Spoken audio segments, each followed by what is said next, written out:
in the opposite direction for Tactical. Dignitas now starting to get bundled together, but they feel nice and healthy. They feel very comfortable in their HP, but Fleshy from over the wall gets the multi-hit, but goes down. A knock from Armut, but it's 2 eliminated from Immortals for the one trade on Dignitas. Revenge on the retreat, separated from Kenvi, who gets stunned up and delayed, going for the blast cone hit, but you've got all kinds of terrain under you, Jensen, to be able to finish that off for Dignitas. Some of what was working out for Immortals before, not so much now. They do have to be careful, though. I don't like that Dignitas is actually playing to Baron side with Dragon spawning, because it's their opponents who have Soul Point. Centaur's the one to go and get locked into. It gets knocked up on the response, and a bit of a switcheroo as Fleshy gets knocked down to 50% HP. Tomo with all the shields at the ready. Look at the way he's able to poke down, even though Armut and Santorin have been brought low. Even that is enough HP to keep them for the time being. Tomo flash over the wall after all the action coming from Immortals on the bottom half of that fight, but they lost their jungler to jungler for support.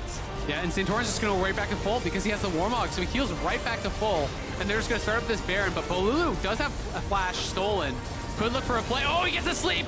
Sleep, go to sleep, but can't get the follow-up because Dignitas respond as much as possible. They're still on the Baron. Lots of damage onto Bolulu. Revenge, the one looking for the play onto Tomo, who goes into stasis. Jensen trying to hit with a Q, but for Bolulu over the wall, it's still Santorin to secure the Baron. All the while, does Revenge want to continue follow-up? Another sleep, this time onto Santorin. A good follow-up and another slap. They'll do it. Tactical with a kill credit. Into stasis. Revenge is now Tactical here with the ultimate and more blades, more feathers to be rained into Jensen, but a pop downtown to finish it off from Revenge. It's a scrappy one here after that Baron. Here at 41 minutes, Immortals, they are working with that Cloud Soul. They're working towards their objective focus on this bot side, and now matched this time around by the Dignitas presence. Jensen across that mid lane. Fleshy sought out. It's Armut and Fleshy that are still both looking for those angles. Look at Jensen. He's just shoving mid lane. He's trying to force this pressure onto those Nexus turrets. He has ulti to join. So Immortals got to force. They got to force on this Dragon. Make Dignitas do something here. You can't just give them time. He can end the game. Oh, they're getting Revenge back towards the base, and Santorin and the team getting collapsed upon by Immortals. They take down Tomo, and here in the base, though, Dignitas, they're still here. We're able to handle Revenge. They've gotten one of the turrets. Oh, it's Dignitas. They know what play matters, and they know that it's the Nexus. Fleshy has arrived. Armut and Jensen still focusing down on the Nexus, but the entirety of the team right here are able to get them off of it. What an attempt by Dignitas. I think that's game. I think you could potentially just walk it all the way back. The death timers are so long. Looks like the call is to go for it. How much are they willing to push forward on this with Fleshy already low, looking to get a charm up, and teleport coming in from Immortals, but Dignitas, they're here to make their stand. Kevi eliminated, Ignar and Tomo, and the rest can make, gosh, they took him down. The 3 down for Dignitas, 2 for Immortals, they back on out. And Jensen is respawning. They can actually march down mid now and try to end themselves. It's both teams going back and forth for it. Do they just go to Baron? But neither team has a jungler, so this is a little bit of a flip. There is potential that someone like Bolulu could steal this. He doesn't have a stolen smite, but the burst from Zoe is going to be really high, and Revenge is there as well. So this is really sketch. They got to block the poke over the wall and try to burst this somehow because they have no smite secure. They're looking for it. Dignitas, they're still on it. Over the wall. Immortals, can they find the vision? Can they find the poke? Can they find and Bolulu finishing it off for Immortals. They get the steal, boy! So they just need to try to wave through this out. Jensen going to throw out that ulti to zone them off. Keeping them into a fish barrel best they can. Tactical going in for the feather, storming into the backline. Kevi takes down a lot of damage. A charm on the Armut means that he is destroyed. Tactical, they take out one of the frontliners, but they want to bring their pressure elsewhere. Yeah, Armut thought he had the kill. It looked like initially, you think, Kevi, you went way too deep, but he is the GA, and he actually gets the healing coming down from that Radiant Virtue that's keeping him alive. He's barely able to get out of there, and Armut couldn't Meganar. He was so close. It looked like he had just basically a full bar, but couldn't actually get it, and now they're pushing in here. There's such a long time on Armut. Nearly 40 seconds. Tomo! Oh, they got the root. Tomo has to get him back and down. Dignitas cannot keep their carry protected, and even with the GA popping up now for Revenge, a full collapse onto the Nexus. It's time for a Nexus to be taken down finally. Oh, now we got a gank on top side. Early ghost from Dokla gets out of the range of the Vault Breaker. Will he actually escape, though? Very, very low. Very, very dead. First blood over to FlyQuest. Nice. Impact's going to go into the pit first, but Poom has roamed. He is the first bottom laner from either side to make his way into the fight. Speaker's ready to go for it, and FlyQuest steals it away. Now Contract sends a flashback over the wall. Biglo's going to be taken low, and Dokla takes him down. FlyQuest is still fighting, looking for a second one here back in the Contract. Prince has arrived. The dragon flies away, and Poom tries to run it. Can he get out? Luger's ready to back him up as Speaker takes a lot of damage. And Impact goes underneath the turret to slay it. FlyQuest, the next Drake spawning in 25 seconds. Remember, they already secured the first two, their sole point.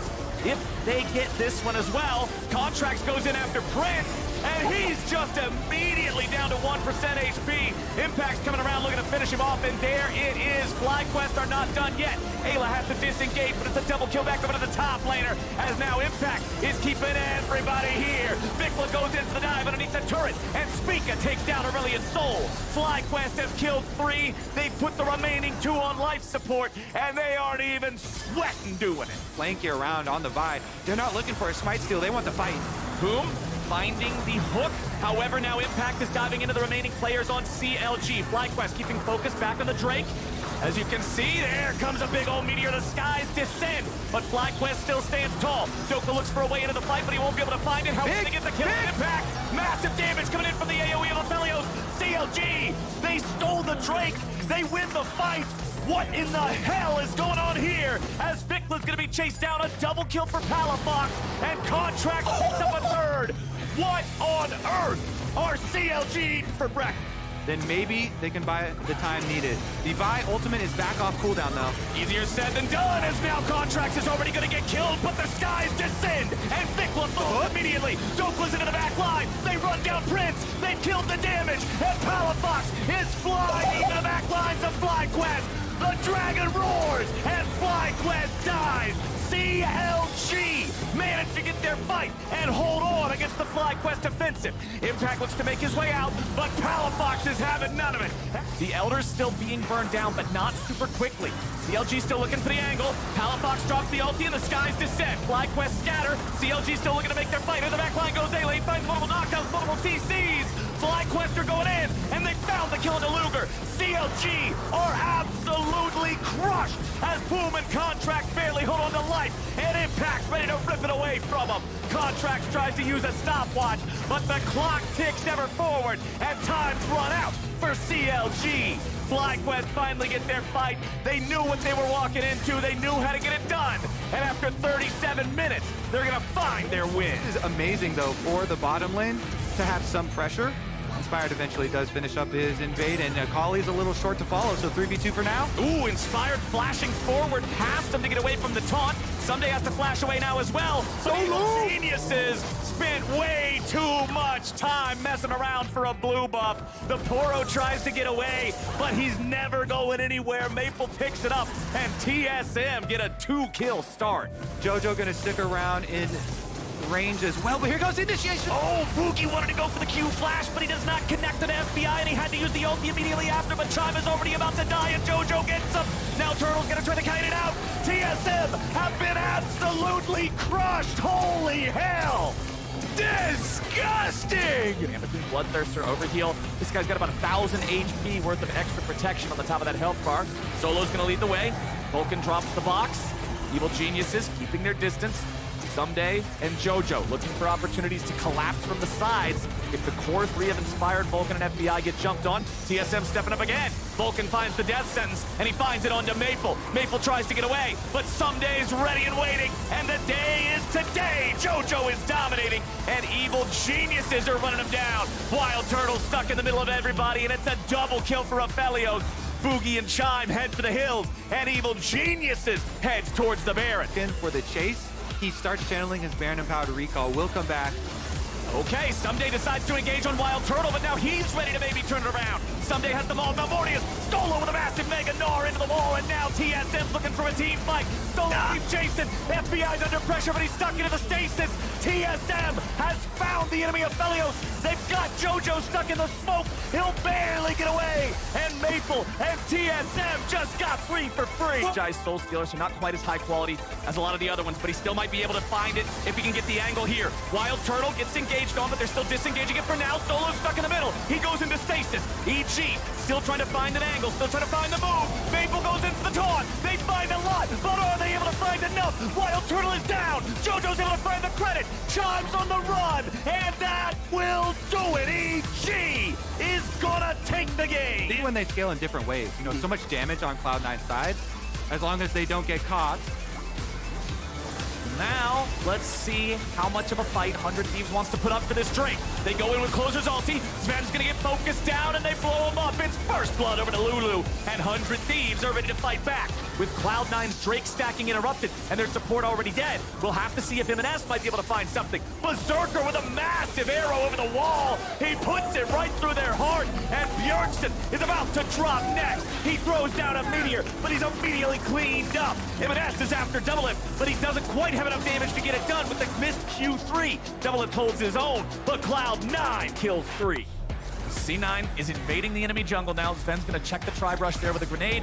Checks it further with some rockets. Closer engages on the enemy Heimerdinger. Sven's gonna be bursted low, but it's 100 Thieves getting bursted lower. M&S goes over the wall, and Blabber goes on a rampage. Both bottom laners are already dead, and Closer's just the cherry on top. C9 has a body count this game. Honestly, the bottom side inhibitor exposed as well, but they don't care, because pushing on mid and top right now with the Baron buff. Ooh, Blabber using the stasis to survive the Aurelion Soul ulti, and with that spin, it means C9 just knows there's one less tool in the tank for 100 Thieves to use to fight back. Mid lane's gonna be enchanted there with the Baron, as now M&S engages, and double-elimination dies. It is another absolutely impossible situation for 100 Thieves to try to navigate being so far behind. 100 Thieves team, keep them away from that Dragon Soul.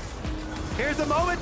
All right, he jumps over the wall with Q3, looking at Closer, because they know if they kill him, there's no way they can lose out on the Soul. There's no chance at a miracle steal. It's Hex Soul for Cloud9. That was technically a tank. Yeah, that he technically. just hit in 3 comboed. There's not a lot of tanks that can really tank much on the side of 100 Thieves now. Nice use of the Wild Growth to interrupt To The Skies from Fudge, but double-elimination is still in no condition to fight back. C9 pushing forward, all 5 men still ready to go. You got the bottom lane inhibitor alive, but C9 is just gonna walk past it. Berserker puts an arrow through double-elimination again. 4 deaths now on the Zeri. Aurelion Soul ulti only serves to mark his grave as Berserker nearly kills 100 Thieves on their own spawn platform. The Nexus dies at 23 minutes, and Cloud9 just beat the hell out of him. The gold itself fairly even despite little leads here and there in the lanes. Yeah, has been very even overall. Pioshik again behind him, and now Licorice could be in trouble. Over the wall, through the jungle, upon Licorice, they go, flash away, but a flash response. First blood for Team Liquid. 3 weeks left in the regular season. There's the other angle of there's still a lot that can happen in 3 weeks in the regular season. And a lot that can happen right now in the game as we see some of the first team fighting. River trying to swirl his way out of there. A stun onto 2 from the Tibbers. Lock up. Pioshik going down. Golden Guardians trading jungler for jungler as the pursuit still stands. Core JJ eliminated. Some keys over the wall from Stixay to get Jan out of there. But Team Liquid right on the ground. A flash on out for Hui and blasted away. Summit is here to stay. Ultimate comes on through from Harry, and Gory is going for gold. Harry continuing to poke out with the Q. Pioshik on top of 1 for the first kill of this fight, or the second rather, as Gory goes down. Summit wanting to lead the charge for the rest of Team Liquid. Onto Licorice they go. Another knockup. River cannot help the rest of the squad. 3 eliminated for Golden Guardians. Rest on the retreat, and Team Liquid, as they were hoping, come out on top in the fight. And now TL are just going to say, you know what, Licorice, you show bot, you've got to TP top. You've got to answer the Baron right now. immediately doing so, and Team Liquid, they are burning this down, looking for GG to try and make their entrance. The ward over in the favor, go in with the Tibbers and trying to get the lock where JJ into the backline with the quickness, and even with Vi with the ultimate, tries to find the target. Licorice isolated off against Summit alongside Huhi, but Team Liquid, they're going after the carries, they're going after the ones that are most important in this fight. They take down the jungler, they take down the biggest damage threats, so it's just Licorice and just the Dragon with the breath burning on down. Team Liquid, they managed to get what they're looking for to set up with this Baron. And they're playing very heavily poke focused. They get counterpicked for Summit, and you just camp for him, right? And they put him in a spot where he is playing from so far ahead that it's difficult for opponents to catch up. Where he does get pretty chunked, but finds the escape, and now poor JJ hits the go button, answered by a stopwatch by River, but it just prolongs the inevitable. Team Liquid, they see GG try to keep them off, but they keep on going. Licorice, the next one to go into stasis before popping right back up into a lot of damage. Can Gory come in for some assistance to try and connect with the stun on multiple? But it's just Harry here trying to make groundwork of Golden Guardians. Golden Guardians, though, now down 3. Gory and Stixay on the retreat. No bodies between these carries and the rest of the squad.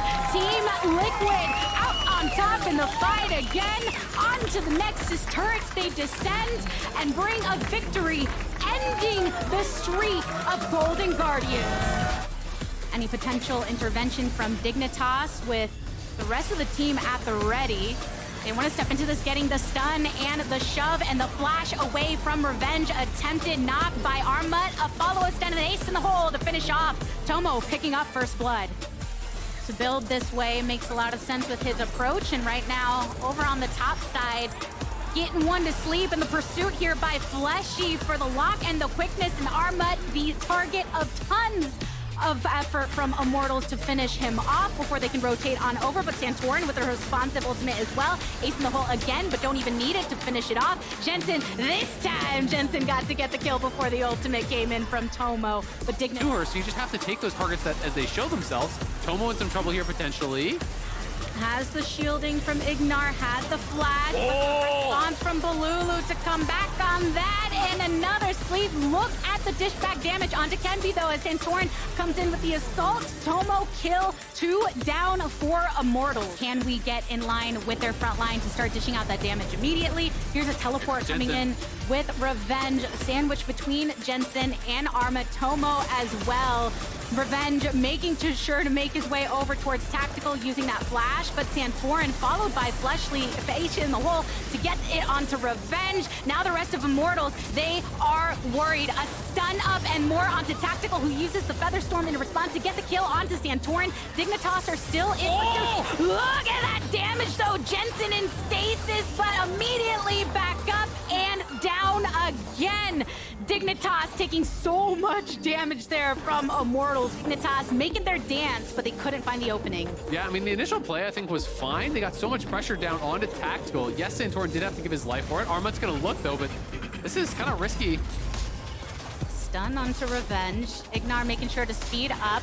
Lots of damage back onto Ignar. Tomo finishing off Revenge to the best of his ability and can be into the backline. Gets there with the ultimate, out with the Q, and another pop from Tomo to get a kill for Dignitas. To somebody else, if you can't reach Tomo, how are you breaking into this? But it's Dignitas that are the ones setting it up. Another Weaver's Wall coming in from Jensen to get the separation. Coming in the opposite direction for Tactical. Dignitas now starting to get bundled together, but they feel nice and healthy. They feel very comfortable in their HP, but Fleshy from over the wall gets the multi-hit, but goes down. A knock from Armut, but it's 2 eliminated from Immortals for the one trade on Dignitas. Revenge on the retreat, separated from Kenvi, who gets stunned up and delayed, going for the blast cone hit, but you've got all kinds of terrain under you, Jensen, to be able to finish that off for Dignitas. Some of what was working out for Immortals before, not so much now. They do have to be careful, though. I don't like that Dignitas is actually playing to Baron side with Dragon spawning, because it's their opponents who have soul points. Santorin's the one to go and get locked into. It gets knocked up on the response, and a bit of a switcheroo through as Fleshy gets knocked down to 50% HP. Tomo with all the shields at the ready. Look at the way he's able to poke down, even though Armut and Santorin have been brought low. Even that is enough HP to keep them for the time being. Tomo flash over the wall after all the action coming from Immortals on the bottom half of that fight, but they lost their jungler. It's a jungler for supports. Yeah, and Santorin's just going to go right back to full because he has the Warmog, so he heals right back to full. And they're just going to start up this Baron, but Bolulu does have a flash stolen. Could look for a play. Oh, he gets asleep! Sleep, go to sleep, but can't get the follow-up because Dignitas respond as much as possible. They're still on the Baron. Lots of damage onto Bolulu. Revenge, the one looking for the play onto Tomo, who goes into stasis. Jensen trying to hit with the Q, but Bolulu over the wall. It's still Santorin to secure the Baron. All the while, does Revenge want to continue follow-up? Another sleep this time onto Santorin. A good follow-up and another slap will do it. Tactical with a kill credit. Oh. Into stasis, Revenge is now tactical here with the ultimate and more blades, more feathers to be rained into Jensen, but a pop downtown to finish it off from Revenge. It's a scrappy one here after that Baron. Here at 41 minutes, Immortals, they are working with that Cloud Soul. They're working towards their objective focus on this bot side, and now matched this time around by the Dignitas presence. Jensen across that mid lane. Fleshy sought out. It's Armut and Fleshy that are still both looking for those angles. Look at Jensen. He's just shoving mid lane. He's trying to force this pressure onto those Nexus turrets. He has ulti to join. So Immortals got to force. They got to force on this Dragon. Make Dignitas do something here. You can't just give them time. He can end the game. Oh, they're getting Revenge DPing. to back towards the base, and Santorin and the team get collapsed upon by Immortals. They take down Tomo, and here in the base, though, Dignitas, they're still here. We're able to handle Revenge. They've gotten one of the turrets. Oh, it's Dignitas. They know what play matters, and they know that it's the Nexus. Fleshy has arrived. Armut and Jensen still focusing down on the Nexus, but the entirety of the team right here are able to get them off of it. What an attempt by Dignitas. I think that's game. I think you could potentially just walk it all the way back. The death timers are so long. Looks like the call is to go for it.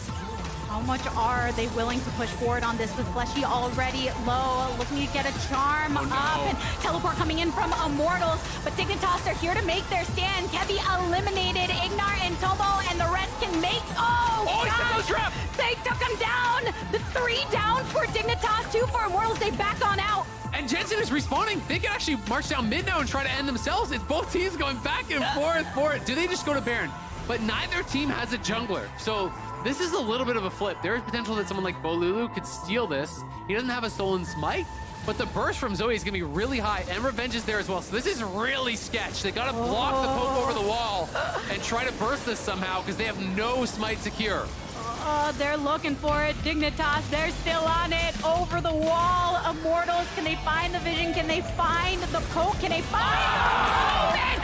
Bolulu finishing it off for Immortals. They get the steal, boy! So they just need to try to wave clear this out. Jensen going to throw out that ulti to zone them off. Keeping them into a fish barrel best they can. Tactical going in for the feather, storming into the back line. Kevy takes down a lot of damage. A charm onto Arma means that he is destroyed. Tactical, they take out one of the frontliners, but they want to bring their pressure elsewhere. Yeah, Arma thought he had the kill. It looked like initially, you think, Kevy, you went way too deep, but he is the GA, and he actually gets the healing coming down from that Radiant Virtue that's keeping him alive. He's barely able to get out of there, and Arma couldn't Meganar. He was so close. It looked like he had just basically a full bar, but couldn't actually get it, and now they're pushing in here. There's such a long time on Arma. Nearly 40 seconds. Tomo! Oh, they got the root. Tomo has to get him back and down. Dignitas cannot keep their carry protected, and even with the GA popping up now for Revenge, a full collapse onto the Nexus. It's time for a Nexus to be taken down finally. Oh, now we got a gank on top side. Early ghost from Dokla gets out of the range of the Vault Breaker. Will he actually escape, though? Very, very low. Very, very dead. First blood over to FlyQuest. Now, Impact's going to go into the pit first, but Whom has roam. He is the first bottom laner from either side to make his way into the fight. Speaker's ready to go for it, and FlyQuest steals it away. Now, Contract has to flash back over the wall. Vixla's going to be taken low, and Dokla takes him down. FlyQuest is still fighting, looking for a second one here back in the Contract. Prince has arrived. The dragon flies away, and Whom tries to run it. Can he get out? Luger's ready to back him up as Spica takes a lot of damage. And Impact goes underneath the turret to slay a FlyQuest. Next, Drake spawning in 25 seconds. Remember, they already secured the first two, their sole point. If they get this one as well, Contracts goes in after Prince, and he's just immediately down to 1% HP. Impact's coming around looking to finish him off, and there it is. FlyQuest are not done yet. Ayla has to disengage, but it's a double kill back over to the top laner, as now Impact is keeping everybody here. Vikla goes into the dive underneath the turret, and Spica takes down Aurelion Sol. FlyQuest have killed 3. They've put the remaining 2 on life support, and they aren't even sweating doing it. Flanky around on the Vi. They're not looking for a smite steal. They want the fight. Boom, finding the hook. However, now Impact is diving into the remaining players on CLG. FlyQuest keeping focus back on the Drake. As you can see, there comes a big old meteor. The skies descend, but FlyQuest still stands tall. Doka looks for a way into the fight, but he won't be able to find it. How can they get the kill? Impact, massive damage coming in from the AoE of Aphelios.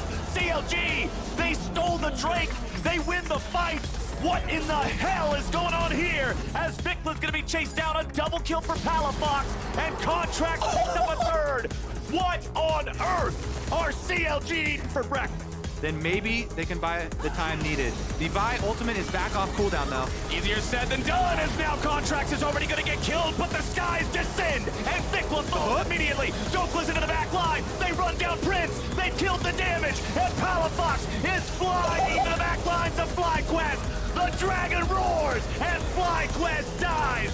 CLG managed to get their fight and hold on against the FlyQuest offensive. Impact looks to make his way out, but Palafox is having none of it.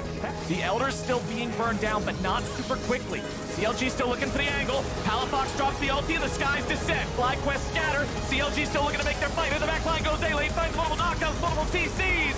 FlyQuest are going in, and they found the kill into Luger. CLG are absolutely crushed as Boom and Contract barely hold on to life, and Impact ready to rip it away from them. Contract tries to use a stopwatch, but the clock ticks ever forward, and time's run out for CLG. FlyQuest finally get their fight. They knew what they were walking into. They knew how to get it done. And after 37 minutes, they're gonna find their win. This is amazing though for the bottom lane to have some pressure. Inspired eventually does finish up his invade, and Akali's a little short to follow, so 3v2 for now. Ooh, Inspired flashing forward past him to get away from the taunt. Someday has to flash away now as well. So Evil Geniuses spent way too much time messing around for a blue buff. The Poro tries to get away, but he's never going anywhere. Maple picks it up, and TSM get a 2-kill start. Jojo gonna stick around in range as well, but here goes the initiation. Oh, Boogie wanted to go for the Q flash, but he does not connect to the FBI, and he had to use the ulti immediately after, but Chime is already about to die, and Jojo gets him. Now Turtle's gonna try to kite it out. TSM have been absolutely crushed. Holy hell. Disgusting! And between Bloodthirster, Overheal, this guy's got about 1,000 HP worth of extra protection on the top of that health bar. Solo's gonna lead the way. Vulcan drops the box. Evil Geniuses keeping their distance. Someday and Jojo looking for opportunities to collapse from the sides. If the core 3 of Inspired, Vulcan, and FBI get jumped on, TSM stepping up again. Vulcan finds the death sentence, and he finds it onto Maple. Maple tries to get away, but Someday's ready and waiting, and the day is today. Jojo is dominating, and Evil Geniuses are running him down. Wild Turtle stuck in the middle of everybody, and it's a double kill for Aphelios. Boogie and Chime head for the hills, and Evil Geniuses heads towards the Baron. In for the chase. He starts channeling his Baron Empowered Recall. Will come back. Okay, Someday decides to engage on Wild Turtle, but now he's ready to maybe turn it around. Someday has the Maul. Malmortius Solo with a massive Mega Gnar into the wall, and now TSM's looking for a team fight. Solo keeps chasing. FBI's under pressure, but he's stuck into the stasis. TSM has found the enemy of Aphelios. They've got Jojo stuck in the smoke. He'll barely get away. And Maple and TSM just got 3 for free. Jai's Soul Stealers are not quite as high quality as a lot of the other ones, but he still might be able to find it if he can get the angle here. Wild Turtle gets engaged on, but they're still disengaging it for now. Solo's stuck in the middle. He goes into stasis. EG still trying to find an angle, still trying to find the move. Maple goes into the taunt. They find a lot, but are they able to find enough? Wild Turtle is down. Jojo's able to find the credit. Chime's on the run, and that will do it. EG is gonna take the game. See when they scale in different ways. You know, so much damage on Cloud9's side. As long as they don't get caught. Now, let's see how much of a fight 100 Thieves wants to put up for this Drake. They go in with Closer's ulti. Sven's gonna get focused down, and they blow him up. It's first blood over to Lulu, and 100 Thieves are ready to fight back. With Cloud9's Drake stacking interrupted, and their support already dead, we'll have to see if M&S might be able to find something. Berserker with a massive arrow over the wall. He puts it right through their heart, and Bjornsson is about to drop next. He throws down a meteor, but he's immediately cleaned up. M&S is after Double-Lift, but he doesn't quite have enough damage to get it done with the missed Q3. Double-Lift holds his own, but Cloud9 kills 3. C9 is invading the enemy jungle now. Sven's gonna check the tri-brush there with a grenade.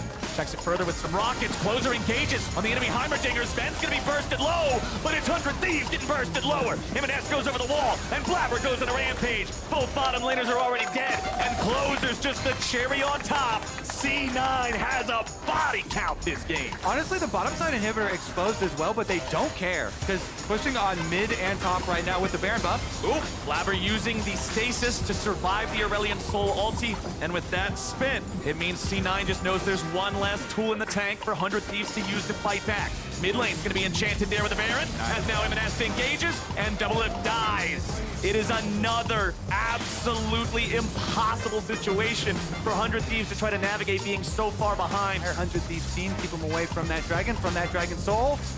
Here's the moment. All right, he jumps over the wall with Q3, looking at Closer, because they know if they kill him, there's no way they can lose out on the soul. There's no chance at a miracle steal. It's Hex Soul for Cloud9. That was technically a tank. Yeah, that he technically. just hit 3 comboed. There's not a lot of tanks that can really tank much on the side of 100 Thieves now. Nice use of the Wild Growth to interrupt To the Skies from Fudge, but Double-Lift is still in no condition to fight back. C9 pushing forward, all 5 men still ready to go. You got the bottom lane inhibitor alive, but C9 is just gonna walk past it. Berserker puts an arrow through Double-Lift again.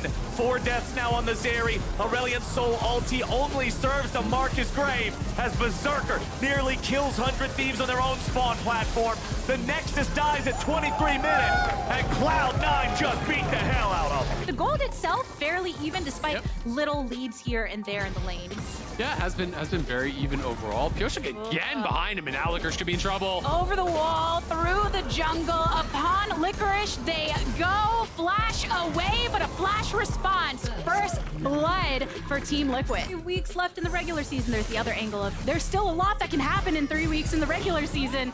And a lot that can happen right now in the game as we see some of the first team fighting. River trying to swirl his way out of there. A stun onto 2 from the Tibbers. Lock up. Pioshik going down. Golden Guardians trading jungler for jungler as the pursuit still stands. Core JJ eliminated. Some Qs over the wall from Stixay to get Jan out of there. But Team Liquid right on the ground.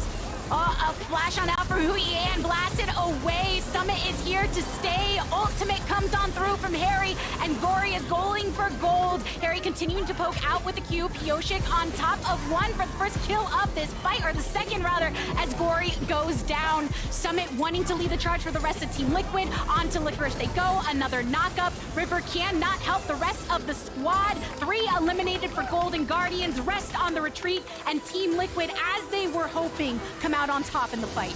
And now TL are just going to say, you know what, Licorice, you show bot, you've got to TP top. You've got to answer the Baron right now.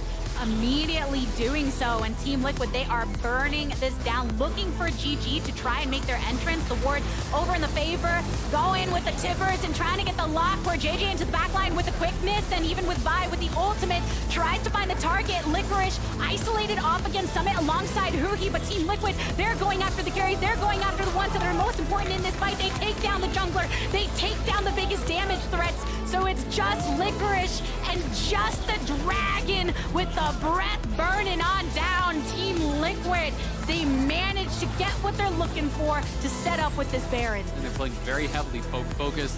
They get counterpick for Summit, and you just camp for him, right? And they put him in a spot where he is playing from so far ahead that it's difficult for their opponents to catch up.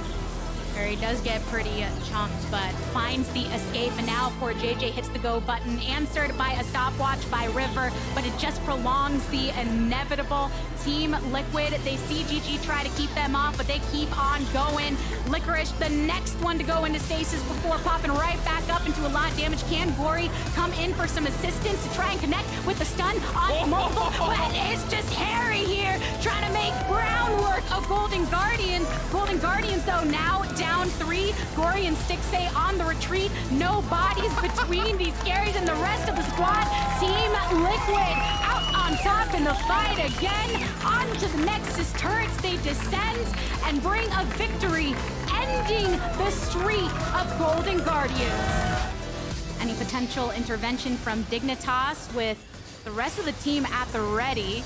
They want to step into this, getting the stun and the shove and the flash away from Revenge. Attempted knock by Armut. A follow-up stun and an ace in the hole to finish off. Tomo picking up first blood.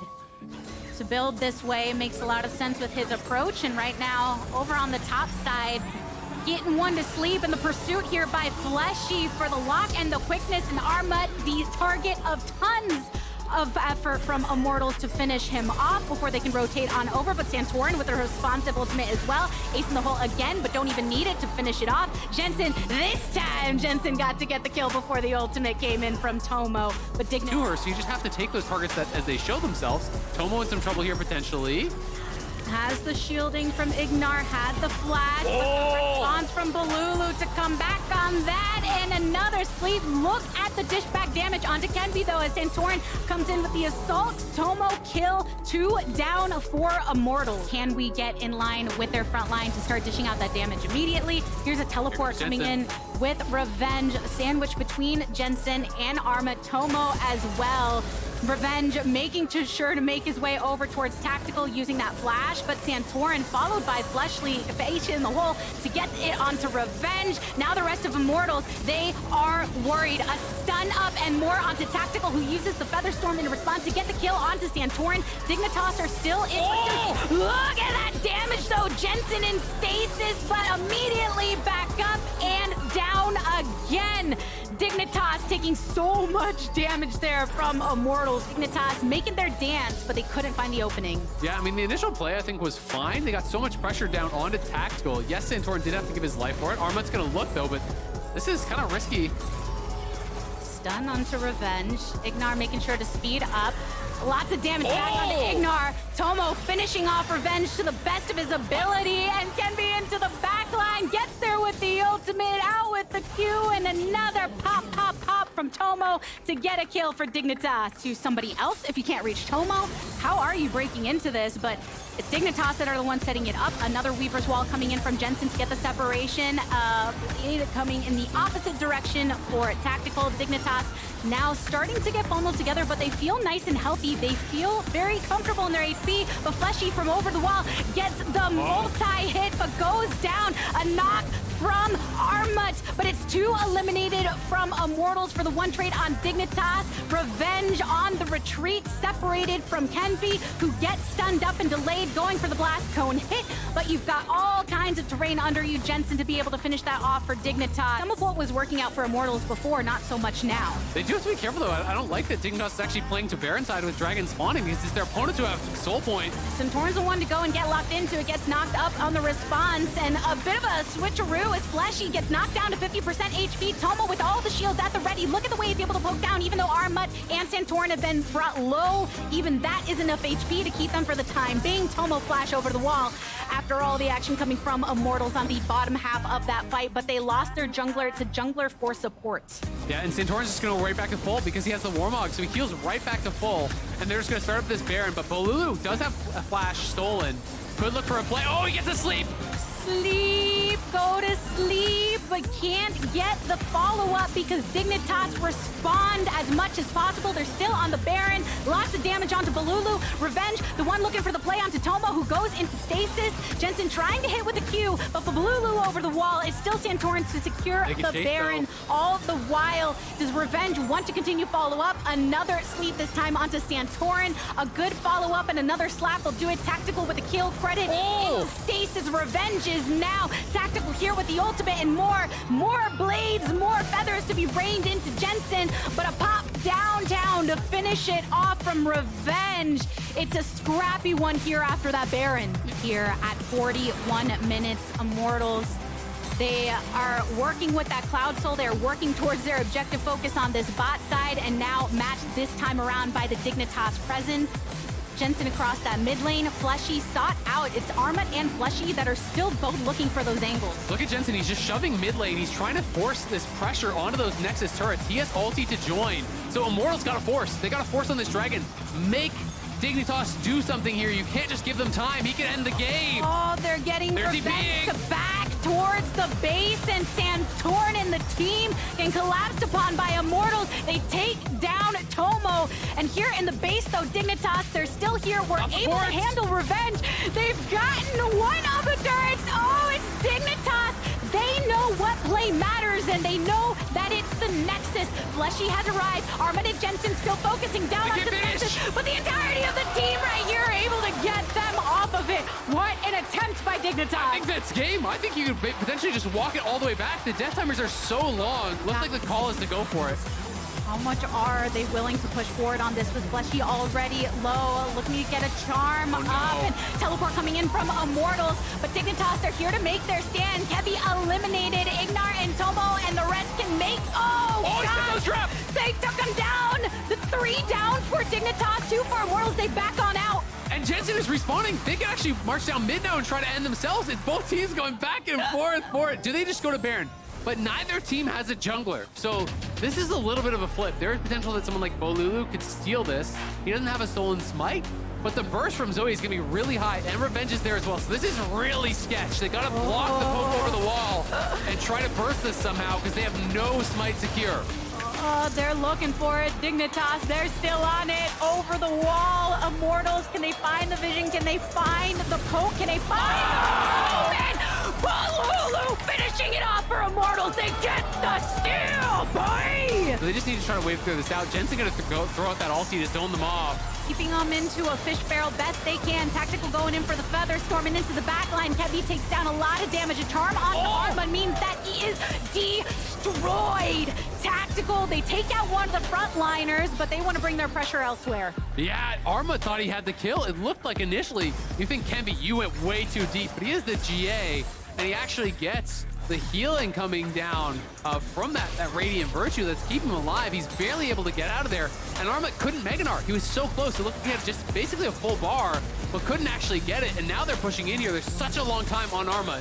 Nearly 40 seconds. Tomo! Oh, they got the root. Tomo has to get on back and down. Dignitas cannot keep their carry protected. And even with the GA popping up now for revenge, a full collapse onto the Nexus. It's time for Nexus to be taken down finally. Oh, never we got a gank on top side. Early ghost from Dokla gets out of the range of the Vault Breaker. Will he actually escape, though? Very, very low. Very, very dead. First blood over to FlyQuest. Now, Impact's going to go into the pit first, but Poom has roam. He is the first bottom laner from either side to make his way into the fight. Speaker's ready to go for it, and FlyQuest steals it away. Now Contract has to flash back over the wall. Vickla's going to be taken low, and Dokla takes him down. FlyQuest is still fighting, looking for a second one here back in the Contract. Prince has arrived. The dragon flies away, and Poom tries to run it. Can he get out? Luber's ready to back him up as Speaker takes a lot of damage. And Impact goes underneath the turret to slay it. FlyQuest, the next Drake spawning in 25 seconds. Remember, they already secured the first two. Their sole point. If they get this one as well, Contracts goes in after Prince, and he's just immediately down to 1% HP. Impact's coming around looking to finish him off, and there it is. FlyQuest are not done yet. Ayla has to disengage, but it's a double kill back over to the top laner, as now Impact is keeping everybody here. Vikla goes in for the dive underneath the turret, and Spica takes down Aurelian Soul. FlyQuest has killed 3. They put the remaining 2 on life support, and they aren't even sweating doing it. Flanking around on the Vi. They're not looking for a smite steal. They want the fight. Boom, finding the hook. However, now Impact is diving into the remaining players on CLG. FlyQuest keeping focus back on the Drake. As you can see, there comes a big old meteor. The skies descend, but FlyQuest still stands tall. Dokka looks for a way into the fight, but he won't be able to find it. How will they get the kill? Impact! Massive damage coming in from the AoE of Aphelios. CLG! They stole the Drake! They win the fight! What in the hell is going on here? As Vickla's gonna be chased down, a double kill for Palafox, and Contract picks up a third! What on earth are CLG eating for breakfast? then maybe they can buy the time needed. The buy ultimate is back off cooldown though. Easier said than done, as now Contracts is already gonna get killed, but the skies descend, and Thickla falls immediately. Dokla's into the back line, they run down Prince, they've killed the damage, and Palafox is flying into the back lines of FlyQuest. The dragon roars, and FlyQuest dies. CLG managed to get their fight and hold on against the FlyQuest offensive. Impact looks to make his way out, but Palafox is having none of it. The Elder's still being burned down, but not super quickly. CLG still looking for the angle. Palafox drops the ulti and the skies descend. FlyQuest scatter. CLG still looking to make their fight. In the back line goes A-Lane, finds multiple knockdowns, multiple TCs. FlyQuest are going in, and they found the kill into Luger. CLG are absolutely crushed as Boom and Contract barely hold on to life, and Impact ready to rip it away from them. Contracts tries to use a stopwatch, but the clock ticks ever forward, and time's run out for CLG. FlyQuest finally get their fight. They knew what they were walking into. They knew how to get it done. And after 37 minutes, they're gonna find their win. This is amazing though for the bottom lane to have some pressure. Inspired eventually does finish up his invade, and Akali's a little short to follow, so 3v2 for now. Ooh, Inspired flashing forward past him to get away from the taunt. Someday has to flash away now as well. But Evil Geniuses spent way too much time messing around for a blue buff. The Poro tries to get away, but he's never going anywhere. Maple picks it up, and TSM get a 2-kill start. Jojo gonna stick around in range as well, but here goes the initiation. Oh, Boogie wanted to go for the Q flash, but he does not connect to the FBI, and he had to use the ulti immediately after, but Chime is already about to die, and Jojo gets him. Now Turtle's gonna try to kite it out. TSM have been absolutely crushed. Holy hell! Disgusting! And between Bloodthirster, Overheal, this guy's got about 1,000 HP worth of extra protection on the top of that health bar. Solo's gonna lead the way. Vulcan drops the box. Evil Geniuses keeping their distance. Someday and Jojo looking for opportunities to collapse from the sides. If the core three of Inspired, Vulcan, and FBI get jumped on, TSM stepping up again. Vulcan finds the death sentence, and he finds it onto Maple. Maple tries to get away, but Someday's ready and waiting, and the day is today. Jojo is dominating, and Evil Geniuses are running him down. Wild Turtle stuck in the middle of everybody, and it's a double kill for Aphelios. Boogie and Chime head for the hills, and Evil Geniuses heads towards the Baron. In for the chase. He starts channeling his Baron Empowered Recall. Will come back. Okay, Someday decides to engage on Wild Turtle, but now he's ready to maybe turn it around. Someday has them all. Malmortius, Solo with a massive Mega Gnar into the wall, and now TSM's looking for a team fight. Solo keeps chasing. FBI's under pressure, but he's stuck into the stasis.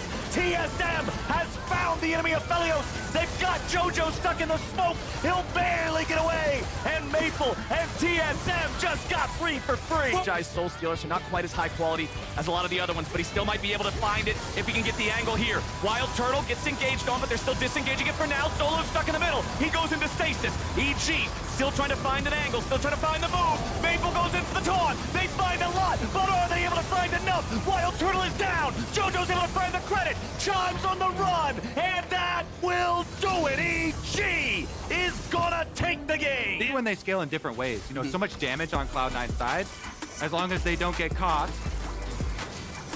Now, let's see how much of a fight 100 Thieves wants to put up for this drink. They go in with Closer's ulti. Sven's gonna get focused down, and they blow him up. It's first blood over to Lulu, and 100 Thieves are ready to fight back. With Cloud9's Drake stacking interrupted, and their support already dead, we'll have to see if M&S might be able to find something. Berserker with a massive arrow over the wall. He puts it right through their heart, and Bjornsson is about to drop next. He throws down a meteor, but he's immediately cleaned up. M&S is after Doublelift, but he doesn't quite have enough damage to get it done with the missed Q3. Doublelift holds his own, but Cloud9 kills 3. C9 is invading the enemy jungle now. Sven's gonna check the tri-brush there with a grenade. Checks it further with some rockets. Closer engages on the enemy Heimerdinger. Sven's gonna be bursted low, but it's 100 Thieves getting bursted lower. M&S goes over the wall, and Blabber goes on a rampage. Both bottom laners are already dead, and Closer's just the cherry on top. C9 has a body count this game. Honestly, the bottom side inhibitor exposed as well, but they don't care, because pushing on mid and top right now with the Baron buff. Ooh, Blabber using the stasis to survive the Aurelion Soul ulti, and with that spin, it means C9 just knows there's one less tool in the tank for 100 Thieves to use to fight back. Mid lane's gonna be enchanted there with the Baron, as now M&S engages, and Doublelift dies. It is another absolutely impossible situation for 100 Thieves to try to navigate being so far behind. 100 Thieves team, keep them away from that dragon soul. Here's the moment. All right, he jumps over the wall with Q3, looking at closer, because they know if they kill him, there's no way they can lose out on the soul. There's no chance at a miracle steal. It's Hex Soul for Cloud9. That was technically a tank. Yeah, That he technically. just hit in 3 comboed. There's not a lot of tanks that can really tank much on the side of 100 Thieves now. Nice use of the Wild Growth to interrupt To the Skies from Fudge, but Doublelift is still in no condition to fight back. C9 pushing forward, all 5 men still ready to go. You got the bottom lane inhibitor alive, but C9 is just gonna walk past it. Berserker puts an arrow through Doublelift again. 4 deaths now on the Zeri. Aurelion Soul ulti only serves to mark his grave as Berserker nearly kills 100 Thieves on their own spawn platform. The Nexus dies at 23 minutes, and Cloud9 just beat the hell out of them. The gold itself fairly even despite Yep. little leads here and there in the lanes. Yeah, has been very even overall. Pioshik again behind him, and now Licorice could be in trouble. Over the wall, through the jungle, upon Licorice, they go, flash away, but a flash response. First blood for Team Liquid. 3 weeks left in the regular season. There's the other angle of there's still a lot that can happen in 3 weeks in the regular season. And a lot that can happen right now in the game as we see some of the first team fighting. River trying to swirl his way out of there. A stun onto 2 from the Tibbers. Lock up. Pioshik going down. Golden Guardians trading jungler for jungler as the pursuit still stands. Core JJ eliminated. Some Qs over the wall from Stixay to get Yan out of there. But Team Liquid right on Look the at Summit. ground. A flash on out for Hui and blasted away. Summit is here to stay. Ultimate comes on through from Harry, and Gory is going for gold. Harry continuing to poke out with the Q. Pioshik on top of 1 for the first kill of this fight, or the second rather, as Gory goes down. Summit wanting to lead the charge for the rest of Team Liquid. Onto Licorice they go. Another knockup. River cannot help the rest of the squad. 3 eliminated for Golden Guardians. Rest on the retreat, and Team Liquid, as they were hoping, come out on top in the fight. And now TL are just going to say, you know what? Licorice, you show bot. You've got to TP top. You've got to answer the Baron right now. Immediately doing so, and Team Liquid, they are burning this down, looking for GG to try and make their entrance. The ward over in the favor, go in with the Tibbers and trying to get the lock for JJ into the backline with the quickness, and even with Vi with the ultimate, tries to find the target. Licorice isolated off against Summit alongside Huhi, but Team Liquid, they're going after the carries, they're going after the ones that are most important in this fight. They take down the jungler, they take down the biggest damage threats, so it's just Licorice and just the dragon with the breath burning on down. Team Liquid, they managed to get what they're looking for to set up with this Baron. And they're playing very heavily poke focused. They get counterpick for Summit, and you just camp for him, right? And they put him in a spot where he is playing from so far ahead that it's difficult for their opponents to catch up. Harry does get pretty chunked, but finds the escape, and now poor JJ hits the go button, answered by a stopwatch by River, but it just prolongs the inevitable. Team Liquid, they see GG try to keep them off, but they keep on going. Licorice, the next one to go into stasis before popping right back up into a lot of damage. Can Gory come in for some assistance to try and connect with the stun on multiple? But it's just Harry here trying to make groundwork of Golden Guardians. Golden Guardians, though, now down 3. Gory and Stixay on the retreat. No bodies between these carries and the rest of the squad. Team Liquid out on top in the fight again. Onto the Nexus turrets they descend and bring a victory, ending the streak of Golden Guardians. Any potential intervention from Dignitas with the rest of the team at the ready. They want to step into this, getting the stun and the shove and the flash away from Revenge. Attempted knock by Armut. A follow, a stun, and an ace in the hole to finish off. Tomo picking up first blood. To build this way makes a lot of sense with his approach. And right now, over on the top side, getting one to sleep in the pursuit here by Fleshy for the lock and the quickness. And Armut, the target of tons of effort from Immortals to finish him off before they can rotate on over, but Santorin with a responsive ultimate as well. Ace in the hole again, but don't even need it to finish it off. Jensen, this time, Jensen got to get the kill before the ultimate came in from Tomo. But Dignitas... Tour, so you just have to take those targets that as they show themselves. Tomo in some trouble here potentially. Has the shielding from Ignar, had the flash, but the response from Balulu to come back on that, and another sleep. Look at the dish back damage onto Kenvi, though, as Santorin comes in with the assault. Tomo kill, 2 down for Immortal. Can we get in line with their front line to start dishing out that damage immediately? Here's a teleport coming in with Revenge, sandwiched between Jensen and Arma. Tomo as well. Revenge making sure to make his way over towards Tactical using that flash, but Santorin followed by Fleshly in the hole to get it onto Revenge. Now the rest of Immortals, they are worried. A stun up and more onto Tactical, who uses the Featherstorm in response to get the kill onto Santorin. Dignitas are still in. Oh! Look at that damage though. Jensen in stasis, but immediately back up and down again. Dignitas taking so much damage there from Immortals. Dignitas making their dance, but they couldn't find the opening. Yeah, I mean, the initial play, I think, was fine. They got so much pressure down onto Tactical. Yes, Santorin did have to give his life for it. Armad's going to look, though, but this is kind of risky. Stun onto Revenge. Ignar making sure to speed up. Lots of damage back onto Ignar. Tomo finishing off Revenge to the best of his ability, and Kenvi into the backline. Gets there with the ultimate, out with the Q, and another pop from Tomo to get a kill for Dignitas. To somebody else, if you can't reach Tomo, how are you breaking into this? But it's Dignitas that are the ones setting it up. Another Weaver's Wall coming in from Jensen to get the separation. Coming in the opposite direction for Tactical. Dignitas now starting to get bundled together, but they feel nice and healthy. They feel very comfortable in their HP, but Fleshy from over the wall gets the multi-hit, but goes down. A knock from Armut, but it's 2 eliminated from Immortals for the one trade on Dignitas. Revenge on the retreat, separated from Kenvi, who gets stunned up and delayed, going for the blast cone hit, but you've got all kinds of terrain under you, Jensen, to be able to finish that off for Dignitas. Teleport was working out for Immortals before, not so much now. They do have to be careful, though. I don't like that Dignitas is actually playing to Baron side with Dragon spawning, because it's their opponent who have Soul Point. Santorin's the one to go and get locked into. It gets knocked up on the response, and a bit of a switcheroo as Fleshy gets knocked down to 50% HP. Tomo with all the shields at the ready. Look at the way he's able to poke down, even though Armut and Santorin have been brought low. Even that is enough HP to keep them for the time being. Tomo flash over the wall after all the action coming from Immortals on the bottom half of that fight, but they lost their jungler to jungler for support. Yeah, and Santorin's just going to go right back to full because he has the Warmog, so he heals right back to full.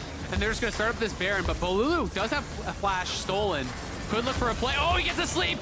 Sleep, go to sleep, but can't get the follow-up because Dignitas respond as much as possible. They're still on the Baron. Lots of damage onto Bolulu. Revenge, the one looking for the play onto Tomo, who goes into stasis. Jensen trying to hit with the Q, but for Bolulu over the wall, it's still Santorin to secure the Baron. All the while, does Revenge want to continue follow-up? Another sleep, this time onto Santorin. A good follow-up and another slap will do it. Tactical with the kill credit. In stasis, Revenge is now Tactical here with the ultimate and more blades, more feathers to be rained into Jensen, but a pop downtown to finish it off from Revenge. It's a scrappy one here after that Baron. Here at 41 minutes, Immortals, they are working with that Cloud Soul. They're working towards their objective focus on this bot side, and now matched this time around by the Dignitas presence. Jensen across that mid lane. Fleshy sought out. It's Armut and Fleshy that are still both looking for those angles. Look at Jensen. He's just shoving mid lane. He's trying to force this pressure onto those Nexus turrets. He has ulti to join. So Immortals got to force. They got to force on this Dragon. Make Dignitas do something here. You can't just give them time. He can end the game. Oh, they're getting Revenge to back towards the base, and Santorin and the team getting collapsed upon by Immortals. They take down Tomo, and here in the base, though, Dignitas, they're still here. We're able to handle Revenge. They've gotten one of the turrets. Oh, it's Dignitas. They know what play matters, and they know that it's the Nexus. Fleshy has arrived. Armut and Jensen still focusing down on the Nexus, but the entirety of the team right here are able to get them off of it. What an attempt by Dignitas. I think that's game. I think you could potentially just walk it all the way back. The death timers are so long. Looks like the call is to go for it. How much are they willing to push forward on this with Fleshy already low, looking to get a charm up, and teleport coming in from Immortals, but Dignitas, they're here to make their stand. Kevi eliminated Ignar and Tomo, and the rest can make, God! They took him down! The 3 down for Dignitas, 2 for Immortals, they back on out. And Jensen is respawning. They can actually march down mid now and try to end themselves. It's both teams going back and forth for it. Do they just go to Baron? but neither team has a jungler. So this is a little bit of a flip. There is potential that someone like Bolulu could steal this. He doesn't have a stolen smite, but the burst from Zoe is gonna be really high, and Revenge is there as well. So this is really sketch. They gotta block the poke over the wall and try to burst this somehow because they have no smite secure. Oh, they're looking for it. Dignitas, they're still on it. Over the wall. Immortals, can they find the vision? Can they find the poke? Can they find and Bolulu finishing it off for Immortals. They get the steal, boy! So they just need to try to wave through this out. Jensen gonna throw out that ulti to zone them off. Keeping them into a fish barrel best they can. Tactical going in for the feather, storming into the backline. Heavy takes down a lot of damage. A charm on Arma means that he is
Yeah, exactly. Oh, hi there. Welcome to week 6, day 2 of the LCS, and we have Meteos. Welcome. Thank you. Hello, hello. Be here. So is Sneaky just alone on stream? What's happening? Well, Sneaky was supposed to come. Well, I don't know about supposed to, but we tried to get him to come. But you know, just getting him out of his house is just really hard. We were supposed to. We have heard that you might be on for weeks. Yeah. I'd also heard that actually. I kept saying to my co-streamer, I was like, "Yo, this Friday might be at LCS." Friday comes around, I'm co-streaming. They're like, "You're not at LCS," but this time I am at LCS. There it is. Do you There think it they is. believed you this time? Probably not. They're like on his streams, Might be like, for where the is he? best. He doesn't know where to go. You Well- should pre-record yourself next time so that you can go live with a pre-recording of you and be on the LCS. Oh, yeah. Yeah, I'll do that. That would be good. Well, we have you on. There has been a patch change. We talked about it slightly yesterday, but now we want to just get your perspective on it. 13.4, specifically the jungle changes. If we have anything that we can roll while you're just kind of like, what are your thoughts of A, the jungle, and the changes? Anything that comes to I your can't mind. read that fast. Clear speed, kill experience. Yeah, Can't get all those ARAM stat balance numbers adjustments.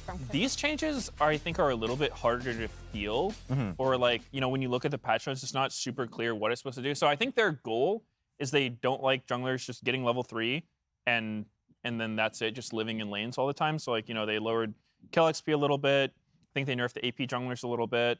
I'm not totally convinced it's going to shake up the meta that much. I think it's still going to be pretty similar because, you know, like Blabber was saying with his speaker interview yesterday, like full clearing is just not really that worth it. You get, you know, way less gold than you did before. So really jungle right now feels a bit feast or famine depending on like how your early ganks work out. And they nerf some champs like Elise and Maokai, whatnot, but I'm not expecting any massive shifts in what people are playing or how they're playing. What about the potential buff with Viego? Do you think he's in a good spot now with the changes that came in, or is he still kind of too weak? Those seem more like geared towards solo queue Viego changes because I think they buffed his crit builds, and I don't know how often you His see ult Viego's just execute, Yeah. rolling up with Kraken Slayer in pro games. I don't think you really get enough gold to make that work, but maybe, you know, I think maybe someone like Closer, who's, you know, a big fan of the champion, might try to pick it up, but I don't know if he's going to be like a premier pick or anything like that. What do you think has to happen to the jungle to bring back more of like a carry power farming style? It's hard to say. I mean, I think the jungle would need to probably give more gold in XP because it's always a weird tuning thing with jungle where if the camps are worth too much, then you get these like kind of boring metas with carry junglers like Hecarim, Udyr, whatever, who just full clearing on repeat.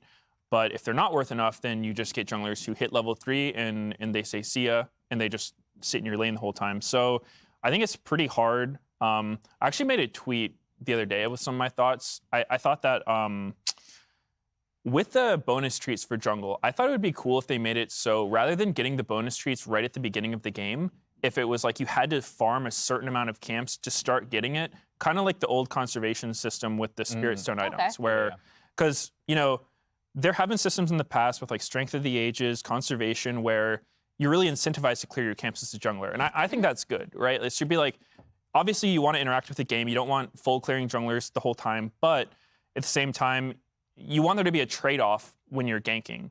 So right now it's weird because I think part of it is also the counter jungling change they did, where it's harder to take camps in the enemy's jungle, but also the fact that you can't actually counter the camp. Like you can't just leave one tiny raptor there, which was kind of a big deal before, right? You'd like always want to not leave your raptors unattended because if they leave one, then the next time you're there, you have to clear it and then the timer starts. Whereas now I can just completely forget about my jungle for 2 minutes, live bot lane, and then even if the other jungler takes all my camps, I can just go back there later and there'll be a higher level so I get more XP from it. So it's actually like kind of helping that they did that.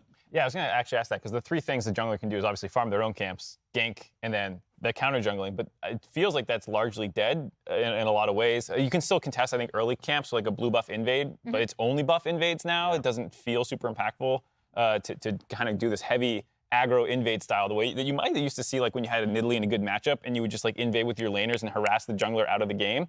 I haven't seen really a jungler harassed out of the game much at all this year. I don't know if there's a good example of that I'm not thinking of. Clover yesterday. I mean, but even then, he was still functional. He was different. Yeah. But yeah, I think, comeback XP is always going to be a problem, especially with, I think every year they add some comeback mechanic that allows, if you get one, like the newest one of obviously like objective gold. So now if you, in this case, at least with this patch, they nerfed kill comeback XP. So I appreciate that. The one change, the biggest change that they made this split or league this year that I actually want to see change is obviously like the damage reduction if you're invading, on camps, but also they just made camps healthier. So Gromp is just a lot of HP pool on that. So if you wanted to come in and invade, yes, you're dealing with the HP pool. You're also dealing with how much damage is reduced on camp. So if you're going into invade for blue, you can't do blue Gromp and then think you're going to have enough time to get out before you're contested. So those are the 2 things that I would probably want change is, and I do think those changes will come through. Yeah, well, that specific one's actually already been announced for next patch, 13.5, that 20%, I think is it you get 20% more damage on your camps and you don't get that on enemies? Yeah, or 20% it's like your reduction? jungle pet is the one giving you the buff that doesn't exist on the other side of the map or whatever it is. It's kind of complicated. I don't know. It's just a way of getting numbers. You got to read the wiki. Yeah. But anyway, they're making it easier to counter jungle. Next patch is the cliff notes on that one. So I think it's a good change. I still kind of wish they would bring back the ability to like actually deny the camps from the opponent by leaving the small ones, because that was really the risk before of leaving your camps up in what would make the ganking so risky, right? Like there's a price to pay, but if there's no price to pay, you can just leave your camps up whenever, then, I think we'll probably see a lot of this because, as people who lane know, jungler can influence the lane so much that even if you like have to lose out in your jungle or whatever, it's almost always worth it to play around the lanes because once you get a lane going, they just keep snowballing. So there has to be like a really huge cost, for ganking. That's just not there right now. Okay, sounds good. And we want to hear more of your perspective on just the jungle in general. This time around, our LCS junglers. So we have you here to tier list the junglers so far this split. We also just have the tier list behind you. So if you want to get up and actually start putting them in proper places, will be Peanut Gallery. Yeah, the pen is behind the screen on the right other side. I'll go find. Yo, go get him. Go get him, Mark. No, he can't. Look at this guy. He's just roaming around lost. He's so... Hey, there it is. Just back down. All right. Well, I think we'll start with the top. Yeah. My GOAT, Blabber, number 1. Ooh. So maybe best all time. Quickly here. I'm with you, buddy. Is this split, this performance, or is these are the junglers I think are the best overall? I would say like right now. Just if we snapshot LCS, how everyone's been doing right now. And this also, it doesn't only reflect the jungler themselves, but their team. Sometimes good players can be in teams that make them not look as good. So is this if they started the split bad, but were good like today, they're going to be higher because it's how they're going to perform today? Well, they haven't played today. Well, just like it's your expectation of how they're going to do today. Yeah. Sure. Okay. I just want to check. Defining tier list is important. Okay. So for S tier, obviously I put Blabber at number 1. Makes sense. And then I also am going to add Spica and Inspired to S with Blabber. I think they're both extremely good players. Maybe not quite as good as Blabber, but obviously still really good. They just make proactive plays. They're always in the right place at the right time. And so they've all been doing really well. Next up, Let's see what we got. I'm going to put River in A tier. I think River's been doing extremely well, especially because, with Golden Guardians, it's not really a roster people looked at and thought they'd be on a 7-game win streak. I think a lot of that comes off of his performances. He's one of the junglers who's making Wukong work. I think he's like sub 30% win rate in the league, but River's been getting a lot of those wins. So definitely think he's been playing really well. Okay. And now we're going down. I'm going to put Contracts next up here in B tier because Contracts has had some really good games, but he's also had like some off games where he's a bit invisible. And I think that's partially just because of CLG in general. They've been pretty hit or miss. Like their wins, they look really good. Their wins, their losses, they look really sus. So What do you think he does really well? I think he's just, proactive playmaker when he's feeling confident. Yeah. But then, maybe if he falls behind, then he might not always know what to do. So next up, I'll put Closer here in B with Contracts. I think Closer has had a fairly rough split. I think 100 Thieves in general hasn't looked that good. They're kind of playing the scaling game, and I think that's been kind of hard on Closer because before when 100 Thieves was doing real well, he was like, very much a carry jungler, and you can't really do that when all your lanes are scaling. So not as high in the tier list as he once was, but I still think he's a good player. That's a controversial one just because of, you're obviously need to give him a lot of credit because we all think Closer's a good player. He just hasn't been performing well, so it's tricky to rank him. I mean, as a jungler myself, I've played on good teams, not so good teams, and I think the team environment can really affect how a jungler looks and plays. So now we're moving down a little bit, and I'm gonna put Pyosik here. Even though he's a world champion and he's had good games, I think he has underperformed, or based on what the expectations were. Because this dude just won Worlds, and maybe it's a little unfair because everyone's banning out his one trick, which they didn't do at Worlds. He's very much a Kindred player. Yeah. So I think that's working against him a little bit, but yeah, we'll put him there, and then we'll put Santorin here as well. Santorin's a jungler who I think is really good. I've competed against him. He's been playing for a long time. I think he's a very solid player.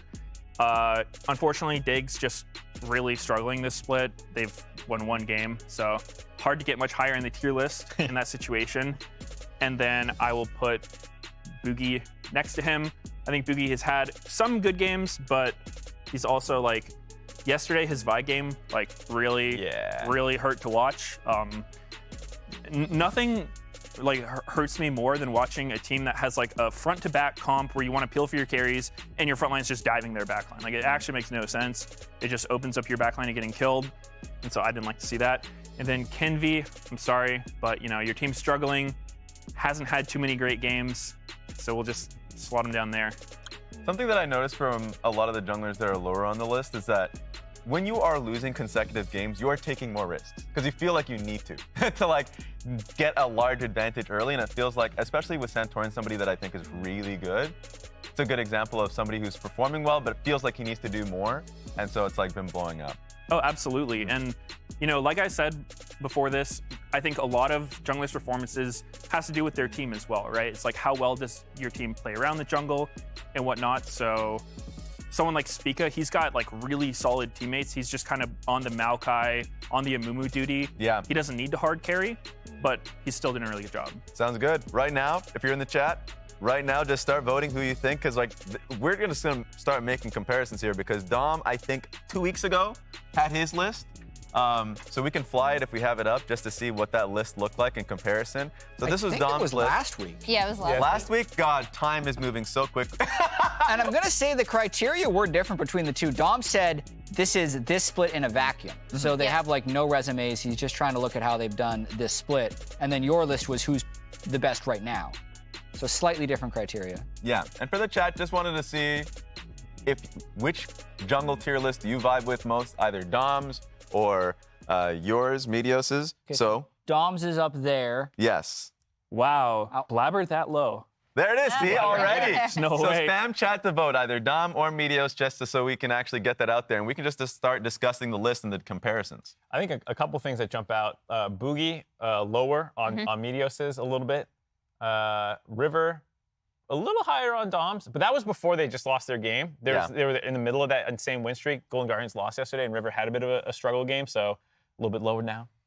I wanted to ask, because obviously Dom rated River super highly, and there's the biggest discrepancy in the top, I think, is between River and Blabber placements. So what do you think what have you seen from Blabber this split or recently that you don't see from River? I think that C9 as a team is maybe a little bit more complete in the way that they play. I think that Golden Guardians has had a lot of success just playing with mid-jungle.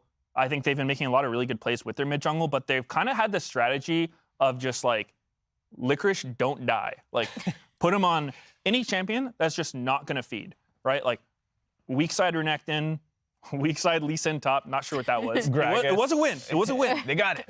Yeah, so Gragas. But yesterday we saw a game where he was on Jax, who's a champion that, like, he kind of fits the mold. You know, he's got, like, his counter-strike, his jump out, but he doesn't really function without gold. Like, Jax is by all means a carry. He needs to kind of be played around. And so I think that style, like, it seems like Golden Guardians is fully committed to the idea of just leave Licorice alone, let him do his thing. He'll try not to run it down, which, you know, honestly, it's not a bad way to play League. Just bot lane is OP always. And I think that C9, I just give them an edge because they've played through every lane. They're just super aggressive. Like, Fudge is just absolutely stomping everyone. Blabber supports him very well. And I think just as in general, C9 is playing so well, and Blabber's a big part of that. So it's really coming across as like jungle is almost inseparable from team performance a lot of the time.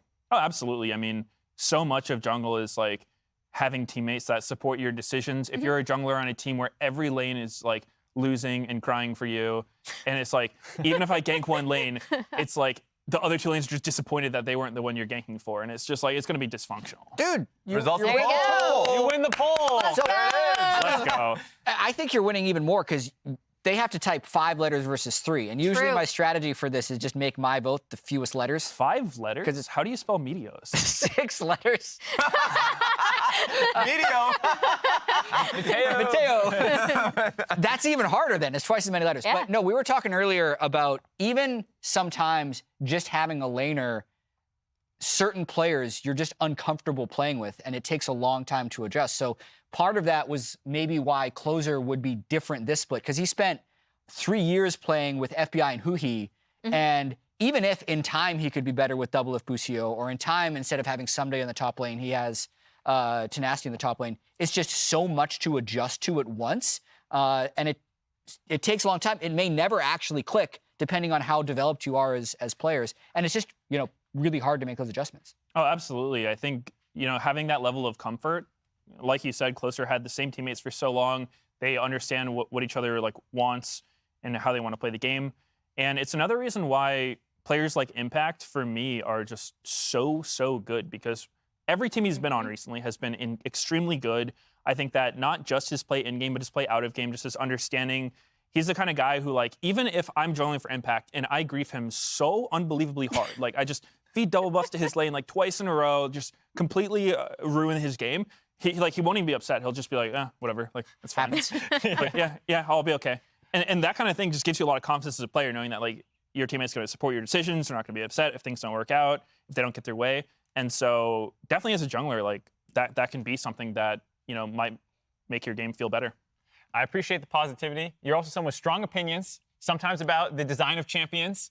So to come on the broadcast, we need you to bring the positive spin about the champion design. So we're going to go actually move over to the positivity poro. Yeah, there we go. Let's go. Yeah. If you're going to be on the Riot broadcast, you have to be nice to Riot Games. Here we go. So you're going to Always. take a seat right there, and we're going to hold up some champions that you have in the past maybe not had the nicest things to say Am about. I sitting on the poro? Yep, you have to sit on it. Oh my. And we're going to right. hold up champions, and you It's a have to juicy say one. something you like about them. Okay. This These is are a champions positivity you zone. normally criticize. Okay. We'll start with Jad, and we'll just move down the line. Okay. We each have one. All right. You must say something nice in the positivity zone about Zeri. Oh, that's a hard one. What do you like about Zeri? Remember, you're limited. You to have to answer. What do I like about Zeri? Well, she's very different. You know, her Q is so cool. Yeah. Yeah. Anything It's else? really funny to watch you struggle with Yeah. this. I mean, I think she has cool parts of her kit. Like, I think her wall interactions are cool. The way you can, like, slide through the wall, like, trick shot with your W through the wall. I think that stuff's pretty cool. I think she's expressive in terms of like watching high moments. It's just maybe they're a little too easy to get to. Is that? I mean, this is positivity Okay. zone. I should help him. I won't help what him are you anymore. doing? I won't help him anymore. I'll just hold up Yumi. Everyone's. Honestly, such a great champion for new players and players playing on 1000 ping. I think Riot did a very, very good job making the game accessible to all people, and you know, maybe not even people, maybe animals as well. Like my dog wants to start playing the game, or my cat. Like I'm just so glad we have a champion for that. Okay, there we go. I love the fact that you talked about positivity towards animals because somebody really cares about it. Ivern, say something positive about Ivern. A few things positive about Ivern. A few. Ooh, my. Let's start with one. Go from there. Yeah. So Ivern, I actually think he has some cool parts of his kit. I like the way that I think his Q is a really unique ability in that he's a support.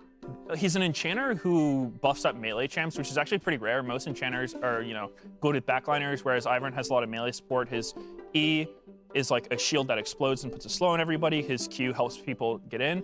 So I think that part of his kit is pretty cool. I really agree. Yeah, I think he's a great champion. That's great analysis, Medios. Good job. Yeah. That's what I Such a said. nice guy. That was genuinely Super positive, cool. you know? Oh, wow, okay.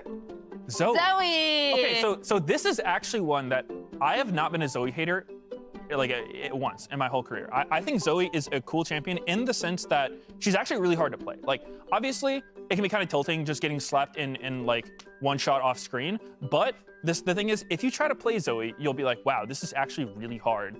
And I think she has a ton of skill expression. Like just knowing the angles where you can get like huge E's through the wall. Like watching Bolulu on her yesterday was really cool. Like obviously it's a champion he's super comfortable on. He made a lot of big plays. So I actually like Zoe. What do you feel about a recent change? The Sleepy Trouble bubble getting like, what, 20% pen? Magic pen? I mean, it seems good. She was struggling to kill people. Yeah. I haven't really noticed it, honestly. Like it hasn't really manifested itself. Like I'm not really getting one shot as a tank either way. Okay, there we go. I think the most interesting was you struggled the most with Zeri. That Yeah. felt like Yeah. the hardest What is one. that champion? Get off the poro. That was a question. That was a If you want to question. be negative, you got to leave the positivity There we zone. go. We're leaving the Yeah. positivity zone if you want to Good job. criticize You can Zeri. start Good job. flaming again. That was nice. All right, crushed it. there we go. I think you need to be on the positivity pour more often. You started with Zeri, man. That was We did tough. came in hot.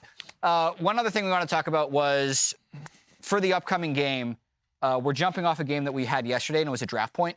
So 100 Thieves got completely steamrolled. They're going to be playing CLG in a second. And I wanted to pull up the drafts for this because we were talking about this during the game on the analyst desk. One team was all scaling. Fiora, Sejuani, Zeri, Acehole, and C9 was seemingly 3 winning lanes, but probably very poor scaling.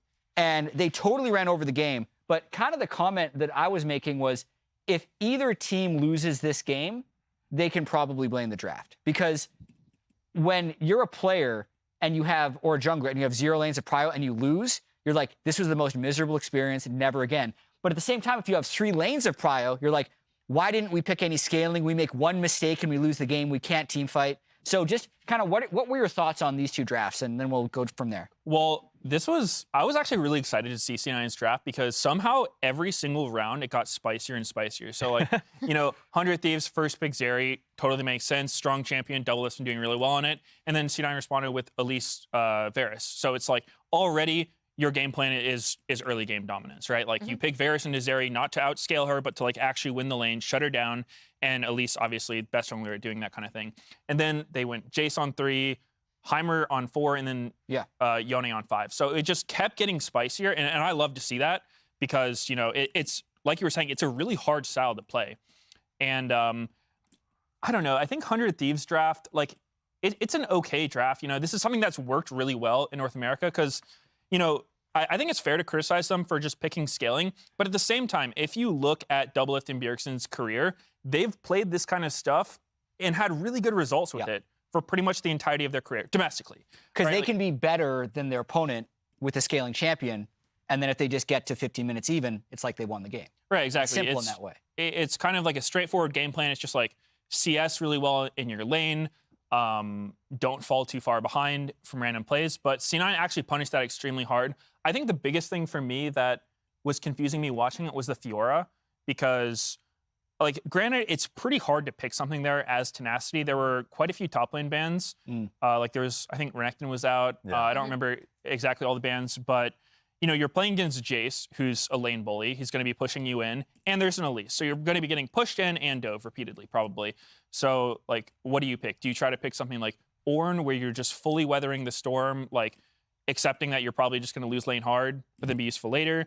But then he went with the route of playing Fiora, and I think that if you're going to do this kind of thing, you actually have to play topside with this comp because it's really the only point of pressure you have, and it was something that they were not able to do, and it just sort of fell apart for 100 Thieves. It definitely feels like a draft where, like, the better team will win either side of this draft because you'll be better laners, and the worst team, if they take the early game side, won't be able to get a big enough lead, and you'll kind of survive that early pressure and then hard outscale them. Yeah. Or if you're the good team on the early game side, you just smurf on them, and that's kind of what happened in the C9 one, where they're running around the map and just murdering people left and right. It was the fastest game of the split because it just felt like 100 Thieves had no foothold in the game at all. Yeah, the big one for me was mostly, this is the first day that we got to see teams play around Aurelion Sol. And I think with a draft like this, I would generally like to see a Sejuani at least have 2 of those solo lanes to play through. You have the top lane, but you're not going to play through mid at all. Like, it's just basically a gap, a huge hole in the map. Black hole. And so you're getting pushed in bot lane, you're getting pushed in mid, and you can only really play through top side, and, like, C9 recognizes that. I think that was the biggest question mark, was, like, you're drafting an Aurelion Sol with a jungle match. I mean, with a comp that you can't really play through most parts of the map, and it makes it very easy to play through. So that's the only criticism that I had personally. Yeah, I mean, even watching the game yesterday, like, I think that 100 Thieves actually had opportunities in the game, which, like, obviously we're watching on the spectator client. We have way more info than they have, but, like, I think there were opportunities where closer, like, you know, there was a window around level 3 where he could have, like, taken bot crab and ganked bottom, but it seems like their team is just not comfortable taking risks. They're just playing absolutely, completely risk-averse, which, you know, that does work against teams that can't punish you, but obviously C9 punished super hard. So, it was an awesome game to watch for C9. I think that was, like, an incredibly dominant performance on something we don't usually see do that well domestically. So, like, that was really inspiring to watch. That being said, you're going to get front row seats the next game. You're going to be casting this next one, so it's going to be a goodbye to you as we send you off, actually. You got to go cast. Yeah, you got to go do it. Yeah. Bye. Take it easy. Thank you. Thanks for joining us. Joining the desk. Or, oh, I messed up already. Yeah. No, he's joining the caster desk. Thank you for joining. Yeah. Oh, yeah. Got it. Thank you for joining that desk.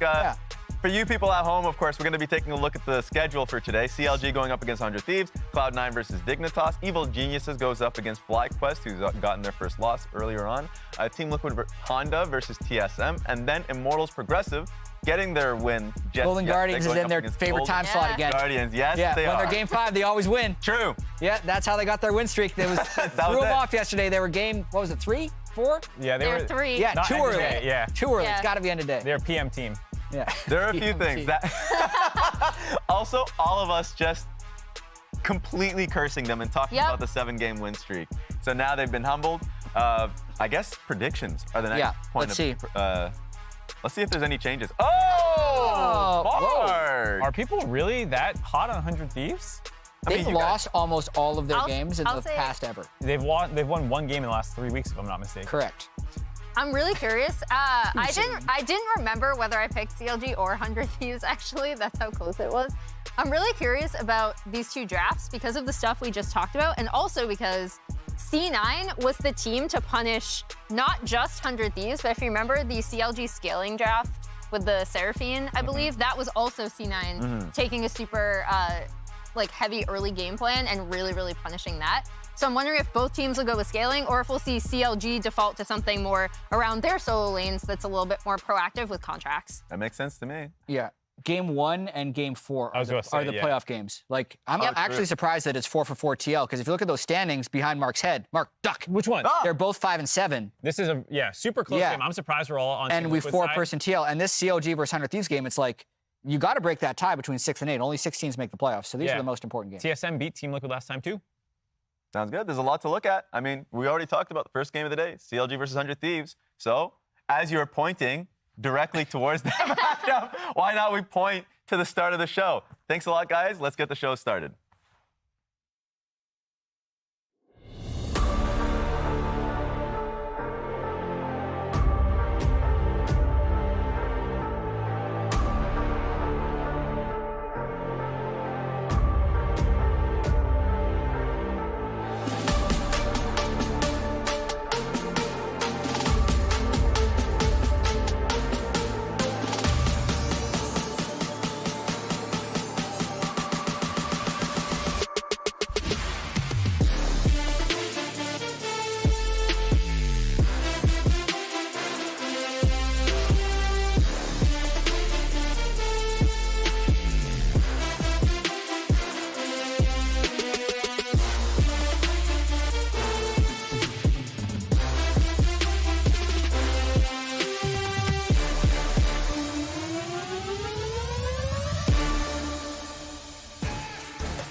Welcome back to the LCS. It's time for the second half here of Week 6. And to kick things off, we're going to go ahead and bring on our lovely special guest from the analyst, whatever we're calling that thing now. We're on the caster's desk, and Meteos is joining us not for one, but for 2 different games today. First off here with CLG versus 100 Thieves. How you doing, man? I'm great. It's awesome to be here. You know, it's been a while since I was in the LCS studio.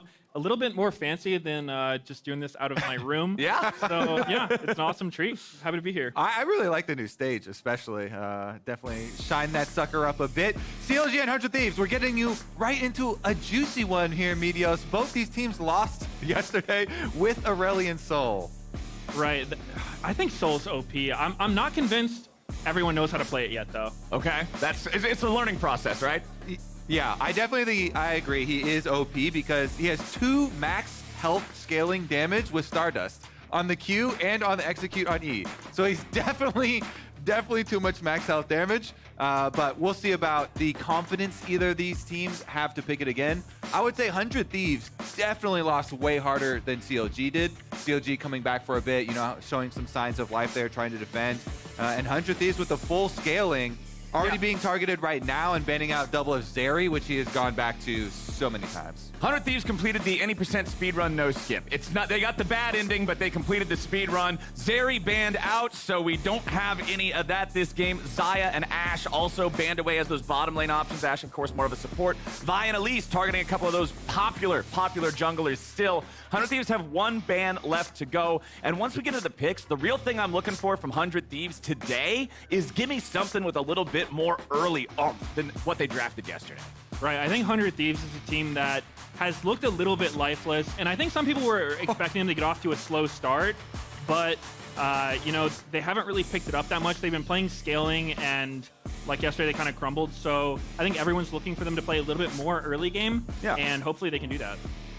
Well, Aurelion Sol first picked for CLG. Remember that yesterday it was Palafox who, even though CLG was incredibly far behind against FlyQuest, they dug in their heels. They were defending as long as they could. They honestly pulled off a couple of pretty spectacular defenses, fell in the end anyway, but this champion was paramount to that defense. 100 Thieves are going to respond by picking up the Gragas and the Caitlyn for double it. I think the Soul's a really interesting pick to take first against 100 Thieves because it's not a flex pick. You know he's going mid. Well, probably. Anyway, we haven't seen anywhere else. I don't think he's not in this team playing support or anything, so. That's fair. So, and, you know, like we were saying, 100 Thieves is a team that pretty much wins by scaling. And I think Aurelion Sol, I don't know if anything outscales him. He's really insane. When he gets that ultimate upgrade, he just wipes out the dinosaurs, drops a meteor, destroys the entire Earth. And it's just super hard to beat in team fights. Wait, pretty interesting moves here as we go pretty quickly with these lock-ins. 100 Thieves, there was no hesitation on their side. They immediately pick up the Caitlyn. We assume something like the Lux to be paired with it before the next round of bans come in. CLG, though, they actually don't even pick up their support quite yet unless the Varus is going to be moved into support, and they leave the extra one open here. So I would think 100 Thieves going to target CLG bottom lane here, ban out some more supports to deal with. Caitlyn Lux, obviously notorious for the pushing power off that bottom side. Plus, actually pairs really well with Gragas for later. Gragas is good with siege comps, so you can group up at those towers. Maybe they take away stuff like Karma or something like that. You could pair with the Varus to be able to have some more defense in that lane. And I do like the fact that CLG wanted to go ahead, grab themselves a jungler before the second half of the bans came through as well, with Vi and Elise already taken off the table. They didn't want to get knocked further down the tier list, but yes, the Karma is banned away. Thresh has been one of those champions that we saw a lot more of him played yesterday. He's one of those champs that traditionally can pair very well with Varus because of the fact that he can keep him safer in a situation where, you know, normally he's very easy to jump on. That might be another ban from 100 Thieves here. CLG gonna take Yone out of the picture, keep away one of those champions that yesterday we saw really throttle Aurelion Sol. Right, I'm not really sure if Thresh would work out well here. Thresh hasn't really looked too great, and mostly he's been paired with Aphelios, and it looks kind of not great. So all right, wouldn't be a fan of it. I feel I wouldn't like. That's fair. it's always hard to play too into Caitlyn Lux because you can get trapped or binding when you self-root yourself throwing out death sentence, so it is a little bit scary. They're going down to the wire though, and they go for the top side ban instead, taking away the Gwen, open something up here for Tenacity. Tenacity's been on a carry champ for the majority of their games. Tenacity ended yesterday's game 0-0-0 on Fiora. It was something that Twitch chat was having a bit of fun with based on the way that the game went overall, but obviously they want to see him be able to have some more impact in these games, be able to influence things. He's shown us that he's a player who's not afraid to flex muscles in those 1v1s, and I'm sure that's what 100 Thieves wants to see more out of him. And we've got the Cassante banned away from CLG, so they will target Tenacity a little bit there with that last ban. Yeah, I would expect 100 Thieves to try to keep Gragas as a flex for as long as they can, because, you know, right now, people have been playing him top, jungle, and even mid some places, so... Yeah, some faker guy, I heard. Yeah, he's an up-and-coming Korean player, I want to say. All right, closer on Lee Sin. This is something every 100 Thieves fan has been begging for, either Lee Sin or Viego. Those two champions got buffed recently. Yes. Those are the two star champions for closer that got him, you know, finals MVP. So I'm actually very excited to see the Lee Sin lock-in, even if it does mean the Gragas is, you know, more secure in Tenacity's hands there. It's probably now going top. Right, I like 100 Thieves' game plan so far. You know, whenever you pick a Caitlyn lane, you're probably going to be playing to it if you want to win. Yeah. And so I think this is... If you want to win. I love the caveat. Yeah, I mean, this is right up Double F's comfort zone. He likes having the pressure, being played around closer. On his, you know, successful runs in 100 Thieves, he was really playing around bot a lot. Yeah. And I love this trio for it. I think it's looking good for them so far. Final pick is going to be support Callista for CLG. We've seen Sven run this on Cloud9 previously. It is one of those champions that is very, very, very, very, very, very different from a lot of other things. The way that you have to work with the movement and the hopping, you got to be able to be practiced on this champion to be effective at it. So I'm curious to see how Varus Callista is going to play out against Caitlyn. Oh, we get it. Pick of the draft. Okay, so it's Gragas mid. Remember, this was featured on your Chef Kobe segment yesterday. You said this was delicious. This was the star of the show. It would steal the meal, and Bjergsen's going to play it here for 100 Thieves. Tenacity on Olaf versus the Scion. Interesting. You know, I don't know if I like the Olaf here. I think Olaf with Lee Sin kind of makes your team a little bit flimsy as far as CC goes, but, you know, obviously T1 has played a lot of comps like this, and if you just win early, then it doesn't really matter. So I like that they are picking more early game stuff. They have an early game plan, and we're going to have to see how CLG's double marksman bot lane does against it. Yeah, and I especially like how 100 Thieves can attack the Aurelion Sol. Lee Sin and Gragas, you have Bjergsen with the flash, initiate on that Aurelion Sol, get that dragon behind early, try and delay that scaling as much as possible. Obviously, I think Closer has a lot more options towards the mid and bottom side of the map. Top side, Tenacity, as you pointed out, has been left alone quite a lot, even though he is on one of these tank killing matchups now with the Olaf picked up. And he's running Ghost Flash as well. So he is going for a lot of extra mobility, won't have the extra teleport. I like it. I mean, I think in this game, Olaf actually could look really good because Olaf does super well if the other team has immobile carries. And Yeah. Aurelion Sol, I don't know if you'd call him immobile, but he's not super mobile. Like, Yeah. he's got his W, and that's about it. Just want to point out real quick, I did misspeak back in draft. It is not support Kalista, it is support Varus, with the Kalista being piloted by Luger. So it'll be up to him to kite out that Olaf, while Poom's job is just going to be to rain in those arrows. You can see Hail of Blades, typically what's going to be taken on these marksman supports. Poom walks up far enough to see the skill shots flying through the brushes, knows he doesn't want anything to do with that. And of course, with Caitlyn and Lux, you want to be able to control those brushes early, control that lane push, and exactly what you guys were talking about, let Doublelift run the show early on here in bottom lane. Absolutely. I think 100 Thieves has a very clear game plan. I really want to see them stick to it. Just try to punish CLG's bot lane as much as possible. And CLG, they're not picking a scaling bot lane. So I imagine we're going to see a lot of 3v3s, or maybe even more than that, depending on who else is able to come bottom. So really looking forward to that. Yeah, I was actually hoping for a super aggressive 100 Thieves level 1 when you have Lux as well as Olaf. You could have a super strong level 1 invade, something like that, but looks like they're just going to retake on their red side. That was warded by CLG during the bottom side move for them, so they will have vision of closer start here on Raptors, and know he's starting top triangle. Yep. I don't think the jungle start matters too much in this kind of game. I think both teams are going to be playing around bot, like we've been talking about. And I like how they use their stronger level 1 to just establish that bot lane control, like get the vision in the bush, because that helps a ton in these matchups. Luger and Poom putting a little bit of damage on Doublelift here at level 1, not shying away from the PvP as early as it might show up. Kobe, you said, yes, they're starting off in those top triangles there for both of our junglers. Doublelift continuing to take auto attack damage from Luger and Poom as Poom deploys the barrier to prevent the follow-up trade from Busio and Doublelift as he has to fall back.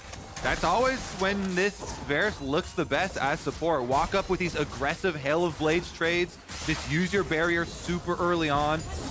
Cooldown will come back up. Oh! Flash from Busio for the binding, but they turn it around. It's going to be a trade so far, but now it's AD carry versus support, and Busio's got a whole lot of spears in him. It's a 2-for-1 trade, and CLG comes out on top. Wow, a nice start by 100 Thieves. They got that level 2 first. They got the push, flashed in, that was great. But, CLG responded really well. They got level 2 as well, and it actually ended up going really well for them, getting 2 kills over on Luger. Yes, 2 AD carries, greater than 1.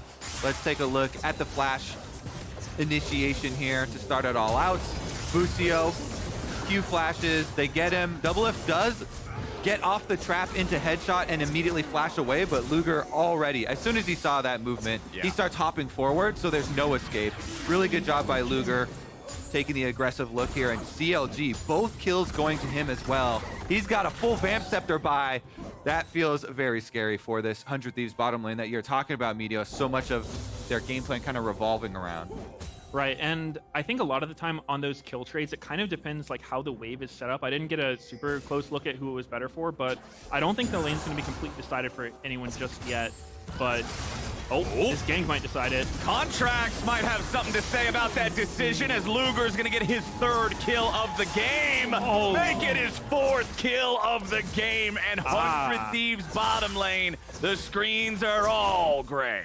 Wow, so, I'm a little bit surprised by Closer's decision to go for Crab there rather than hovering, because, obviously most plays you can come back to be like, oh, jungle should have been there. But in this instance, all summoners were burned in an all-in, and your wave is pushing out, right?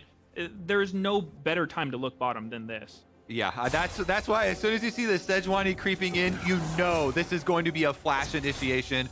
Busio used his flash in the last play that we saw offensively, and so Contracts goes in. Luger then immediately flashes for the follow-up, but they actually get Doublelift too here, which is the crazier part. I did not expect Doublelift to go down there. That was really well played by CLG. Great gank by Contracts, waiting in the bush. Yeah, and really good skill shots from both Luger and Poom. They both hit their Qs. Without that, they would not be able to take down the 2nd kill. And now, up top side, the 2v2 action continues. Contracts recognizing that this is going to be a good spot for Closer to potentially gank. He's going to cut him off there, win out in the trade against him. Back in mid, Bjergsen bringing the pain to Palafox here nice and early. Forces the flash. Yep, that's good. That's what you like to see. Palafox picked a scaling champ, and Bjergsen's able to punish him, get his flash early. Hopefully they can capitalize on that.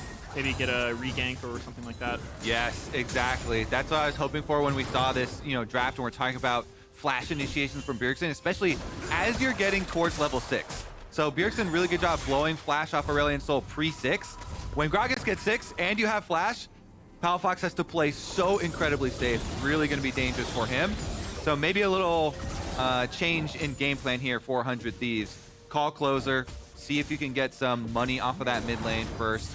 Right, I think you absolutely have to pivot with bot lane going the way it did early. Your game plan with Caitlyn should be playing to the lane, but obviously it's so doomed at this point. I think what they can look for is maybe like have Lux go mid with Lee Sin, maybe even Olaf, kill Aurelion Sol, and then once Bjergsen has prio, once he's got an advantage mid, he can come bot and help you out. Bjergsen's got to go back right now, however. Completely out of mana, still has the teleport ready, so he'll be able to return to lane almost instantaneously. Up top side, Tenacity has a pretty impressive lead in farm over his opponent in Dokla, but that is what you would expect early with the Olaf versus Sion matchup.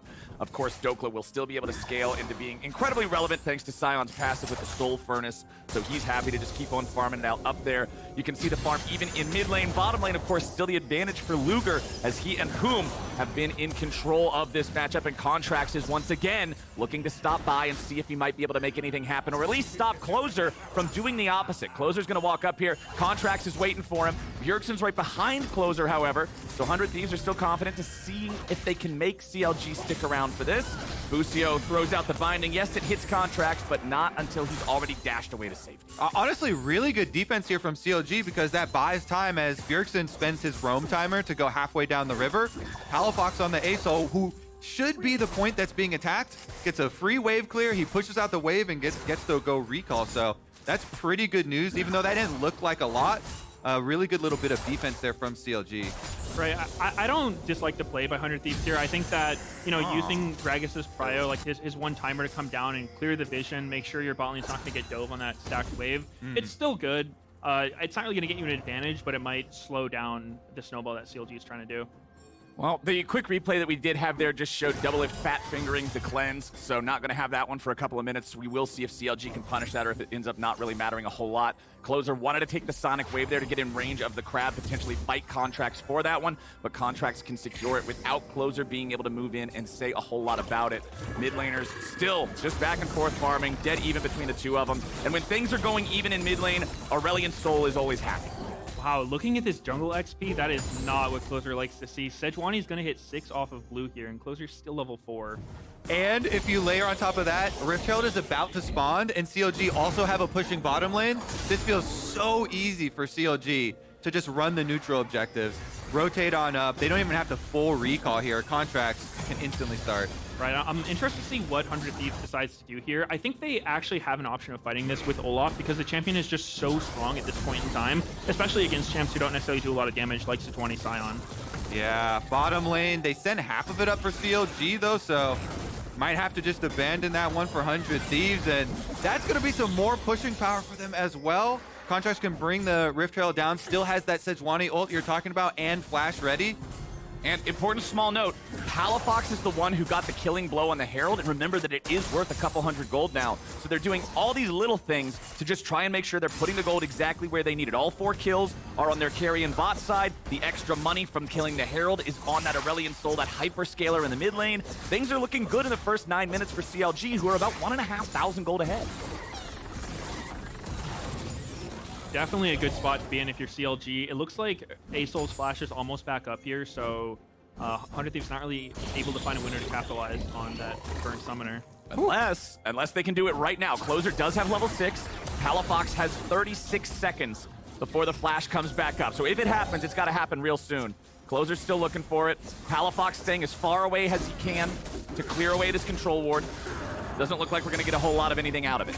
Yep, I like the respect Palafox is showing here. He recognizes they obviously timed his flash. They are running out of time to punish it, so they're probably looking there. And he was right, they were. Man, it is looking like a pretty rough weekend for 100 Thieves, even just with the start of this game, because CLG off of the bottom snowball, also getting Dragon. They don't give up any neutral objectives so far, winning the lanes as well. Yeah, this is absolutely not what you want to see as a 100 Thieves fan. They're down over a full level on bot lane. It's very much not where you want to be with Caitlyn.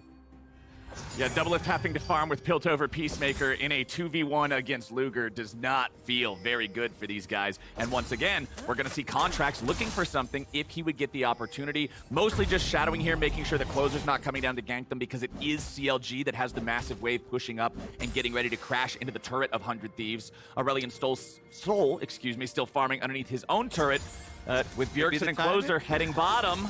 It's Poom and Luger who are just going to shove this wave up and get the hell out of town. CLG did see this. They have vision. And this is one of those things that, Lee Sin hasn't been super meta for a while, but he's one of the junglers who doesn't buy Sweeper because, he wants to get his word for ward hop. So he's just walking over vision, spotted, feels bad man. None of his plays are going to work while they know where you are. Oh, Poom goes in with a Chains of Corruption. double-lift does have his cleanse back up in time to get away from it. And they have to use Luger's ulti to save Poom there. A nice binding from Busio. Gonna make it so that ulti is down. Maybe there will be an opportunity now for 100 Thieves to try to find something against CLG's bottom side. Tenacity just walking away from Contracts up here in the top lane. There goes Ace in the hole, blocked by Luger, just to make sure Poom's not critically low. It was a good thing double-lift was warming up his cleanse key previously. Yes, we he was saw prepared. Replay. He was quick on this one. That actually ended up being a better cooldown trade. Yeah. 100 Thieves there. They got the Kalista ult, which is a super, super long cooldown early game. And, Varus' ult and cleanse. So maybe they'll have an opportunity to do something, but I think right now they just need time. Yeah. Biggest difficulty is, even if they make a play off it, there's no objectives to take too, so. Right. But bounty on Kalista is your dream scenario, I guess. If they can get priority mid, maybe bring down Gragas for a four-person play. So you're talking about priority. I think one of the priorities CLG needs to have right now is deploying this Rift Herald. They are down to very, very little time left to use this thing. They got about 30 seconds to drop it. So you can't really force an ideal situation. You just got to use the thing. Palafox going to be knocked over towards where Closer was waiting, but Contracts was ready. He's been doing a great job so far this game, reading where Closer wants to be and making sure he's there to guarantee that his guys don't get punished. This is a really good macro play by CLG. They recognize that they don't necessarily have mid prio, and so to drop the Herald bottom, if you don't want Gragas running down and killing you, you should just hover mid, let Palafox push, and now you have a window to drop the Herald where you're not going to get outnumbered. And there we go. Shelly should just be getting these 2 plates. There it is. Hey, at least they get the value. That's what I was worried about. As long as it doesn't expire in the inventory or have to walk 300,000 miles down mid and get killed for nothing. So CLG are going to get their guaranteed expected outcome of that Herald. Yeah. Miles. That's a lot of miles. While the CLG bottom lane is for sure the star of the show, well, hold on. That was an all-in from Tenacity. He flashes behind the Scion, goes into the Ragnarok, uses both summoner spells there, and Dokla responds with a flash of his own and an ulti to disengage it, so Tenacity won't get what he was looking for. Top lane, ladies and gentlemen. Oh boy, but mid lane's the story instead. Closer with a disengaged kick. Busio's coming up to give themselves a numbers advantage, but Closer flashes away to escape the Sejuani ulti. Busio now having to flash out to get away from the counter ulti of Varus as Boom rotates up. Palafox maintains control over the mid lane. Both sides throwing out a couple of weapons, a couple of ultis here. Nobody getting a whole lot. It's going to be very hard for 100 Thieves to win fights just trying to get a pick because, like I mentioned in draft, they don't have a whole lot of lockdown in their comp. Like Lee Sin, Olaf, Gragas has some CC, but it's not very reliable. It's not like, a Vi ulti where you just point, click, lock down entirely. They don't have a lot of things to set up their follow-up CC. So I think they're really going to be hoping that CLG just overextends here or gives them something. Ooh, CLG picking up that first turret of the game. 5 seconds before the plates would have fallen means they get the entirety of the possible value of that tier 1 turret bottom lane. Almost a 3,000 gold lead here 14 minutes into the game. Remember, they claimed first Herald, they claimed the first Drake, the second Drake about to spawn here in 25 seconds, but Closer's got his eyes on the other side of the map. Dokla does not have his ulti ready to go again. The Olaf ulti, however, is ready. Ragnarok has been used. There comes the damage from Scion to try to take him with him as you've got Palafox wanting to join in. Dokla's dead body just tears Tenacity apart, and it's a double kill for a dead man. CLG gets the better of him. He got stronger when he died. He was a zombie forever. What a champion. Wow. And, great play by... I was going to say it was a really good play by 100 Thieves, setting that up, getting the kill on Dokla. They blew his flash before, good follow-up gank. But Palafox having that TP advantage, great counter gank, and... you know, when you're on the scaling mid, being able to show up for a play like that and swing it, which, you know, it would have been a 1-for-0, but now it's a 1-for-2 in CLG's favor. Big Dokes with the expert passive usage here on Sion on full display. CLG, they're not done. Busio gets caught by the chains of corruption. Poom has his number, and they set it up for Luger yet again. The perfect AD carry score. No deaths, no assists, Get him, all Bjergsen. kills. Bjergsen wants to go after the dragon, but good lord, man, he's just getting melted by the looks dragon familiar. breath. This looks real bad. Bjergsen tries to get away. The big man belly flop gets him out for now, but here come the skies, and they descend on Bjergsen's health bar, baby. Palafox getting kill number 1.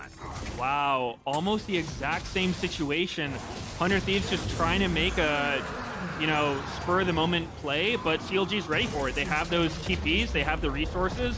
They're saying, you know, what is this guy doing? He's trying to go on me, just TP, kill him. So, you know, I think 100 Thieves definitely probably not playing their best macro game here, maybe feeling a little bit desperate, and definitely getting punished for it. It's like a buddy cop movie. It's great. Halifax has Dokla's back, and then Dokla's got his back, teleporting in to save. 100 Thieves are just aiming for the bushes. Yeah, unfortunately, there goes my hero. 100 Thieves are the extras in the movie. You can't hit shots right now. It's actually looking very, very sad. They did snag away the dragon, though. That's something. So at least CLG is not on a 2-0 dragon advantage, but unfortunately for 100 Thieves, it is a 5,000 gold deficit 16 minutes into the game. They have to stabilize, and they have to do it yesterday if they want to have any chance going forward here. It's just such a rough situation to be in because you don't even outscale with these comps, you know. CLG has great scaling on their team. They've got Sion, just this massive front line, and on 100 Thieves, who's going to kill him? Yeah. You've got Caitlyn, who's going to take like 4 items to be able to do anything to him, so I would not want to be in 100 Thieves' shoes right now. And your only AP threat is really the Gragas. I mean, that's not going to be a consistent DPS, you know, anything towards the Sion. He's fine. He's just going to stack this armor the entire time and feel great against Olaf and Lee and Caitlyn and everybody who will be hitting him. Doublelift does have his Bloodthirster. This has become very popular first item for AD carries. The shield from the item combined with the overheal shield creates just this extra 1,000 HP wall on an AD carry health bar. I'm not feeling great about those. Might be able to protect him. Oh my, don't even get me started. But so one thing that 100 Thieves could look for now is, you know, obviously those 2 plays before where they got TP'd on were pretty tragic for them, but they do have TP advantage now. You know, Bjergsen has his teleport available and CLG does not have either of theirs. So they could look to try to make some outnumbered play, but it might be hard. Ooh, Bjergsen's gonna be caught out by contracts here. They're just gonna chain CC, and Bjergsen, what the hell are you doing there? Of all the places on Summoner's Rift you could have been. He's going for a quick nap. Okay, yeah, a dirt nap. He had a little bit too much to drink. He's going back to the, he's going back to the fountain to He's take a gotta rally. bath as well. He's got to wash it off. Oh my goodness. CLG just look uncontested. And Poom's just throwing out another chains of corruption on this Varus, landing these over and over again to constantly provide some threat. They're not going to get a kill from it, but it opens up enough time. They force down the tier 2 turret in mid lane. Now the Palafox is already working on the tier 2 turret in bottom lane. 100 Thieves have no turrets for themselves yet. Tenacity working on remedying that here in the top lane. Dokla wants to make it back here in time to shut that down and should be able to clear out this wave in time. There it goes. So still, only objective the entire game for 100 Thieves has been that one Drake they secured. Not a perfect game. Boom. It's not a perfect game, you're right. Honestly, if I was only going to get one dragon, I think Mountain might be the one I would want. It's such a strong dragon, just stat-wise.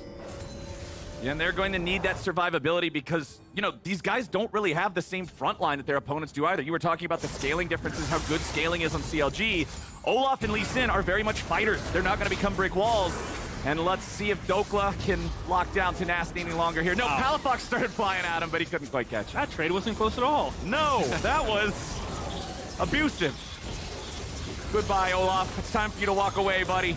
Dokla and Palafox are just ready to knock this sucker down. I don't really think 100 Thieves is doing a whole lot to stop it when Luger shows up to provide the DPS. That is now the 5th turret of the game, claimed by CLG. There comes the meteor from Palafox, but they don't quite have enough damage to take out anybody on 100. They do, however, have an 8,000 1,000 gold lead, and 100 Thieves feel completely suffocated. Yeah, as much as it is painful to look at it from the 100 Thieves point of view, CLG are doing such a good job moving this game state forward constantly. They're not wasting any time. They move from objective to objective, bully down these towers. They get a pick off someone on 100 Thieves. They kill another tower. They are basically wiping the map clean.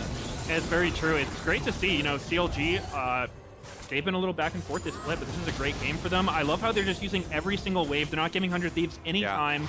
They're just always pressuring together and just absolutely choking. On spawn Baron. Yeah. 20-minute Baron. As soon as it shows up, they're ready to go for it. But 100 Thieves recognize what's going on. They're ready to answer.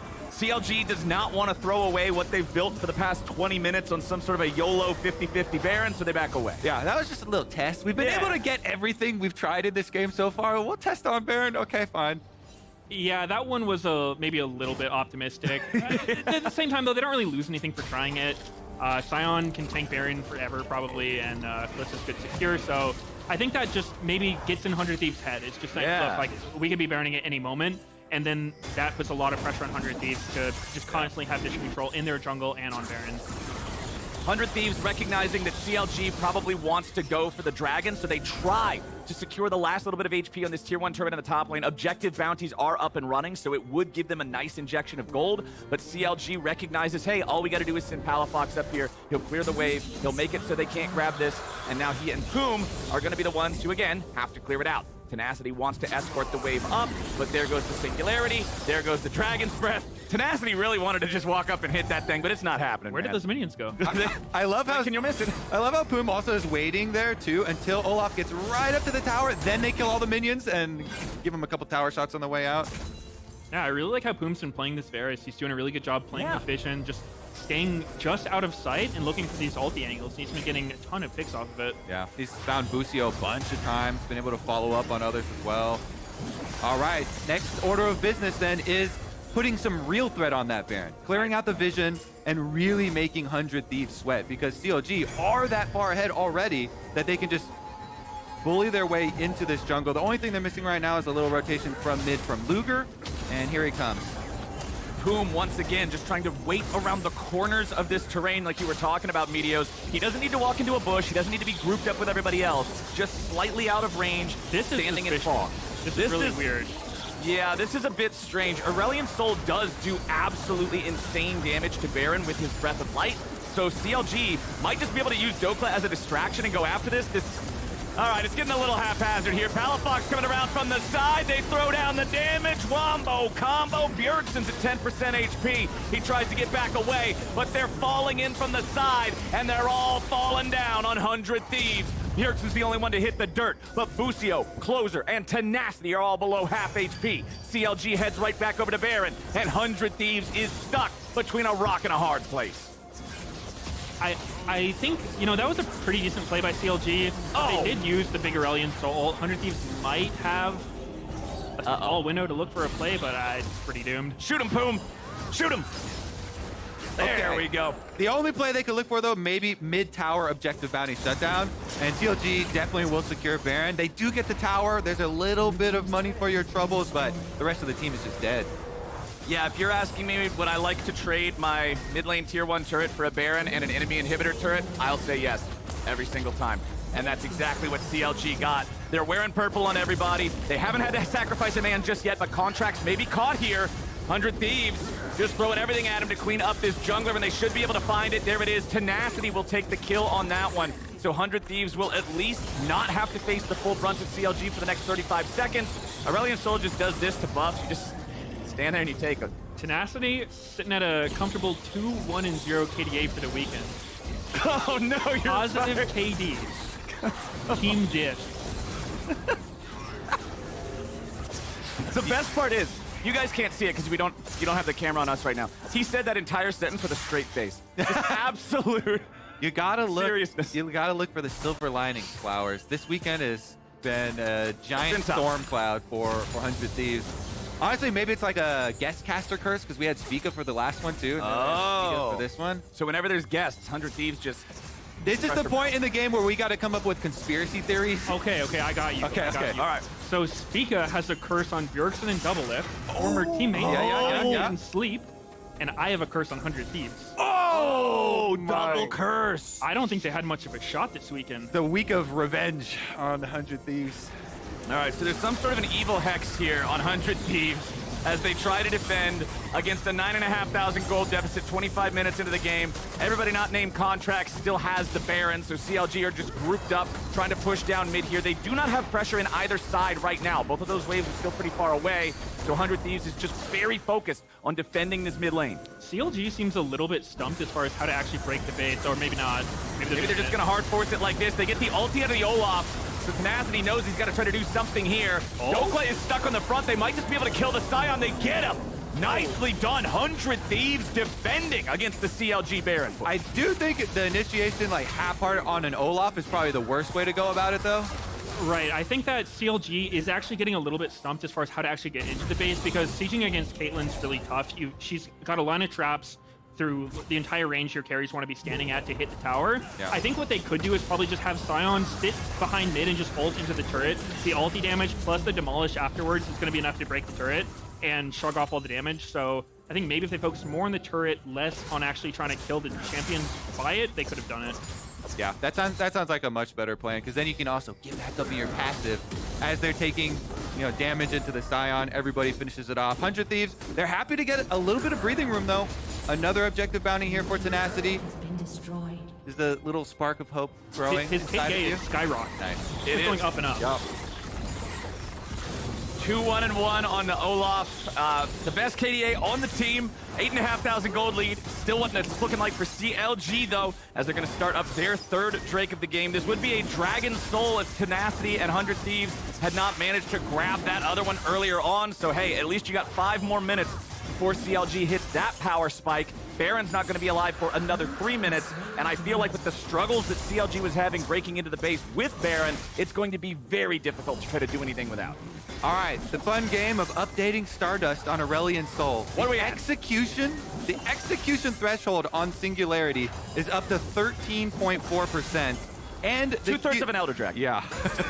And the Q, remember, is doing a little bit over 10% of max health damage as well, if you can channel it for a second. So What is his total Stardust count? Because I know that 10 per minute is the goal. 332. Okay, he's way past. All right. I think that's also like kind of a lazy man's goal, the 10 per minute. So if you're a real Aurelion Soul main, then you want to overshoot that. Okay. Well, right now he's feeling very comfortable about it. CLG is feeling great about their current state of the game. Scion is scaling infinitely. Aurelion Soul is scaling infinitely. Luger has 3 items completed on the Callista, including the Bloodthirster and the Immortal Shield Bow. Closer flashed, but Contracts had the aim to chase him through it. And with Poom doing the damage, they're going to finish off the 100 Thieves jungler 5v4 for the next 35 seconds. Did we catch who got the Raptors? I'm trying to weigh if that was worth it or not. I couldn't see if Closer got him or not. Each Raptor must be individually accounted for as well. Well, if each Raptor's worth about 2,000 gold, then it's worthwhile. Otherwise, might be a little tricky here for 100 Thieves. Tenacity pops the Ragnarok. He's ready to fight Dokla. The KDA. And Dokla's just walking away. All right, now he re-engages.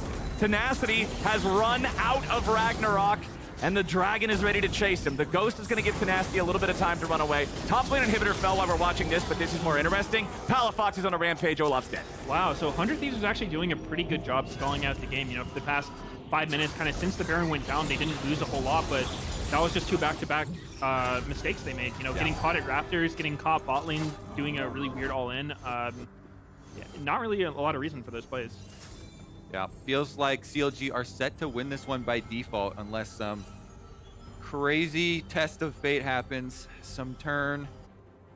Honestly, I don't even think that does it, man. Yeah. I don't think that does it. well, there's some big bounties on champions as well as the objective bounties. So if they can get some of those lazy like surprise kills, if CLG do kind of leave themselves open, then maybe there is that pathway back in, but it certainly looks to be doomed. I think unless Double-Lift gets a pentakill every bounty, there's not. All right, let's set it then. All right, that's the mark. Double-Lift has to pentakill, collect every bounty at the same time, and then purchase his entire full build with the money that he would receive from doing so. Dokla charging up that big decimating smash there, but now just walks it on off. Tenacity gonna lead the charge forward as 100 Thieves recognizes Baron is up. They do not want to allow CLG to take it. They're gonna grab their own red buff here for Double If, just try to give him as much firepower as possible. Contracts maintaining aggro on the Baron. It's still at about half HP. Tenacity and Closer still trying to push forward, gain every inch of ground they can. Doka on the front line. A lot of damage being done to Tenacity. He's using the stasis, trying to stay alive here in the very front. Busio is burning down. Doka's already killed Tenacity. Busio runs, and Closer's getting beat. It's Bjergsen already gone first, and 3 of the 100 Thieves are already dead. Busio burns away. A double kill for Palafox. Baron be damned, the game is over, and CLG's gonna take it. Yeah, that's gonna do it. You know, they tried. Bjergsen went for the flash combo on Aurelion Soul, did about 30% of his health, not quite enough, and yeah, CLG's gonna take it. Pretty impressive game by CLG, all things said. You know, Incredible. starting from the bot lane, they just won the 2v2 really hard. Great gank right after it, and they just played with their advantage well. Luger and Boom, massive performance from them. I also think Contracts, even though it is a lot easier to play jungle when you have a winning, lane setup like this, he did a really good job hovering, denying all of these 100 Thieves plays that they were trying to set up to get back into the game. On the Sejuani, it's not a glorious position to be in, but he did it quite well. And the desk was talking about it before this game, saying how both of these teams are kind of in that melee of 3 or 4 different teams right around the cutoff for playoffs, around that 6th, 7th, 8th type of a spot. It's a pretty big deal for CLG. They're going up to 7-6 with this win. 100 Thieves, unfortunately, sitting on 5 and 8. Pretty rough score with only a couple weeks left to play to try to make it into playoffs. CLG are happy with this one. Great game from CLG all around. They should definitely be happy about that. DeMonte's loving it. Look at the grin, man. He's loving this. Yeah, it's all smiles and laughs in the CLG camp. Definitely not going to be that in the 100 Thieves camp after this weekend. Tons to review and tons to change. It's just such a rough situation to be in. You know, it seems like everything they're trying is just not working. You know, not a whole lot of proactive plays coming out of them. I think this game, they at least tried to pick early game champs. Yeah.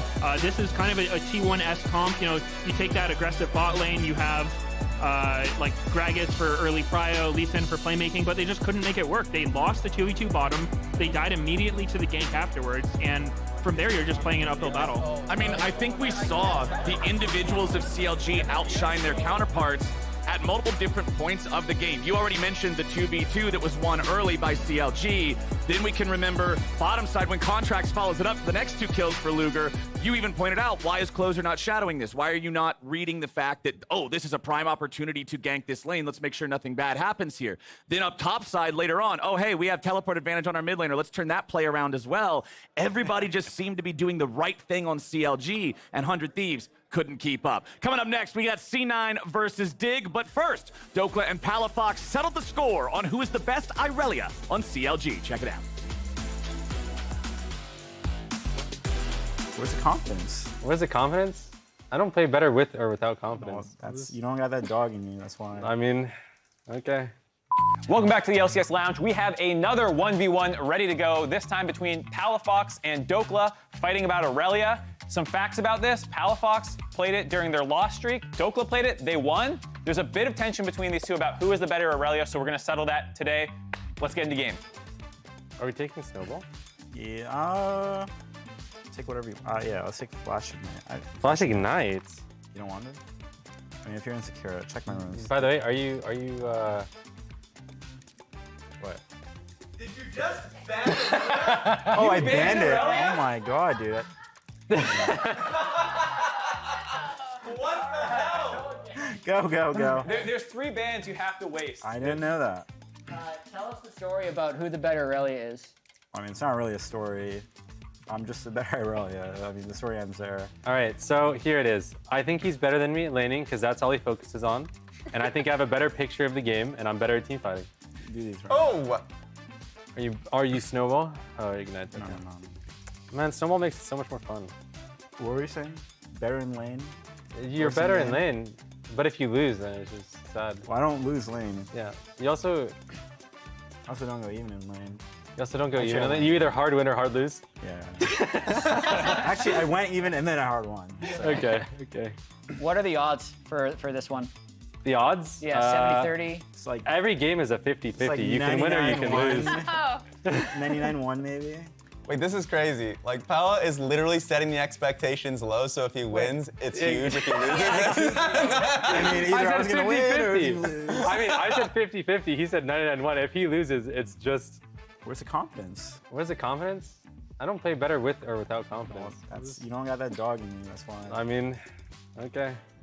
What if we just go triple Dagger D-blade? boots? Dagger, boots, pop. Okay. Oh yeah. Wanna do that? Sure.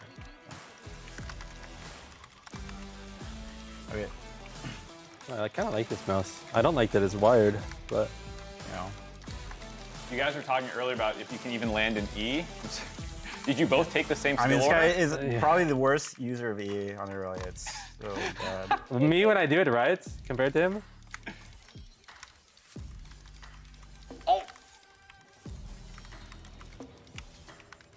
already? Oh, this is. whoa. No way! You're right. You're right. actually so I am trash. bad. I am bad. Oh my god. You're getting a plate too? Oh, it's. God. Wait, can you base in this? Yeah, you can. Oh, Flark. All right, go freeze the All right, lane. he's out. Yeah. Goodbye. I think I need to base or the game is unplayable. Dokla freezing the lane and a. Oh, interrupts the recall? What are you doing? Cheeser. Got that dog in me, man. Guys, I don't think it's playable if I don't recall. Did you? No, this is the right play. How do you know he was in that bush? See, he looked at his Did he look at screen. his Everyone's so great. I don't screen fake. That was in Halo days. I don't screen fake anymore. That was in Halo days. You remember those days? We'll check the Yeah. tapes. Palafox, thoughts on stream snipers with this guy looking at your screen? I'm not looking. Maybe it was good prediction. It was good prediction. Fair enough. Fair enough. Oh no. Oh, you got you. Yeah. He's 6. Trash, bro. Yeah. Okay. How We're would you never win playing that? earlier. How would you win that from the first start? Why would you even W first? You need W to tank my damage when I all in. Why would you ever W to start? Do you think it's winnable? Not if you play like that. Oh, so you think that you could win with the lead the difference? No, I'm saying you're paying for your mistake. That's what I'm saying. Yes, I did pay for my mistake. Yeah, Greg. I mean, Wait, but the first 1v1 is fun. If I dodge the E. You should not W. You should Like W with- okay, at my actually, never burst. play. You should Alright. W my burst. Why would you W to sack your passive? Not good. Never As good. you can Yeah. tell, this is what goes on after every Yeah. game, I'm sure. A little bit of back and forth. Thank you guys so much for doing the 1v1. And that's it for us.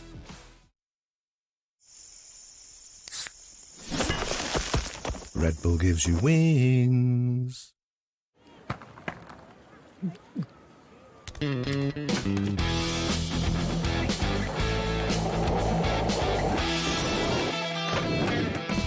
Who said you can't teach an old dog new tricks? Hmm?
Hello, everybody. I believe I have some suggestions, some questions from people in the LCS Discord ready to be answered by me. Let's get into it. I do not know any of these questions, so I'm answering them on the fly in 5 seconds. JMN, how do you avoid inting every game? I don't. I int a lot. I mean, I guess you get better. I don't know. Get better at the game. Ciriday, Diana top, trash. Don't ever talk to me again. Cambards, in what areas of top lane do you feel you're lacking in? I think I forget about where the jungler is a lot, and I also don't plan in advance when to invade camps. So mainly like knowledge about the jungle, I guess. Yadid asks, Yorick when? Into Jace. That's like the only matchup I can think it's good into. Maybe Sion, actually. I can play Yorick versus Sion. Give me some suggestions. Okay, I'm destroying this box. Amanda, brackets Vulcan Enjoyer. What has been your favorite place, either international or domestic, that you visited while competing? Probably Iceland. Iceland is just, the air is so clear. I like cold weather usually a little bit more as well. And it's just chill. I feel like there's not that many people there, so you just like can just relax and it's not like overcrowded, too noisy. And the food is actually really good. I was surprised how good the food is, but it is very expensive. But Iceland. Gengar Griffith. Who has been your biggest competition since debuting in the LCS? Probably Impact, I guess. Probably Impact. I mean, Summit, I've only just started playing against this split, so I can't say he's been my biggest competition since then. Back in 2021, I would say Alfari. Alfari was pretty good in 2021. He was probably the hardest top laner for me to play against. JP Jones, if you were to redo one thing in your LoL career, what would it be? Damn, that's a hard question. I don't regret role swapping to mid lane, but I did end up changing back a split after. I don't regret it necessarily. So I don't know, I don't think I would really change anything. Exactly, which type of fudge is your favorite? None, fudge is trash. I hate eating fudge. The only reason why I say fudge is because I don't want to swear. Back then. Nowadays, I just swear. Thank you. Raz, where's Raz? Oh my God, he asked me, why do I look so cute? Oh my God, thank you. I thought it was anonymous. Oh, you thought it was anonymous? Okay, buddy. Why do I look so cute? I don't know, it's the genetics, you know? Thank you for the suggestions in the LCS Discord. Make sure to join for more segments like this. Goodbye.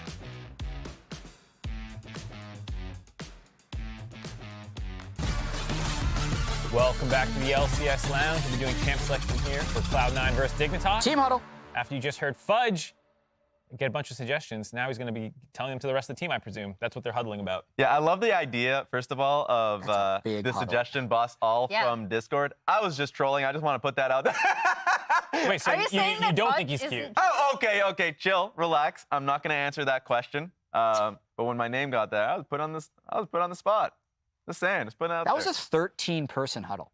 Yeah, it was a lot. Is there a limit to how many people you can put in the team huddle for LCS game? Are those even all C9 members? Do they like grab some people from backstage and be like, hey, yo, you producer, get up here. Any fans with a jersey, get on stage. They should definitely try and see the biggest huddle you can get before Riot tells you not to do that. I don't know if I should be suggesting this on camera. Now they're going to be aware. Every week they have to add another person and see if we catch on. That's a good call. That's what they've been doing. That's what I'm looking forward to. Oh, boy. All right, so what are the things to talk about with Cloud9? First off, Batman on your screen, M&S had an absolutely banger performance on the Yone last game. And these are his 3 games combined. He had a rough first game, but overall, it's looking pretty good. What's your opinion, Ben, of him thus far, Medios? Well, we haven't seen a ton of him so far. Like you said, his first game was super rough, but I'm not convinced anybody could have done well in that situation. He's playing Victor, getting hard pressured, but, you know, on LeBlanc, on Yone, these playmaking champs, he's looked really good. He's done his job and then more, you know, finding really creative pick angles, just going for solo kills, playing very aggressively, and it's awesome to see. It's definitely a player that's looking forward to watching. 100% agree. And I love the fact that after the first game, specifically Blabber talked about how he was talking, you know, he felt nerves on stage. Makes sense. And then he just started playing his style of champions. LeBlanc, Yone, those are the things that I'd like to see him playing. We might even see Nakali. And so, like, write down basically what has made him so successful in the Challenger League is what I want to see from him. Yeah, in the top of day, we talked about how unforgiving their draft actually was against 100 Thieves and how well they were able to execute it when 100 Thieves had this scaling composition and C9 just absolutely punished them. It was really cool also to see them leaning in on their solo laners, which I think is something that they absolutely can do now that M&S is on the team because he is such a great assassin player. He also did an interview with Ashley King I saw on the front page of Reddit. Nice. The interviews he's done so far, the Travis one too, like he's been very funny, So very charming. very charming, very confident as well, basically saying like JoJo was the only player he felt like could contest him in lane phase. He's been a treat to get to know. Someone else that we have to get to know is the new bot laner for Dignitas, Tomo. He's looked pretty good so far. They did lose that game yesterday, but it felt like Tomo was actually the player on Dignitas who was kind of keeping them in that game. Yeah, he was. Oh, I didn't know that he was closest to Chime and Saida. I mean, fair. But my main point on Tomo, confusing Pokemon. But my main point on Tomo is that so the last time we saw him in the LCS stage was on FlyQuest, and they mentioned nerves. That was a situation that no one wants to be a part of, where you're just thrusted into the lineup to fix things when you're on a losing team. It's very similar now, to be fair. But it feels like the confidence is there. His laning phase was great, and he was a win condition on that Caitlyn game. So it's nice to see that he is completely different, I feel like. Put in a similar position, but I feel like the pressure is completely off of him. I do think that bouncing back from the loss yesterday is going to be pretty difficult. Yeah. For those of you who missed the Dignitas versus Immortals game, how dare you? Shame on you. Yeah. It was actually Best game of the year. an incredibly In any entertaining region. game. In terms of Maybe closeness, Calm in down, terms of there were multiple near Nexus kills for both teams. There were Baron steals. There was a Cloud Soul, so people were flying around. Tomo was super fed, but also just the fact that Dignitas was in 10th, needed to beat the 9th place team to get in 9th, loses to them, and now is going against Cloud9, who yesterday looked like T1. They just were so dominant. That mental hurdle of, oh, we didn't beat Immortals, now we must play Cloud9. I wonder how they're going to respond. It's definitely going to be hard to bounce back from, well, maybe. On one hand, I think right after losing that game yesterday, it's going to feel horrible. It's going to feel great for the team who won, awful for whoever lost. But at the same time, it was close, could have went either way. And they have looked like a better team since getting Tomo. Not necessarily that Spawn was the reason they were losing, but maybe it's just a breath of fresh air. And yeah, they look solid. Right from the start, we're seeing C9 just target Santorin. So specifically, jungle bans, easy to play team fighters is just getting stricken off the board. And actually, jungle is getting focused with an Elise ban from Dignitas. One thing we haven't got a chance to ask you about, Meteos, is most impressive teams for you in the league thus far. Obviously, everyone thinks FlyQuest is super hot, but then between EG, C9, Golden Guardians, there's this kind of debate going on. Who are you having a bit of a tendency towards if you were making finals? Who's going to end up their predictions? I would lean towards C9. I think that, they haven't won every single game. They have dropped some, but I really like the way that they play and the way that they've won. They don't really opt for the scaling picks. They're not just waiting for their opponents to mess up. They're always really aggressive, just in your face, which I love to see. Their games are never boring, so they're definitely favorites for me. It's just straight up a worse way to win best-of-1 games in LCS, playing the way they do. But it's a better way to win best-of-5s, I think, because it's going to prepare them better for playoffs. So I think they're going to continue to play early game. Caitlyn already left unbanned, partially because C9 themselves decided to target ban junglers, and they're probably going to have, we'll see, but they'll probably have the stronger early game comp than Dignitas. It reminds me of their championship split just a little bit, where in the regular season it feels like they're trying things out, not just playing aggressively and learning kind of the hard way if they're playing an early game composition, but also just specific comps where you're like, oh, okay, this doesn't work. This is maybe not our style. So yes, I agree with you completely. Caitlyn getting locked in though, so it seems like this is going to be a Berserker type of game. I would like for them to play towards bot side. I generally don't like seeing weak side Caitlyn's. So want to see what Dignitas ends up responding with. I will say Cloud9 is also maybe the only team who's playing a lot of triple carry, even quad carry, where you're like, yeah, Blabber, you can play a carry too. They have that, I know this is a terrible comparison, but that IG kind of energy where anyone at any moment can be the star of their team. Man, we are laying it on Cloud9. We're like, I am building them up to be giants so they will collapse. I'm getting Meteos to call them the best team in the league. Blabber Lee Sin. Okay. Yeah. That's hype. And But yeah, carrying with the Kalista. All right, there you go. You're totally right about them playing through top. Have any teams this split been playing carry tops successfully? Feels like C9's the only one who's actually been winning with After it. Cassante got nerfed, it felt like most people kind of bailed on carry tops except C9. Some Jace Yeah. still that other people are playing, but Yeah, I would say Dignitas, IMT, obviously the bottom of the bracket, and they're the teams that are experimenting a little bit more, but I think we've been seeing consistently that we're playing towards bot side. And this game's no different. Ezreal, Karma, and actually C9 locking in Callista probably support. I don't think you want Caitlyn's support. unless you're carry on T1, and we already just made that comparison. So. And this Also, is good. this is perfect for C9, right? Because as many like memes as we've made for about Sven, like to point out something that we've already talked about, like anyone on this team can carry, and we talked about them maybe leaning in on their solo laners. Here it's leaning on the fact that both of their bot laners are technically AD carries. Yeah, the confusing thing for me, just because the champion just got released, is Aurelion Sol. Because we saw high priority in the last game as a first pick. This time around, it's actually being dropped into 4-5 with no one even banning it. Just both of them are handshaking, saying that it's not worth it. I think there's a chance Dig could last pick it here if it looks like a good situation for it, but it doesn't really seem to me like something that Cloud9 would want to play. It's, you know, not particularly good early. It's really good at scaling, but that's not how they try to win their games. And I don't really see Dig blind picking it either because, you know, again, if you're playing against an early game team, you kind of want something that is strong early as well. Makes sense to me. Jensen is also a player who's not always the fastest to like jump on the new champion. And so like while Aurelion Sol, this is the first time it's enabled, he could play it, but I wouldn't be surprised if he just is sticking in his comfort zone right now with the rest of the team and trying to figure out exactly what works for them, leaning more towards his kind of staple control mages and stuff, but we'll see. To that point, though, it is still open, or they could flex the Jace because Jace can go top, so they can save the last counter pick for 5 for mid for Jensen if he does want to play it, and they just wait out whatever C9 picks. That's a flexy team comp. They could go Jace, Gragas, mid-top flex. They can do Gragas jungle flex if they really want to against Lee Sin. Yeah. So historically, I was that's been a actually good matchup. kind of assuming that it was jungle Gragas. yeah, I mean, Knowing we've seen Bitcoin. more mid lane Gragas than jungle Gragas lately, so it could be anything. But knowing Lee this, Sin LeBlanc. That's a fun one to lane against. Oh God. Yeah, we're definitely not seeing Asol. Oh, Shogath. Okay. Another recipient of some recent buffs on this patch. This is actually, I really like seeing C9 pull this out because I'm a Cho'Gath enjoyer until he takes over the meta and then it gets boring. Cho'Gath is really, really strong if he doesn't get punished in lane. He's somewhat punishable. He's not super strong early game, and if he falls behind, he can kind of get snowballed on. But, you know, if he can reach his core items and just become this unkillable tank, he's so strong. There it is, Renekton. I think that was the flex. He probably picked Cho'Gath expecting it to be the Jace top lane, but it's going to be Renekton. So you already gave us the... I want to hear from you, Jat.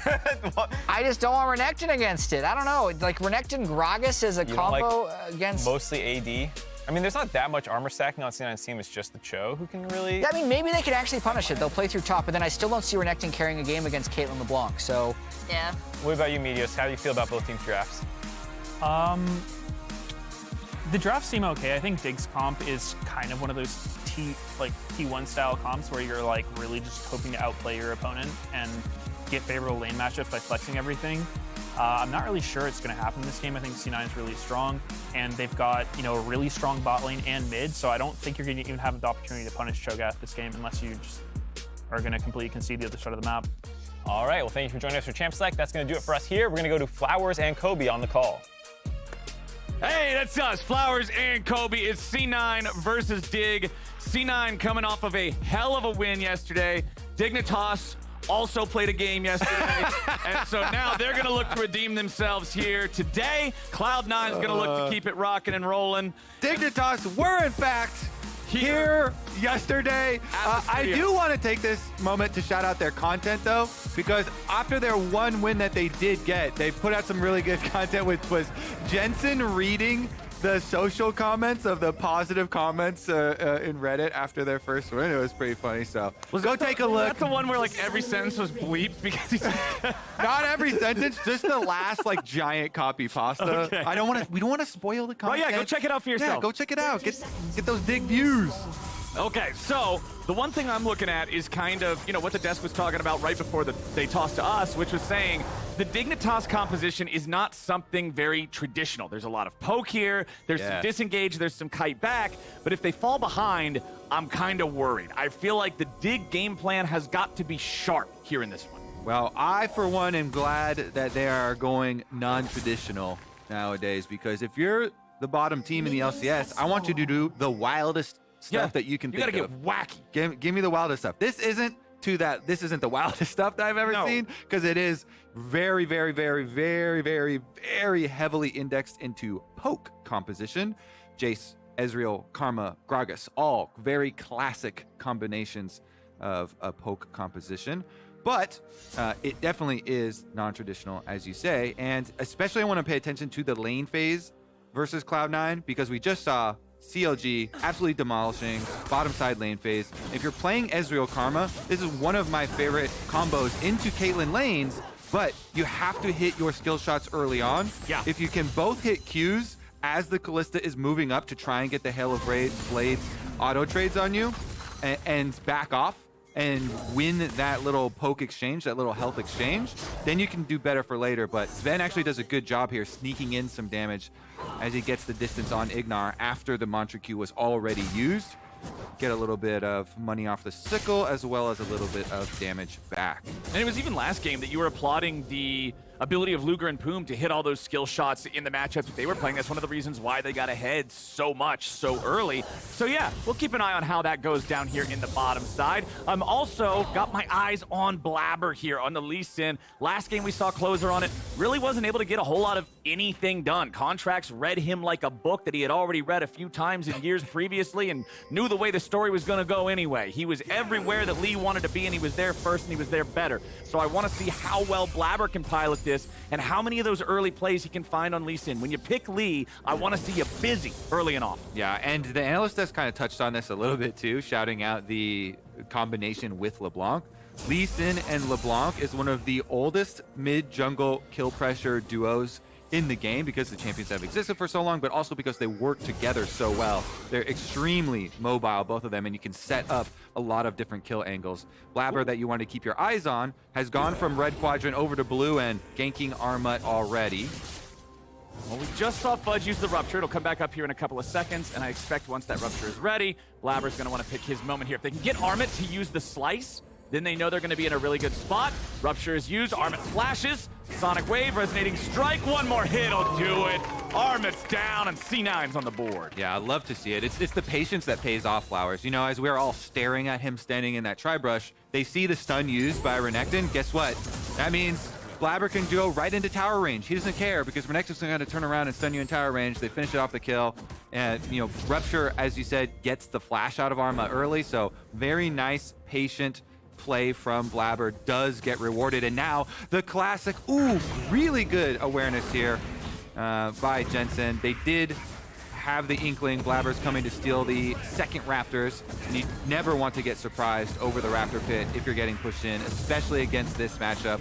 And Blabber still has his flash too, so he for sure could have gone for it and try to flash right back out. Jensen does get the awareness. Santorin a little bit later on the start because he moved over after they saw Blabber, but should be able to get the small ones, and he has Smite. Big one acquired too. Nicely done from Santorin, being able to make sure that they trade those chickens back and forth. But Blabber and M&S are not just going to let him walk away for free. They want to chase after him, but yeah, the Scuttle Crab speed is going to be enough to get the big man out of trouble. So M&S and Blabber just go right back to what they were doing. But it is that first blood for Blabber, getting things rolling in the top lane. Talking about how, you know, Cho'Gath is one of those champions that can be exposed a little bit in the laning phase, but if you let him get rolling, man, he's hard to deal with. Yeah, and honestly, now even more than previously, too, because there were some recent buffs to Cho'Gath. When you max Rupture, 20 more damage on it, and the other buffs were the majority mana cost buffs to help out that lane phase, so now it is easier for you to have a stronger lane phase with mana cost reductions on Q and W, as well as the extra damage we talked about, but Sven is already dead! Sven's down, and it's Tomo and Ignar. 2v2 win over Berserker and Sven. Really good all in right there from the Dignitas bottom lane. We said, got to hit those skill shots. They pinpoint on Sven, take him down, Arcane Shift in, flashed in. Both flashes down here for the Dig bottom lane, though, so maybe Cloud9 are pinging those, thinking, hey, let's try and punish them for that. They killed Sven. We gotta avenge our support death here, because they will at least have flash advantages. M&S jumps in versus Jensen. That hammer thing worked kind of wacky with those distortions of LeBlanc. Shock Blast going to pop the passive there of the LeBlanc, so no extra clone to get him out of trouble. And because of the fact that they force him to take this long wrap around, it means Jensen's gonna have more solo time here alone with the wave to get this one shoved up, get it crashing in. Santorin and Ignar both still hovering around. Yeah, and the reason that interaction looks so weird is because LeBlanc's distortion is a blink, not a jump or a dash. Right. And so Jace Hammer, you can knock people out of the air, you can, smash them down if they're dashing around, but blink from M&S used, no problem. The revert part is the blink. The first part is a dash, the reversion is a blink. Exactly. I think it actually might be the only ability in the game It's a that's trick both. question, it's both. Yeah, it's one of the only abilities in the game that is both. Chain connects, however, with Jensen back underneath the turret range. It means Blabber can't jump in and follow that one up. Pretty impressive numbers on the left side of your screen you're seeing right now for both Blabber and Sven on their current champions. Sven with more than a 75% win rate on Kalista, nearly a 9 KDA, man. Blast cone 2, he hits the Q. Oh, and Blabber just goes in and steals it. That feels bad, man. Dignitas wants that one back. Or it feels great for the Lee Sin. Blabber, honestly, first blood acquired, Dragon Steel acquired. He's living the Lee Sin dream, Flowers. This champion has buffed a little while ago, and it has taken an extra patch for pros to really start to jump on it. Once top laners started practicing it as well, really felt like all the jungles were like, all right, we're definitely going to play Lee again. This is one of the most fun champions ever designed. 81 damage there close, so he got it nice with the 681 combo. Lee Sin, when you have your Q execution damage taking the Sonic Wave in, that's why everybody is always so scared of Lee Sin coming in and stealing your dragons away from you. Blabber times it well, seasoned vet, so it never got low enough for Santorin to pure smite it. If you can combo, obviously Gragas also, W auto combo is gonna be your go-to move. Oh boy, okay. Armin had the slice at least to get away from the rupture there. If he does not get out of that rupture, Blabber gets in range for the Sonic Wave, the resonating strike, the kick, all that good stuff, and the Lizard is dead. But because of the fact they had to scare him away, because of the fact that Fudge has control here in the top side, it means that C9 are able to rotate the guys over to take this first neutral objective in the top half of the map. They already got the dragon thanks to Blabber's steal, so they're controlling everything right now as M&S tries to put himself in a spot to be able to find a kill here on Santorin, but with Santorin being able to escape from the lethal damage thanks to his flash, M&S is now in a bit of a tricky position. LeBlanc is one of the best champions to try to navigate your way out of something like this, but when you got 3 dudes chasing after you, Shock Blast tags him, so that means the timer will not expire anytime soon to go for an execute. M&S has to try to find some fancy feet, but there's not enough fanciness in the world to get you out of that, and Jensen's getting the money as another kill comes through. Sven's taken low yet again. Ignar kills him yet again. Dignitas wins the 2v2 yet again. Flowers, again, this is one of my favorite duos into Caitlyn lanes, and they're playing it so well. The desk also highlighting Tomo from yesterday. They're really, really hammering this one home. Another kill. Really nice ultimate into Arcane Shift away to ensure he doesn't give the trade back, too. Look how close the health is. So Ignar goes in, gets the root, Ignite is on, they hit the Mantra Q, they hit the ultimate, and jumps out of range so Berserker can't answer the other kill. Down again. Sven, 100% of the Cloud9 deaths. Tomo coming into Dignitas has done some good stuff for this team. They're still in a struggling spot. They're still 1-11, but that's not the kind of play I think you get with Spawn. Spawn was struggling a lot on this team. They needed to make some kind of a change. They bring Tomo in from Academy, and he's been doing better. Being able to have a guy that you can trust to be part of these 2v2 kills, to set these things up and have this lane stand on its own 2 legs, I think might be the kind of thing that could help turn things around for Dignitas. Maybe not immediately, but in the future as they keep working on things. 79 farm on his Ezreal versus the 93 of Berserker. It's the C9 bottom lane that is still ahead in terms of the farm, but the Dig bottom lane duo getting those 2 kills for their team so far feels really good for them. Let's see how they deal with the Blabber invade on Gromp. Pushing bottom lane gives you a lot of extra power to go for, but Santorin kites the Gromp all the way up into the tri-bush, so it fully leashes right back to starting position, and they will only lose a couple of control wards. to the invade, to the bottom side pressure. Blabber again in enemy territory, always looking for an angle, always looking for a play, looking for a way to drop off the Rift Herald eyeball and just grab some extra money here in the mid lane too. I like when teams drop Herald mid first time around. It means if they can secure the second one, you're almost guaranteed to knock down that tier 1 turret in mid lane by coming back and using it again. Yeah, nice plate assassination done by Blabber. And you mentioned mid turret is primary for most people, but especially when you've got a LeBlanc, you want M&S to be able to get out of lane, start roaming around, look for those LeBlanc rush plays that everybody else dreads. Fudge, by the way, of course, spamming his ultimate. He is up to already 4 stacks, 320 bonus health for the feasting Cho'Gath at the moment, and seems to be benefiting a decent amount from a lot of these mana changes here so far in lane phase. Looks pretty clean. Jensen's gonna walk up and just keep this lane shoving as his opponent is not nearby to do anything about it. Because LeBlanc is going Ignite versus the teleport, it does mean that Dignitas has that extra macro playability as the game goes forward, especially once we hit a couple minutes from now and all of those become unleashed. It will give Jensen the opportunity to show up more easily than M&S can. Meanwhile, in bottom lane, Sven has been rotating around doing a little bit of vision work, so that means it's up to Berserker to just hang back, not get himself caught out in any sort of a bad spot. It does mean that Tomo and Ignar have control over the bot side push, with Santorin hovering nearby. And I like what Fudge is doing right now on Cho'Gath. He pushed one more wave to get the recall off now to come for Dragon. He can just walk here, and then after the fight, teleport back to the top lane. So Cloud9 bringing all 5 as soon as Fudge walks down on the Cho'Gath.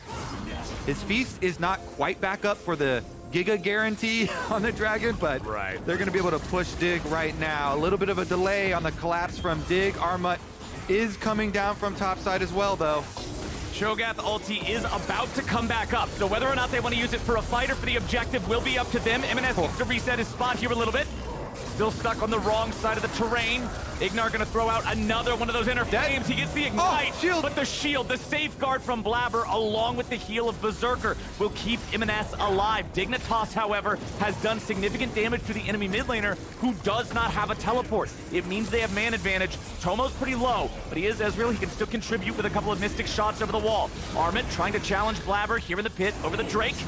Berserker using the trap to keep Ignar away, make it so he's not able to participate. Blabber gets right back away, but Jensen finishes him off. It'll be traded to 1-for-1, but now Sven dies too. Dignitas is out fighting Cloud9 here in the Dragon Pit. Yeah, Cloud9 thought they could take the 4v5 there. Blabber gets off the Dragon and goes for the kick, but gets locked up. Dignitas shut him down. Lee Sin in the dirt. Dragon resets as well. That was definitely a bit of a bungle here from Cloud9. First of all, M&S on the top side taking so much damage and having to go back. Then we're looking at a big kick here. You can see what he's thinking though. Ooh, juicy triple kick on a Renekton high health target. That's gonna hit all 3 of them. But the quick reaction from Armut, as soon as Lee Sin Qs to him, instant stuns. Yep. And so Cloud9 don't get the dream scenario 3-person kick that they wanted. Nicely shut down there by Arma, and a bit of disrespect from Blabber. Dignitas has been doing a good job answering what Cloud9 is throwing at him here early on in this game. We are at the 14-minute mark. Means early game's officially over. Plates have officially fallen. And Dignitas is officially right back into the Dragon Pit, trying to claim this second Drake of the game for themselves. C9 stole the first one away. This time around, Blabber's not around to do it again. And Ocean is one of the best for poke comps like this. You know, if you just want to siege up, throw out damage, you're going to have the extra regeneration here constantly. Just puts more emphasis on Cloud9 getting that engaged, not giving them time to extend the duration and get more out of the buffs. M&S jumped in there to just put a little bit of damage onto Tomo with a quick burst, gets himself right back out. Ignar's going forward, tries to root him up, but will not be able to stay in range to guarantee it. Meanwhile, with the bodies from Dignitas down here in bottom lane, it means that C9 feels free to take that second Herald on the other side of the map. Remember, they could just decide to use that mid if they want to try to knock down the remainder of the tier 1 turret, but it looks like Blabber also has his eyes potentially on the opportunity to make a move topside. Armit has fallen back, recognizing that his team is in bottom lane. C9's likely to try to overload stuff on topside. He doesn't want to be caught out here. Yeah, Berserker heads over with the Demolish proc from Fudge 2. That tower is toast.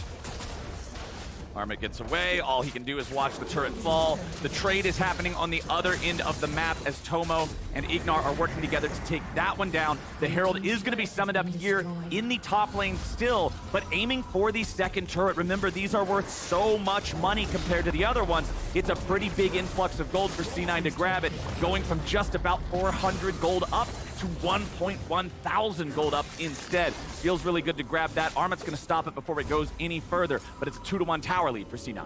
Yeah, nice job. The best case scenario is getting the secondary outer tower. It's worth the most, worth much more than the one in the middle. Well, due to the split push buffs, Cloud9 going to reset right after that and get back out with the Hex Gates as well. Shouldn't be too big of an issue here with the sides traded. Long lane on bottom side here being pushed out already by Fudge. No teleports for either of those top laners, or the mid laners for that matter. Fudge on that Cho'Gath is going to become a problem as this game keeps going forward. You can see Frozen Heart as the first item in his inventory. All of the real threats on the enemy team are physical damage. The only real AP threat is going to be that Jungle Gragas, but Jungle Gragas can't really kill Cho'Gath. He should never really be aiming for Cho'Gath. So as long as Fudge just stacks health and armor, he's going to be able to become this brick wall that can absorb a lot of the poke. He can stand in front of a Shock Blast. He can stand in front of a never-ending barrage of Mystic Shots. And Cloud9, that means that they can then use him to always lead the charge forward, close the gap on this poke comp, and make them lose ground as they retreat. Yep, and he's walking right back down to regain control of the push on bottom lane too. Walking right up to Arma, forcing him out. Get out of here, Crocodile. The brick wall pushes him out. Blabber comes over as well, and Cloud9 once again will be a step ahead in the map control here. Tower is going to drop first. M&S goes to answer topside too, so this time around, Dig don't even get the response. Dignitas just struggling to try to answer what C9 is doing here. Fudge and Blabber are going to work together, take down that tier 1 in bottom lane. They'll pick that up. That is 3 turrets to 1 now. The count for Cloud9 versus Dignitas. Tomo gets hit with the ace in the hole from Berserker there in mid lane, takes him critically low, does have to back off a little bit, and you're going to see the Cloud9 duo here in bottom lane try to get their recalls off. They let Blabber complete his recall while Fudge stops his to guarantee that Armit can't stop both of them. All right, easy move here for Cloud9. Just keep taking away jungle camps, slowly increasing your lead while you have Caitlyn constantly push up mid lane here. Berserker pushes another wave into the mid tower. Doesn't hit the minion, so he wasn't going for the wave clear, just going for a bit of a check on position to see if Caitlyn was still around, I guess. 1 minute until our next Drake spawns. Hextech Soul feels really good for everybody all of the time. Just a really powerful overall buff. So I'm curious how much attention both sides are going to be willing to commit to this. Still pretty early on into the game. Ignar and Santorin clearing out some of the vision in this bottom side river that was placed down by C9. Fudge still just stacking more and more and more and more health here on the Cho'Gath, up to over 3,000. Rupture hits Jensen. It's a very valuable target, but Dignitas is not in any kind of danger just yet. That tier 1 turret still standing in mid gives them a point to fall back to, and that's kind of what we were talking about earlier. You want to knock down that turret. You want to make sure LeBlanc and everybody else can chase after these guys. Armit's been caught out of position, though. He'll use the Dominus, but what's it even going to do? Armit getting caught with his pants down, and that could be a problem. Fudge won't be popped as easily. The Cho'Gath is much tankier, and Cloud9 now stands 5v4 for the next 27 seconds. They're not done quite yet. M&S over the wall wants to throw out a little bit of burst, but can't get it all onto the same target. Now that mid lane tier 1 that was that bastion of safety for Dig, that's gonna fall. Gold lead 2,500. Drake is in their sights. C9 have found momentum here in the mid game. Yeah, and I want to take a moment to talk about retaking. This idea in League of Legends where Cloud9 had just taken these jungle camps and counter jungled like we talked about. So if you're re-entering an area where your opponents just counter jungled you, you have to assume that there are wards there, that they have the vision advantage. Right. And since they are pushed up in mid lane too, they have the ability to rotate quicker over to you. So retaking, you have to have so much more of a cautious approach in retaking that territory.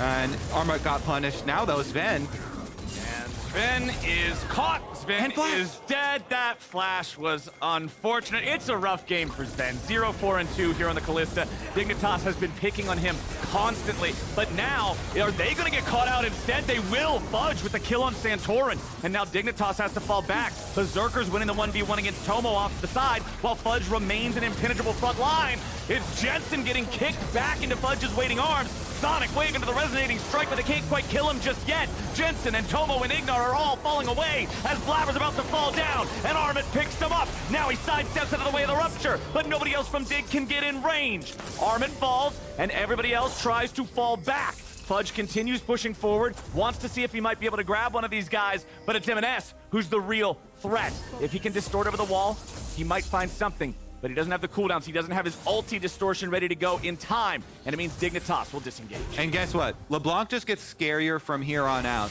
The only thing M&S has to worry about is point and click CC. Because he's so quick with his distortions. And the only way that happens is if he gets right into point blank range of Armut, or Armut has flash and can flash on him. Other than that, it's very hard for a Pocomp to actually punish a LeBlanc unless there's a mistake in positioning from the LeBlanc, or you're just extremely good in funneling those skill shots and be able to pinpoint. But look how much freedom he has in these fights. Blabber is creating space. Look at that. Goes in, Q, kicks the 2 tanks, gets the Jace right into Armut. Blabber actually kind of smurfing here as he goes back in on a Jensen, chunks down. The fed Jace is the most dangerous person on Dig. He does end up going down for his troubles, because Armut's able to get the Q off here into the back lines. But that whole duration, because all the focus was on Blabber, M&S and Fudge just run the fight, walking around, splitting up the members of Dig. So it didn't even matter for Cloud9 that Sven got picked off so early on. They're still able to come out ahead. They still retain control of their vision around this Baron. And Dignitas gonna have to regroup and try and get something out of the possible range advantage here. Poke needs to continuously land before you get the full engage. Right. Their #1 priority, dodge these ruptures. Don't let Cloud9 get a flank off or a rupture hit on you, because those are their main ways to engage. And just try and get the most out of your range damage here. So Fudge on the Cho'Gath, I didn't comment on it because we had the fight happening. He completed his second item. It is Heartsteel, the mega HP stacking item on top of a champion who can already stack HP because of his ultimate. If this game goes the distance, it is very easy for Fudge to hit 6,000 health if he keeps building tanky items. He's already over 4K right now. Nice. This is a very scary Cho'Gath. So that was some good adaptation here by Dig. The Poke members throwing their poke at the origin of the distortion, so they still got some pretty good harassment onto M&S. Might not be as safe of a game as I was setting it up to be for him. He has to be very careful about this positioning, and Dig are definitely looking to try and time those shots with his distortions, see if they can snipe him out. Just goes back to base in this case though, does not drop, still has the 4 stacks on his Dark Seal. Dignitas will clear out that Scuttle Crab topside, give themselves a little bit of unremovable vision. Meanwhile, Fudge versus Armut. This is not a fight that the Crocodile wins ever, at all. Even a little bit. Not now, not later, not ever. He can run, and he does manage to run away, but that's about the best you can hope for in that situation. Good job. I mean, it does attract the Cloud9 attention there, so Jensen is able to get a topside turret. Takes down the outer while Armut goes into evasive maneuvers. Yeah. It is able to escape. Still going to be C9 pushing out mid and bottom, but like the look here for Dig, getting a little scrappy, chipping away at the gold lead. 10 feast stacks for Fudge already. Remember, you can get 6 for free off of the minions, and then champion kills as well as dragon or baron kills are going to get you the rest of them. So very, very strong boy here. Ignar tries to get away from him. I don't know if the feast would have been enough to kill Ignar there, but now Fudge and Sven might be in some trouble with a TP coming in. Fudge already had to use the flash. They finally might have enough ammo to take down the big old Cho'Gath, and yes, they will. Jensen's grabbing the shutdown money, but Armut's gonna be traded back thanks to M&S. Blabber disengages with a kick, and it's 4v4 on the Rift. Oh, dies! A beautiful long-range shot coming down from Jensen and Tomo together. I guess they don't need CC to lock down the LeBlanc after all, Flowers. The best CC is death. They snipe him. Jensen as well as Tomo. Pinpoint accuracy. Berserker trying to do it all himself, though. Berserker getting real close up in their faces, making sure that he's trying to maximize these DPS windows. Dignitas has more men, but their health bars aren't exactly super nice right now. Jensen threatening another kill there with an accelerated shock blast. Sven has to save Berserker to get him away from it. The Drake's at 3K. Blabber wants to try to steal. Santorin off. Blabber takes him down and steals it away again. He just keeps getting away with it. They'll finally pick up the kill, but Fudge is back, and he's madder than hell. He missed the rupture, but Berserker aims true. Fudge gets the kill credit, and Dig get wiped out. How much work is Berserker doing, Flowers? That was insane stuff from him. The confidence on this guy, you love to see it growing with every game he gets with Cloud9. Absolutely as aggressive as possible. Here's the beginning of our story where the raid boss Fudge was originally killed, but as you know, there is a surprise twist at the end of this where Fudge ends up coming back and gets the extra kills. And Blabber, as you mentioned, is going to end up stealing the dragon as well. Here's the disengage, the double snipe. MNS gets hit by the Ezreal as well as the shock blast, basically same time there, getting the double for Jensen. And this was Berserker trying to do put out as much pressure as he possibly could. Sven as well gets chased down by Jensen. He ends up having a flash. Blabber goes in. I can't even see the health bar. Yeah. They were stacking champions on top of the dragon. I couldn't even see it, but Blabber's instincts reign supreme. He gets the dragon once again, lands the smite. And while Tomo did take him down in the aftermath, Fudge returns to get some payback. Fudge returns and he takes a big old bite out of him. You can see a little bit of a grin there on Sven's face as C9 now up 2,500 gold. The big thing about that fight too, 80 carry versus 80 carry, and Jensen is also the special guest star of the matchup here on the damage chart for the last fight. But C9 now on sole point because they were able to yoink yet another Drake away from Dignitas. This now puts a lot of pressure on Dig for the rest of the game. They've got 3 minutes until the Drake spawns, but Cloud9 is not going to wait for that to happen before another neutral objective is fought over. They have started up the Baron. Dignitas knows what's going on thanks to Tomo's ultimate. Jensen's trying to come around from the side, but MNS sees him on the flank. Now, MNS might need to be a little bit careful. Distorts over the wall to get away from Santorin. Still ends up eating the damage from Shock Blast. Baron's going to be secured by Fudge and C9. Armit's in the middle of everybody, but not for long. He's already dead. Tomo, Santorin, Jensen, Ignar, everybody else trying to get away. Blabber takes a lot of damage looking to chase them. He's nearly killed himself, but not quite yet. Dignitas still walking away from this one, seeing if they might be able to grab anything off the back of losing that Baron to the C9 rush. Cloud9 are able to get it. You know, they have so many tools to secure the Baron with Cho'Gath's Feast right now doing 1,500 damage, so it even out damages the upgraded, uber upgraded and buffed this season smites of 1,200 damage, plus having the Kalista and having, you know, Lee Sin execution as well. But still, I have to say, this is looking like a much better Dignitas. Tomo's having some really good looks. A lot of poke damage landing there. They're still fighting. Jensen on the Jace, putting out a lot of damage as well. Cloud9 still in a very, very commanding position, but this Dignitas is not rolling over. Dignitas is trying as hard as they can to stand up against this Cloud9 machine here. 2 minutes until the Drake Soul spawns. Baron's gonna last just about until then. It'll actually be alive for about 15 seconds after it spawns, so if C9 wanna just burn it down ASAP, they could do that. Abyssal Mass completed on Fudge means even more damage amp for both himself and his teammates, particularly the LeBlanc. And C9 is just going to force things down in 2 different lanes at the same time. Bottom lane has 4 out of 5 of the players, while MNS is separated from them, split pushing over in mid. As Fudge continues to be the front line with just shy of 6,000 HP, 5,990, he is not afraid of the poke to allow Berserker and Sven to provide the firepower right behind him. Yep, the pressure coming. 4-1 split push. MNS brings up the mid. Minions as well. Mid tower starting to get poked down here with LeBlanc autoing as well. Slowly but surely, the siege taking effect. Man, Dignitas cannot stabilize against this. They are hemorrhaging at this point. MNS takes down the tier 3 turret in mid, and now C9 is bringing the brunt of their force here into bottom lane.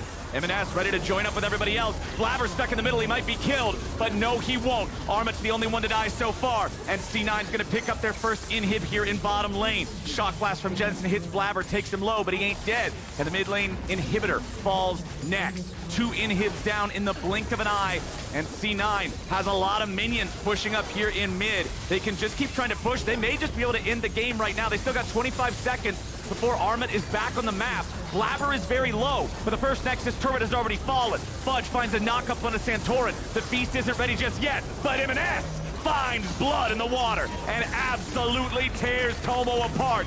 Dig is stuck back on the fountain stairs, and one Baron is all it took. 30 minutes in, C9 finds the win. Another beautiful game from Cloud9. I'm having a difficult time right now deciding if I give my player of the game to Fudge or Berserker, Flowers. Those two put in so much work. That was your whole front line and your whole back line right there is those two players. Yep. Fudge and Berserker doing a lot. M&S definitely had a lot of fun on his LeBlanc as well. But my goodness, Cloud9, this Cloud9 team really ramping up here through the season, gaining a lot of momentum. Very nice weekend from them. These guys are looking scary as a squad. I do want to give props to Dignitas, especially after the game that they had yesterday. Yeah. I was curious, what were they going to look like today? How bad was that match versus Immortals going to be affecting them? The composition was one of those comps that requires a high barrier of execution to be able to make it work. And early on, they were going blow for blow. They were winning the 2v2s bottom lane against Berserker and Sven. They were fighting the kills on Sven and disengaging in time before they could be punished. They unfortunately lost a couple of Drakes to some incredible steals from Blabber. They found some good snipes around these fights to keep things pretty close. They did a lot better than I thought they would do, but obviously there's still a long way to go for this team. Yeah. Love watching Cloud9 play. They're definitely having fun out there. Both Blabber and M&S on the LeBlanc Lee Sin, making some big plays. You mentioned the steals, also getting the first blood, some big explosion. All right, I've decided I'm gonna give it to Berserker. Yeah, I'm thinking the same thing. Fudge got caught the one time going into enemy jungle, and that's one more time than Berserker did. Deathless on the Caitlyn, so much pressure, fearless at the dragon fight. Love to see it. It's the dragon fight that really seals the deal for me because of the fact that it looked like Dignitas should have been able to take control over that situation. They should have been able to secure the Drake. And Berserker's just like, no, I'm Caitlyn, screw you. And he just stands up, walks within auto attack range, and starts going boom, boom, boom, boom. Like that was Chad Caitlyn gameplay. Yeah, you always appreciate the AD carries that are willing to put themselves into danger to be able to get that damage out. Thank you, M&S. This one is for you, Mom and Dad. Appreciate it. Yo, shout outs. This one is for you and your dad. To the person that is at it there. So hell yeah, wholesome. So that was a fan shout out, I think. Yeah, nice. That was cool. Hell yeah. I always love the wholesomeness you get here at the LCS. Me too. We're a big family here. Yeah. Big family, all having a good time. Hey, after the break, Meteos is going to be doing some VOD review, and then it's time for the battle of good and evil. Evil Geniuses versus Fly coming up next. Don't miss it. First thing we're going to do is teach you how to use the burner. Then you're going to turn it all the way counterclockwise. Ooh! Ooh! Now that I taught you how to turn this burner on. Okay. Let's go. Hold on. I got this. I got this. Let's go ahead and do it. Okay. Okay. Sick. Easy. Perfect. Of course. Can you crack it with one hand, or you do need both? Can I see You're it? an expert? Yeah, I'll show you. I want to see it. No. Like, crack it like this. Like the Tyler 1 clip. Like that. Oh! You can't feel the pepper. Okay. Okay. Oh, you feel it? Yeah! Oh. Tastes bad. Tastes bad? Okay, rate his 0 to 10. I'm not gonna buy this, you know?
welcome back to the LCS Lounge. I'm joined by the victorious Fudge. Hello. Congratulations on your win. Woo! So, today you played Cho'Gath. Right. And I've got a few clips we can look at here. So, this first one was the first blood you got on Armut. Yep. So, when I was watching this game, I figured, you've got Caitlyn, pretty spicy bot lane matchup. Figured junglers would probably want to play her on bot side. So, leading up to this gank, was this something that you called for, or was this just something that Blabber looked for himself? Yeah, so our in-game communication early was that they could stack possibly 3 waves on me if Renekton plays well and try to dive me. So Blabber also wanted to retake bot bush level 1 at 1 minute and 5 seconds once the enemy team had left and recalled. So he actually ended up starting bot side this game. And their top laner sort of took some bad trades and the waves really even. Also, we saw him about 30 seconds before this actually ward river bush. So I told Blabber he has a river bush ward. Blabber's like, okay, I'll go around, I'll ward hop over the wall, and it looks like he actually fake warded it. He might have fake warded it, yeah. Okay. But we're under the assumption that the only place he could ward was river. So the early game plan was covering top for the dive? Yes, it was covering top, and it turned into Gragas is probably pathing bot lane because of this bot lane matchup, and top lane should be 1v2. We can look for the gank. Cool. So nice and easy. The next clip, you have a good laning phase, is right around when you get your heart steal. Right. You have a pretty nice teleport play. So walk me through what you were thinking here when your support went down for the 4th time. Zen was kind of tilted this game. Anyway, I was actually not planning on TPing behind them, but I was just planning on defending top tower because we had just gotten Dragon. But then Sven got caught in the jungle and they overextended. Obviously, I'm really unkillable in this fight. They have no damage for me. Gragas is the only person that can kill me because I have armor. And Heartsteel and Cho'Gath, you can just E someone. If you land your Q, they just die to your W and ult. Obviously, I missed every spell here. We don't have to look at that. Just don't look at it. Yeah, we'll just look at my Qs, man. I suck at it. I have only played 3 games of this champion in the past couple months, so He seems really strong. It is really broken. You made him look real good. I think it is really, really broken. But I think people will start to play this game. Also, our Mood doesn't play Fiora, was our assumption. So that's why I blind picked Cho'Gath with the flex. Yeah, what are your thoughts on this Gragas Jace flex? Everyone's trying to be T1. I mean, I think it's good.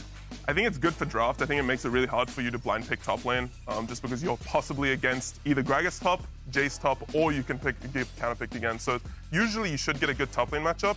I think because Armut doesn't really play a lot of the good counters to Cho'Gath, Fiora, in my opinion, is one of the best. It's a lot harder for them to actually make use of the flexes, but cool. So we got one more clip. This one, not quite as don't look at this. This is when I inted, wasn't it? Maybe. Yeah. So here I thought I could get the ult here. Okay. That was close. I thought you might flash for it. I don't think I had flash at that moment, did I?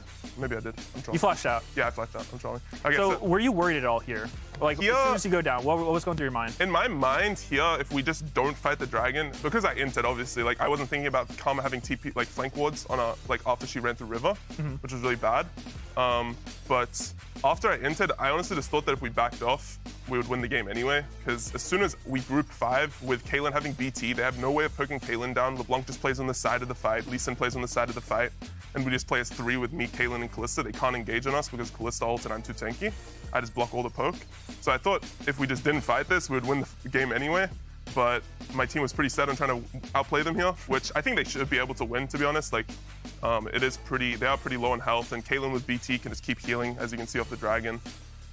This was kind of scary right here. I was like, oh no, Jay's gonna EQ you, and then thankfully Sven was aware. But I think Berserker played this fight pretty well after. Obviously, I think Jensen entered it a little bit. I think he should have just It almost looked like the Jensen show. Yeah, Jensen almost killed them all here, but nice E! Beautiful beard! Oh, I said beard. Cool, and yeah. From here, it starts with a B. You're back. The B, it's the same thing. Oh look, you're back. You didn't even die. I didn't even land Q. Dude, my Qs are so bad. I need to improve on this champion. What I find helps is putting it right under where they are. Yeah, that would help. Spikes knock them that would help, but then when they have high move speed, you still want to predict where they're going to click. Yeah, you got to put it where they're going to be. Okay. Cool. Well, great. that's all I have. Thank you so much. Great review. I learned so much. On your win. I am thankful for LCS to allow me to review with Meteos, the best player in LCS. Yeah. Thank you. He's done. Goodbye. Yeah, Thank you. thank you, Medios and Appreciate you. That was great. Yeah, that was great. One thing we have to touch on before we get to the FlyQuest game is Spica and his tomfoolery on Twitter. So he has been, if you've missed it, a huge instigator. We're going back a little bit. There's a lot of examples of these. These are some of the highlights. So when the Jan Sven drama happened, he played both sides. So Jan apologizes, and then Spica eggs him on, do not apologize, fraud, enchanter, abuser Sven. But then he tweets into Sven's apology and says, okay, nice PR, but what do you really think? And the thing is, he's actually been doing things like this for years. Yeah. The more devious ones is the next one we have, where there's a little bit of context here, because on one of M&S's previous teams, when he got subbed out, he went into Twitch chat and said right there what he's saying, why lose? But Spica posted a Photoshop of Diplex saying why lose after M&S's first game, just to try and get under people's skin. That's wild. He's been out of control. Because FlyQuest is so good, I feel like he has extra runway to just keep trolling everyone, because no one can like punch back at him right now. He's untouchable. Yeah, so he's been doing this on Twitter. He was also here yesterday with us doing some analyst desk segments and doing a little bit of casting. And he actually, I think, made some of us get into it. Take a look. Man, that Space Fleshy bit banged on TikTok. Dude, we have to find more stuff to do with Fleshy. That was just too good. Yeah, it is. Oh, Bro, what up, Speaker? Mark. How's it going, dude? That bit, Space Yeah? Flashy, that was sick. You totally carried that. Thanks, man. That was Yeah, sick. I mean, it was good, right? Yeah, it was great. Honestly, Mark, you were so hilarious in that. You got to do more. You got to do thanks. more of that. Yeah, for I feel like sure. I came up with almost all that. I mean, we bounced between each other pretty well. Actually, I have one thing I'm casting, and I know you're a great caster, so I want to ask for some tips. You know, I'm kind of nervous, to be Right, honest. yeah. For humor stuff, I feel like the best thing you can do is find something that's like topical in the community already and try and lean into that. I mean, if Mark's the funny one, I'm probably like a better caster. I see. Yeah. So if you're the better caster, I should ask you for tips then. Yeah, of course. Yeah. Yeah. Do you have General, any? Do you have about any any tips for me? broadcast tips. Yeah, I definitely think you're more experienced. You're probably a better caster. Well, I mean, I've been around forever too, doing a lot of casting, did a lot of stuff in Challenger, Collegiate. I mean, sure, but like Jan, a you lot. subbed out for like 2 years. You went to do balance, you coached. You like, dipped out of the broadcast. Become more knowledgeable about the scene in general. Yeah. Like you've just been here like the whole time. But that's why you're not funny, is because you became too serious when you were doing all these other things. No, it gave me a rounded skill set, Yeah, so I can do rounded, as in multiple all different you want to things. do is talk about the game, and you have All no you humor. do is just post all the time. Mark. When people like it, I get engagement. You did actual analysis once in a while. Jan and I don't sit next to each other anymore. Yeah. It's gonna take a bit. It's been awkward for me and Rex. Emily's honestly. the buffer. You're the one that's literally in between them, so if I they know. start fighting us. Yeah. I've been going to the gym. It's okay. We got to be careful with that guy. Anyway, Mark and I may never be the same. Aylin Vulcan had some words on Twitter last week, so here's a recap on the Aylin Vulcan. was involved in this one drop. too. God damn. Now it's time for LCS Social Theater. Vulcan started things off with. Bring Winsome back. Ayla responded saying, Promote Smoothie. Vulcan didn't take too kindly to this and tweeted out. The funny thing about this tweet is Ayla typed this out knowing full well that he is not essential to his team's success. A nightmare. Man shrugging. Ayla then dropped. What's wrong? You mad, bro? Willy Wonka.jpg. Vulcan posted an image saying, Smoothie is at the studio today. after Dignitas got their first win of the season by beating Evil Geniuses, Ayla wasted no time. You okay? At Vulcan Lol, I'm here if you want to vent. Fudge swung in with I think we settle this with a fist fight. Licorice dropped in with the shocked turtle meme from the hit 2006 film Over the Hedge starring Bruce Willis. Solo chimed in saying, What losing to Dig does to a MFer. You have nothing else than waiting for me to lose a game? See you next week.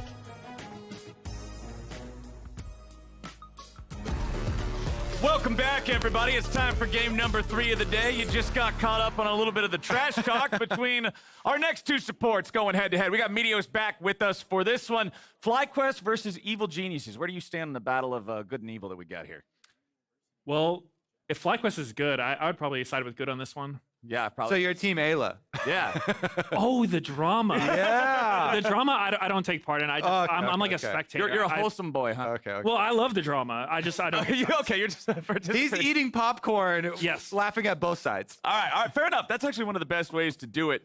FlyQuest going up against EG. FlyQuest still sitting on only one loss. This whole split, it was against a TSM squad that nobody expected them to lose to. I think it might have little bit of a fire under their ass, because after that, it's not like they lost anymore. They're still rolling. Let's see how they do here against EG. It's Zeri banned first. Let's go, baby. Every game without Zeri's a game that's better off.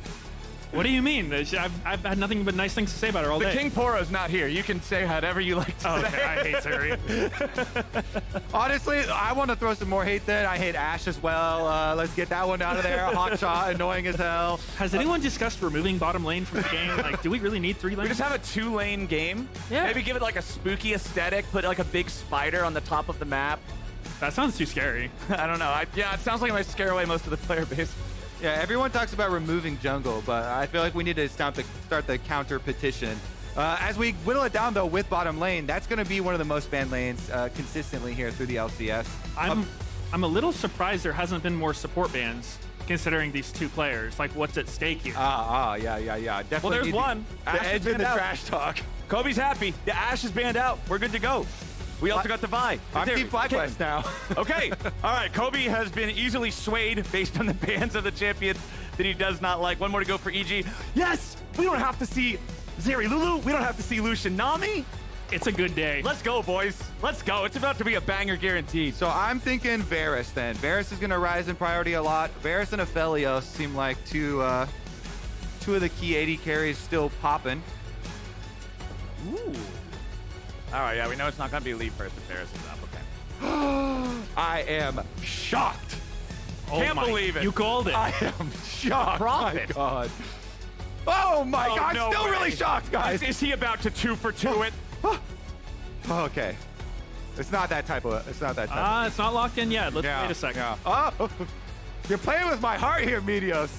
That's Impact doing it. I'm just watching. Okay, yeah, exactly. You're just eating popcorn. This is what he said. He's the spectator. Just watching the drama. I really, though, watching some Prince Champions Q games, hope that this does get locked in. Oh my God, they did it. He has had some of the most aggressive Aphelios play that we have seen since the original 200 years meme, when Aphelios literally got to pentakill people with a single ultimate. He is always flashing in, gale forcing in. So excited to see this particular player on Aphelios as well. We usually will also see like a Thresh paired with it for the Lantern, but it could be taken away. The safety there is definitely highly valued for both. And Spica, playing his humble tank duty as always.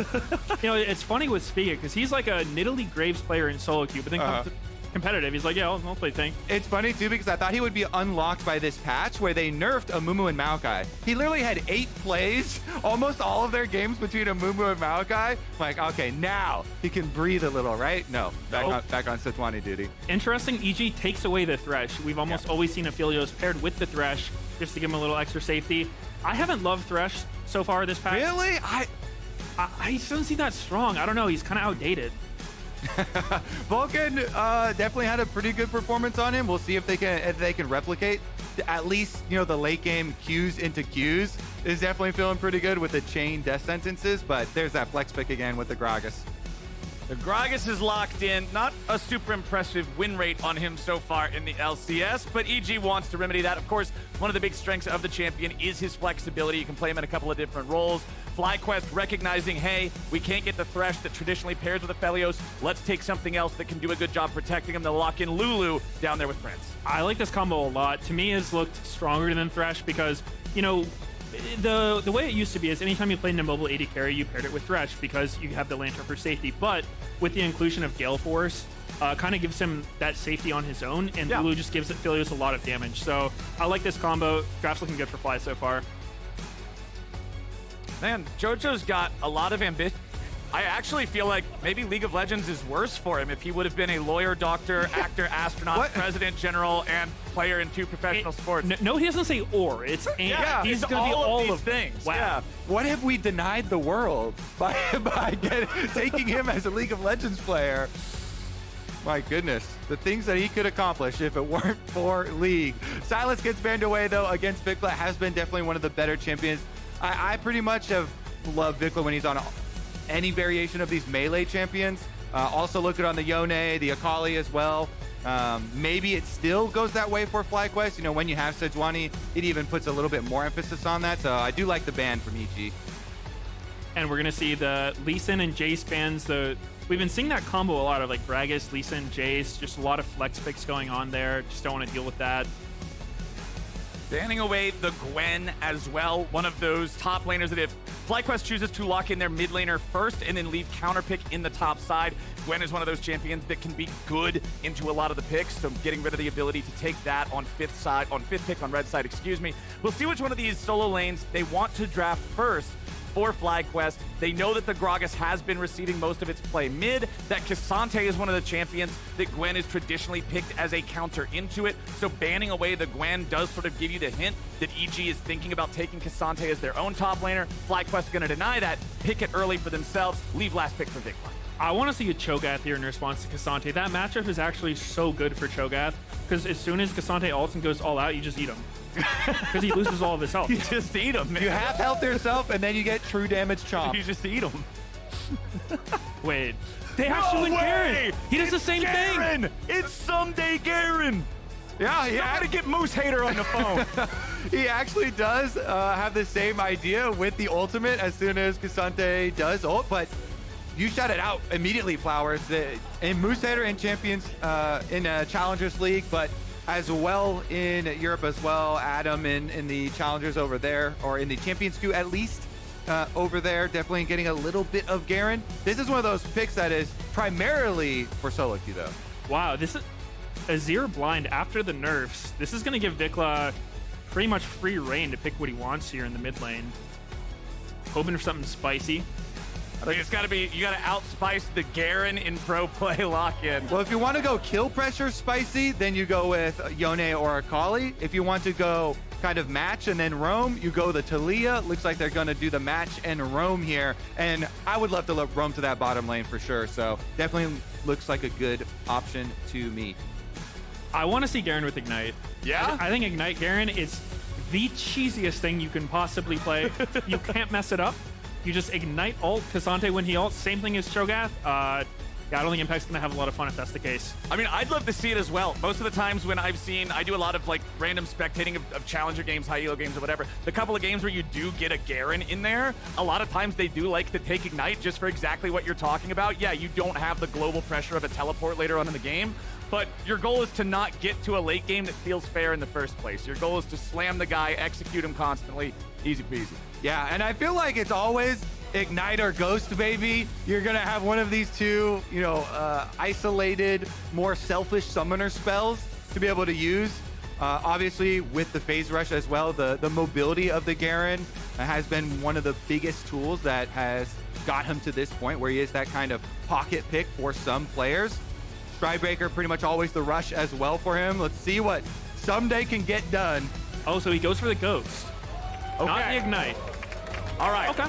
Which I do actually like a lot for playmaking, and it makes it so scary later on into the game, especially having those side lane options or being able to close that extra gap to the Aphelios when you've got Lulu peeling for you. And that's the thing that I'm thinking about is in the fight, especially against these immobile AD carries that are depending on a Gale Force or a Lulu or whatever, Garen running at you 400,000 miles an hour is not going to be a comfortable situation where you can play the fight the way you want to play it. So let's see how it breaks out here. The phase rush, the Ghost. It is a very fast Garen here in the top lane for someday. I gotta spoil something right now in all chat because What do you got? we've got some false acting coming up. JoJo's already trying to all chat with Spica, trying to set up. We're gonna do nothing after the game to create extra drama. So if it happens, you know. Wow, you really spoiled that. I gotta spoil it. I don't like fake drama, Meteos. I want real drama. Okay. I can respect that.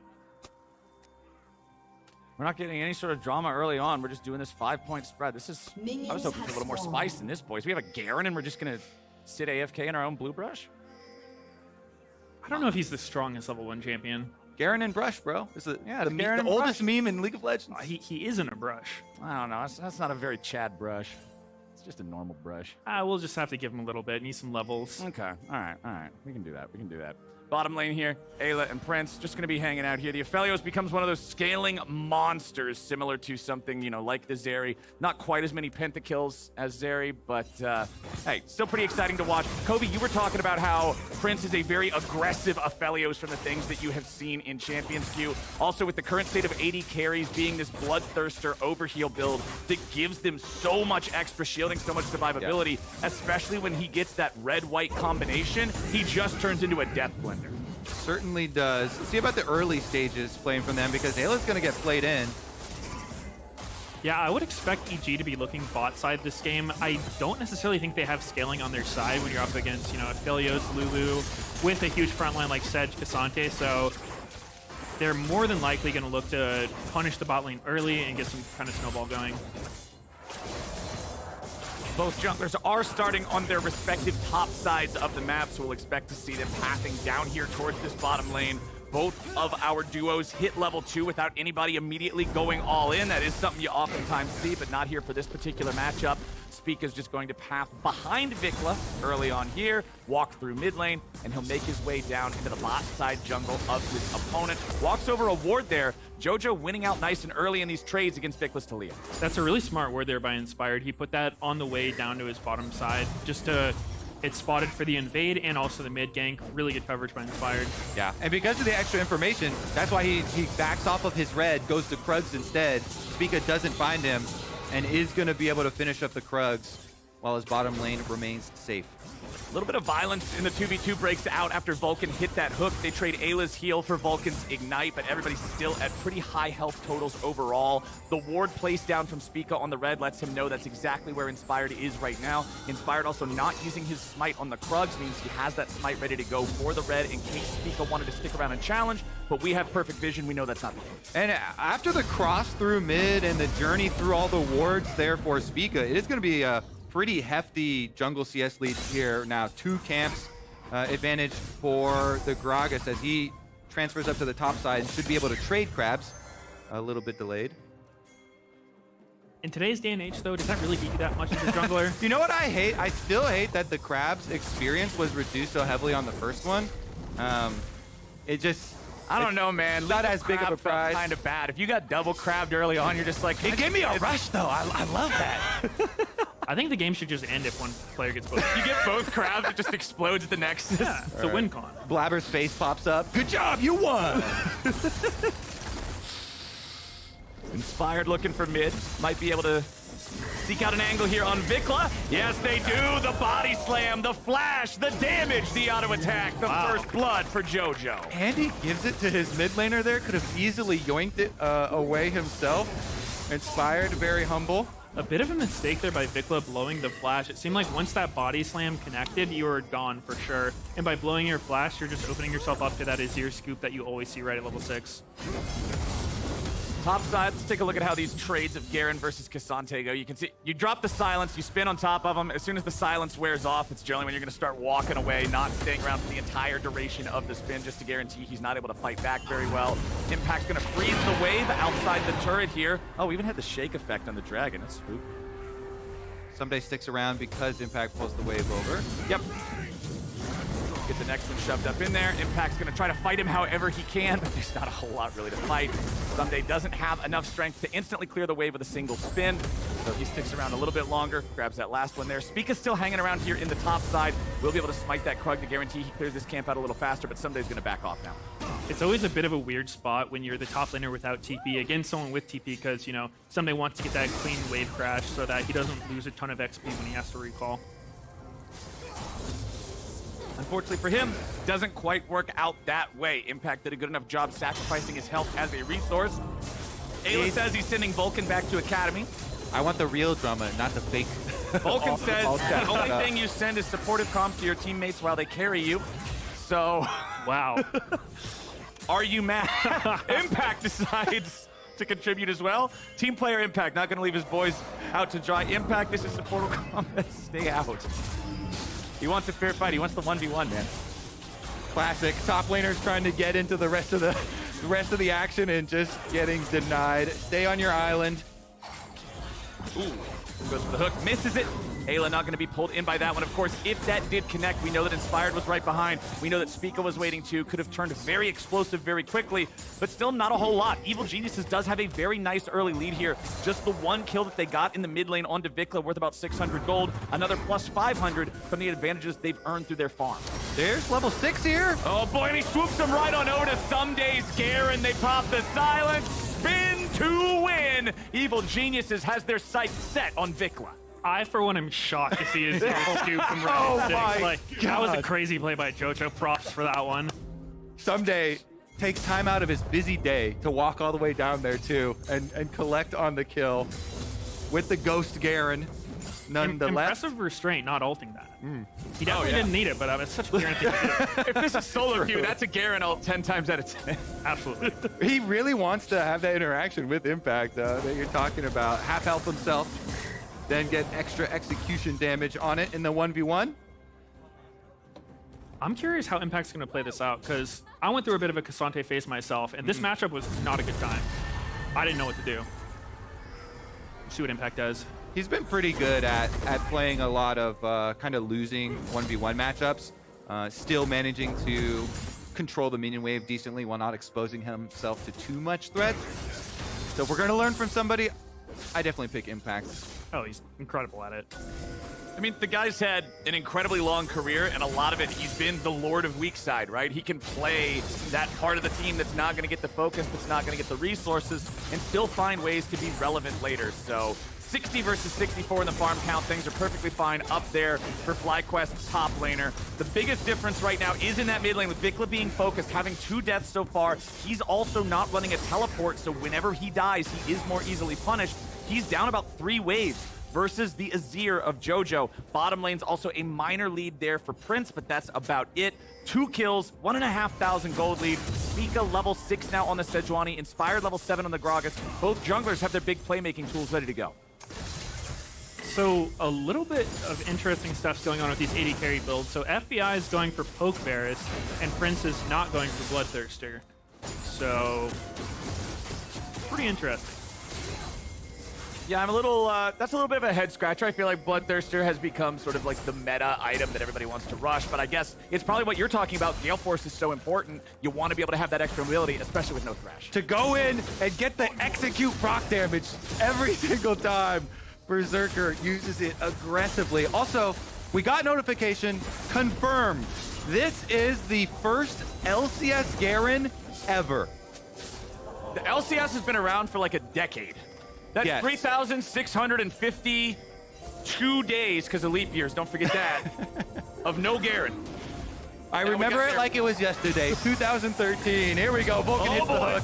Ayla! Oh, Ayla! Goodbye. You got to emote. There it is. There it is. The white Yes. flag. Let's go. Let him know. Vulcan strikes ult, first. I'm on it, baby. I'm way ahead of you. I'm spamming enter here. There's no new spice to the fire here being added. Vulcan just takes his kill and the emote is enough. Man, Evil Genius is off to a great start here against FlyQuest. EG's been a team that, you know, they've had a lot of weird moments in a lot of their games so far this split. They are 8-4. They're doing pretty good objectively, but there's just a lot of these moments where it feels like people end up on a different page. Things get a little wacky later on. So being off to an almost 2,000 gold start nice and early, this is great for these guys, and I hope they can keep up this momentum as we work towards the mid game. Yeah, definitely getting a nice lead in the mid lane there. But aside from that, the side lanes are still going pretty well for FlyQuest. Yeah. Honestly, Impact doing a pretty good job up there in that Cassante matchup versus Garen, staying pretty even. Despite the little roam down towards mid by Someday to collect the extra kill. Not too much of a difference being gained there. Spica going to slip into the Dragon, start it up himself, and since they've got the bottom side push here with Ayla moving over, they don't want to give it away by going over the Scuttle Vision, but it's so low that if they just show, he can instantly burst it. Should be able to finish it off. If Vulcan steals out with a death sentence, he deserves it. This is also a very, very late first neutral objective compared to what we've been seeing so far and recently in the LCS. There's no early Herald taken. The first Drake not falling down until 11 minutes into the game. A lot of times these Drakes are being taken 6, 7 minutes. Herald's being taken 8 or 9 minutes on spawn. Jojo goes in looking for Vikla yet again. Spica coming in trying to help that mid laner out. Inspired looks for a little bit of damage, not quite enough to finish it with the ult. Very close. Does get his flash, though. Still a good exchange for EG there. Yeah, Jojo aggressively trading, using his flash to get the flash eventually of Vikla due to Inspired's follow-up, means that you can rinse and repeat, because flash timers are going to be a lot longer than the Azir sweep.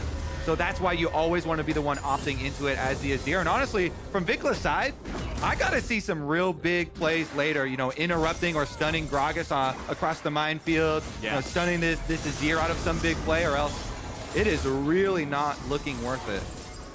That seemed like a personal threshold there. There was nobody else around Vulcan, and he just death sentences Ayla and pulls him into the box in the river. FlyQuest have more guys nearby more quickly, so they still have control over this Rift Herald pit. They're looking to take this one out. Talia walk. Zoning Inspired away. They go for the death sentence. They find another Spica. The eyeball has been dropped, but it has not been picked up. Vic was providing a little bit of covering fire as Impact has to disengage. Evil Geniuses, they may not have been able to secure the objective, but they will protect it long enough that FlyQuest cannot come in and pick it up. We just gotta wait, make sure nobody's able to dash over the wall and come in and get it at the last second. Nope, eyeball disappears. No Herald for anybody. Kind of surprising result out of that. You know, 5 versus 5 to Thresh Hook lands onto Sejuani, but I guess just both teams were able to get out with no casualties. No box, unfortunately, to follow that death sentence up with, so EG's not able to lock him down, get any sort of a punish off of it. Still enjoying a 1,500 gold lead. 1 minute left on all the turret plates. No eyeball being claimed means you're not going to be able to get any guaranteed extra money from a Rift Herald charge. EG is going to swap their mid laner down into bottom side to answer the same swap that's already been done by FlyQuest with Talia being down here. Remember that as long as Talia's ulti is not available, you don't feel that extra pressure of wanting her to be mid so she can jump anywhere all over the map. And so Vikla's just going to hang out for a while. Yeah, he used it just kind of join for the last little Rift Herald fight that FlyQuest at least were able to kill it. Yep. As you mentioned last game, you know, you still get 100 gold for killing it and 200 local gold as well. So 300 for the team at least. It's still a very sizable lead here for Evil Geniuses, though, especially on Jojo. The Leandries completed for this Azir. Definitely a huge power diff for these mid laners, and him having the Azir ultimate ready is causing FlyQuest to run. Vulcan goes in, and they're going in after Vikla. Man, they just juggle him around, beat him down. Jojo getting the money on it, 2-0-1 here on Azir. Vikla dead the 3rd time this game. He is having a rough one. He really is, and this was that last pick Talia. He could have picked any champion he wanted. Yeah. And this is what he chose, and it's really not working out. Yeah, I mean, I do generically, you know, not considering players like Talia into Azir, but man, they have not been able to use it aggressively, not been able to roam at all, no setup plays. Usually you want like a jungler that can, you know, lock somebody in place to set up for the easy W combo, but they just don't have it here, and he hasn't been able to create anything without setup. So definitely gonna have to take that into consideration next time around, probably here for FlyQuest. Definitely some learnings already as Evil Geniuses balloon their lead even further. You can see up there in the top side, some days wave clear is now at the point where it feels really good for the Garen. You just spin on top of the wave, pop the active on your stride breaker, guarantees you clear out everything that's not a cannon minion. Impact honestly doesn't have much harder of a job than that. A couple of Qs and he'll clear out the same thing. But Vulcan and Inspired and even Jojo are coming top side. They want to focus on Cassante now. Everybody goes in. Nice, using the all out from Impact to get through the Shurima shuffle to get past the Emperor's Divide. Impact just says hell no, sends them all back. Great play by Impact. Like we were saying, he is just the king of absorbing pressure, and that was awesome for FlyQuest. You know, EG committed 4 members. They're going to get multiple waves, mid and bottom, some damage on the turrets, just a lot of space created by FlyQuest there. Yeah, Impact at it again. One of the GOATs. Dragon coming up next too. Looks like there's still going to be a half timer on the Azir ultimate. Jojo will have flash though, so definitely could set up another big one here. FlyQuest rotating everybody down. They are going to try and defend it. push mid first, get your mid priority, and then be able to rotate down. They've got vision control here. Yeah, FlyQuest definitely has the positional advantage here. They've got all the vision control. They've got control of the river, but it does look like EG is going to want to push into that. Watch this inspired flash on Gragas, ready for the full combo. All right, FlyQuest has claimed the dragon. That's going to be their second Drake of the game. Vulcan goes for the hook over the wall, but he won't find a target. FlyQuest gets the objective, and they disengage. They don't even spend a summoner spell for it. Vulcan was really thinking about the Hex Flash there. You saw him sit next to the wall, just contemplating, calculating. Did not go for it this time, though. He knows it's a one-way trip. It's just, is that trip worth it? And then you get some trash talk back. You don't want to let Ayla get back on the board, you know. Right now, he's got the advantage over him. But honestly, very well done by FlyQuest. That is back-to-back neutral objectives. Now Vulcan under attack. Oh, Vulcan's going to be caught in a pretty bad place to be. And Prince getting the money is exactly what FlyQuest ordered. There we go. A nice pick from the Taliyah, getting some value with the Taliyah while cutting him off and securing themselves a kill. This is after FlyQuest got 2 neutral objectives. They got the Rift Herald kill at least and got out, and then they get the Dragon and get out as well, even in the face of this mid lane advantage, this big gold lead for Evil Geniuses. It's really just smart macro play by FlyQuest here. They've, they're doing this from behind. They have very little control over mid lane, but Vikla, he comes down for the Dragon, and he's able to get a pick on his way back to top lane. Just very smart play. Finally, the crown of the Shattered Queen completed for Vikla. He knows he's been targeted again and again and again. He's just trying to get something to help him survive a little bit better against some of this pressure, some of these all-ins being expressed by JoJo and Inspired. FlyQuest still down over 2,000 gold, but they have those 2 Drakes, Hextech and Infernal, best Drakes for damage, so that means that they're going to be able to make up some of that overall gold difference just in that 3 value. And I'm looking a lot at Prince here. His Infinity Edge is well underway. The Gale Force IE combination or BT probably be the bigger shield. Hoping for some bigger crits, but probably be that big shield. I would expect a BT, just, you're up against poke Varus, even Gragas to an extent. Like, by all means, EG wants to poke you out before fights. It's just too good right now. That really makes me question the poke Varus in this game specifically, because you're going to be up against a BT Aphelios, and Sedge is almost always going to build Warmog, so not a ton of great targets to poke out. Well, Evil Geniuses do a good job here picking up this second Rift Herald and getting the eye this time. FlyQuest are not able to interfere with that process, but FlyQuest are going to go ahead and take the trade. You get the Herald, we'll take the mid lane tier 1 turret. It is a 2-0 turret count now for the side of FlyQuest, bringing that EG gold lead back down to just over 1,000, 19 minutes into the game. That's not terrible to have to do. No, I would be really happy about FlyQuest taking that trade. One of the best things you can do with the second Herald is getting that tier 1 mid, but if they just give it to you for free, you don't even need the Herald for it. Yeah, it's just, all right, you got the thing that'll get you this. We'll just take that and skip the startup steps. Vikla's going to clear out the wave here again. Top side, just mid laners trading farm back and forth. Of course, JoJo's farm advantage is massive at this point, almost plus 40 over Vikla's Taliyah. Not a nearly large enough lead like that anywhere else on the map. Prince is plus 20, Inspired is plus 20. Top lane just dead even between these two. Second item already completed for Impact up there in top side does have the Jack Show along with the Sunfire Aegis. You can see Someday still working on getting that second item done. Did stop off for completed tier 2 boots with the Berserker's Greaves. But yeah, we're just about 20 minutes into the game. We're about 90 seconds away from our third Drake spawning. EG can still give away one more if they want to, but FlyQuest are stacking. Now's a really good time in the game to look for plays and just kind of fish around on the Aphelios just to burn summoner spells. If you could burn Flash a minute before Dragon comes up, that gives you a way to really win this team fight, especially with Gragas and Azir capabilities, trying to take down that Aphelios. But looks like Prince playing very safe. He went back, was able to finish his BT, walk straight back through lane, and not going to blow anything before this Dragon comes up. Yeah, it's looking pretty good for FlyQuest. Gold aside, they've got 2 dragons. Their Aphelios is on a really big spike. He's super strong. I'm not really sure how EG is going to deal with this Aphelios. He's very hard to kill at this point in time. Yeah, they're going to have to combo, Inspired big flash play from Gragas into JoJo play here. Maybe FBI can fish around for something here with the Varus and set them up, but it definitely is going to be #1 on everybody's mind for this team fight. How do you deal with the 2-item Aphelios? And it's not just 2-item Aphelios, it's 2-item Aphelios piloted by the best AD carry player in the league.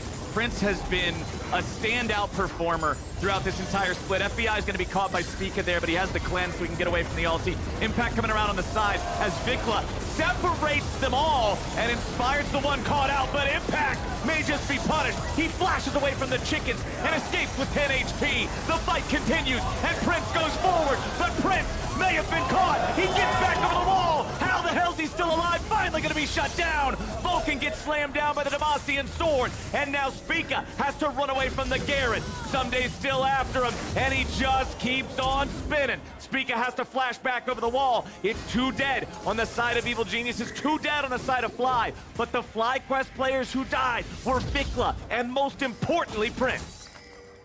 That was a crazy fight. It was both teams just back and forth at each other's throats, like kind of engaging, disengaging. Oh, and we're not done yet. Someday and Inspired trying to deal with Spica and Ayla. Impact is going to reinforce. He teleported back down to rejoin the fight, but now they gotta fall back because they know that EG is also bringing more men back to the party. It's FBI rejoined with the rest of the team. It's JoJo teleporting back in to rejoin the team. And it's Evil Geniuses with enough control over the bottom side river to guarantee they can get this Drake and stop the stacks and FlyQuest. Yep, FBI gets back first as far as the DPS, and JoJo teleport difference is able to burn it down. Leandri's doing a lot of work there. In the end, Evil Geniuses get their dragon, but man, that was such a crazy start to it. With a dual-sided engage there, evasive maneuvers from Inspired, gets his ult off, and then flashes over to the Lantern to put Impact in such a scary spot. Yeah, that was so back and forth, and Impact barely got out. Prince went in, barely got out, then got flashed on. It was just all over the place. All right, well, the ramifications from that fight, a lot of summoner spells bone. Yep. A lot of flashes down, and trying to take advantage right now.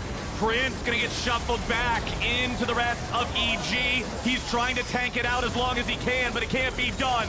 JoJo takes him down, and Ayla walks away with another 10 HP escape, but JoJo won't let him get all the way home. A double kill for the Emperor and the mid laner of EG, as now they've got a 5v3, and their sights are set on Barret. They gotta keep Spica in mind, though. Always keep eyes on him, always keep him away. It's Someday looking to play interference, as they're gonna throw JoJo's soldiers back over the wall. Vulcan goes for a hook. Impact goes down below half HP. Another death sentence flies out, but it ain't gonna find the mark. Impact trying to deal with Someday and keep him away, so Spica's able to find an angle to enter into the pit, but it ain't gonna happen.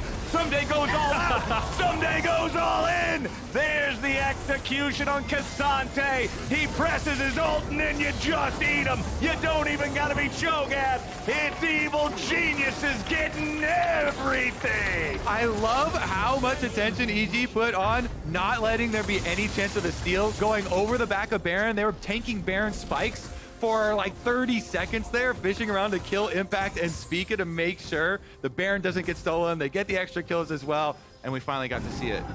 You know, I think it was a good attempt by Fly to get that steal there. It was a pretty desperate situation. They lost Prince, there's no way they can fight, but I like the way that Impact ulted Someday over the wall, knowing he's going to die to that ult, but it does give space for Spica to maybe get the steal, but you know, EG still were able to prevent it. Yeah. Good try, though. Look at this. JoJo has done so much work this game.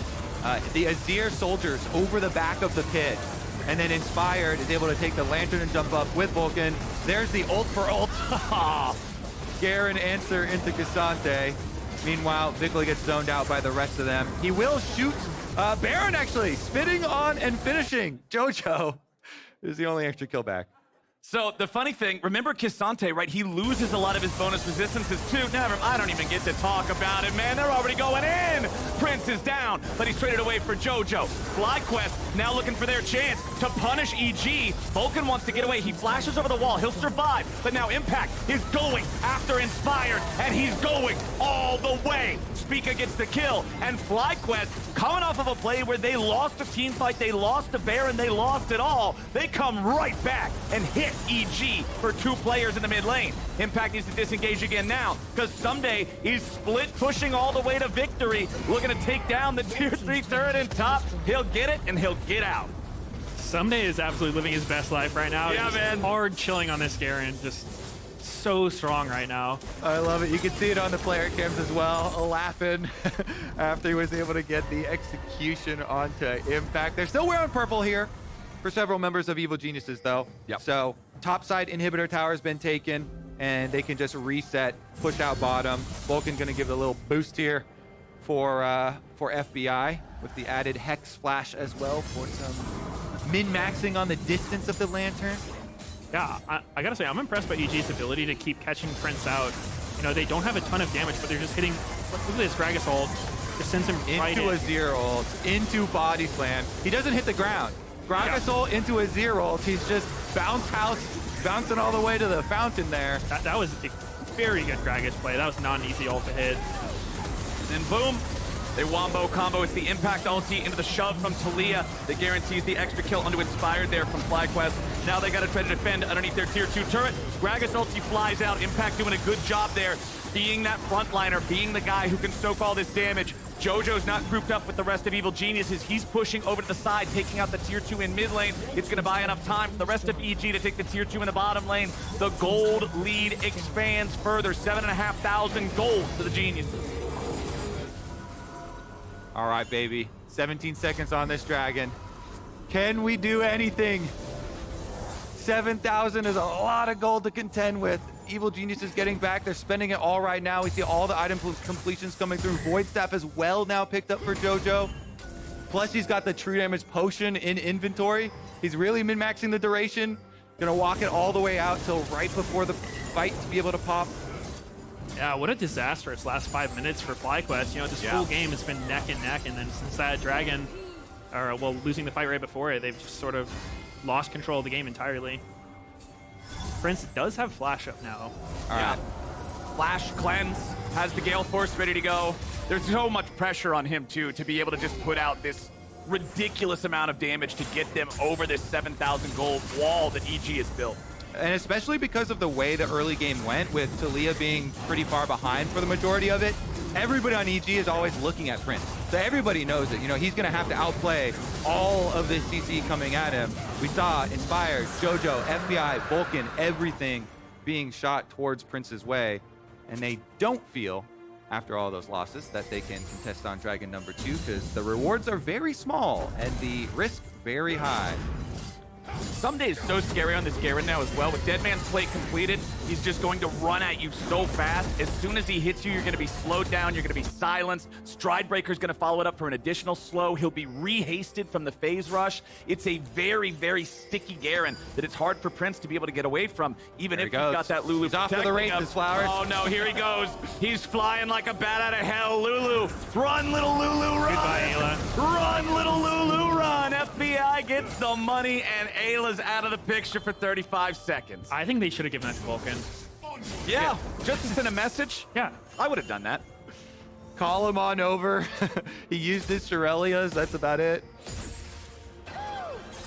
It's getting rough for FlyQuest here. They are struggling to find any way to really stabilize against what EG is doing. You finally got Infinity Edge up for Prince, so hey, 3 fully completed items and Aphelios. That's just about the only thing that might be able to turn this around. And the scoreboard doesn't really show it, but I have to say so much credit to Jojo in this game. The Azir, really big difference in pressure, setting up for a lot of these mid-game moves where EG are also finding picks, and someday going to get his 1v1 teleport out for impact, though. Oh, they came back up! The cooldown silence came back! The silence came back! Black Cleaver's ability haste is enough to restore the Q's cooldown just in time to cancel Impact's escape. He wants to flash away, but he knows he can't do it. Someday is so fast, and he just executes him. If you guys want to beat Cassante in solo queue, there's how you do it. Pick Garen. Impact tried so hard. Nothing he could do. I have to say, too, the first and only Garen in the history of the LCS, infinite KDA. Looking incredible. Good. Incredible. 4-0-2. He's got his Zeal. He bought the Zeal right after the Stridebreaker. He's just been sitting on it forever because it's such a cost-effective item. Just gives him some good stats. As Evil Geniuses, with the enemy frontliner dead for 15 seconds and also not having his teleport because it was used and wasted in the attempted escape, EG knows this is a great time to go after the Baron, but they've got to be aware of Spica. They can't allow this to end up being some sort of YOLO flip on a 50-50. Spica's still trying to hang around. FlyQuest knows they can't just give it away. Prince wants to fire off the Moonlight Vigil, but it ain't gonna do a lot. Holy moly, you gotta be shit! Really? Spica gets it! All of that, and you just let him walk in. Why?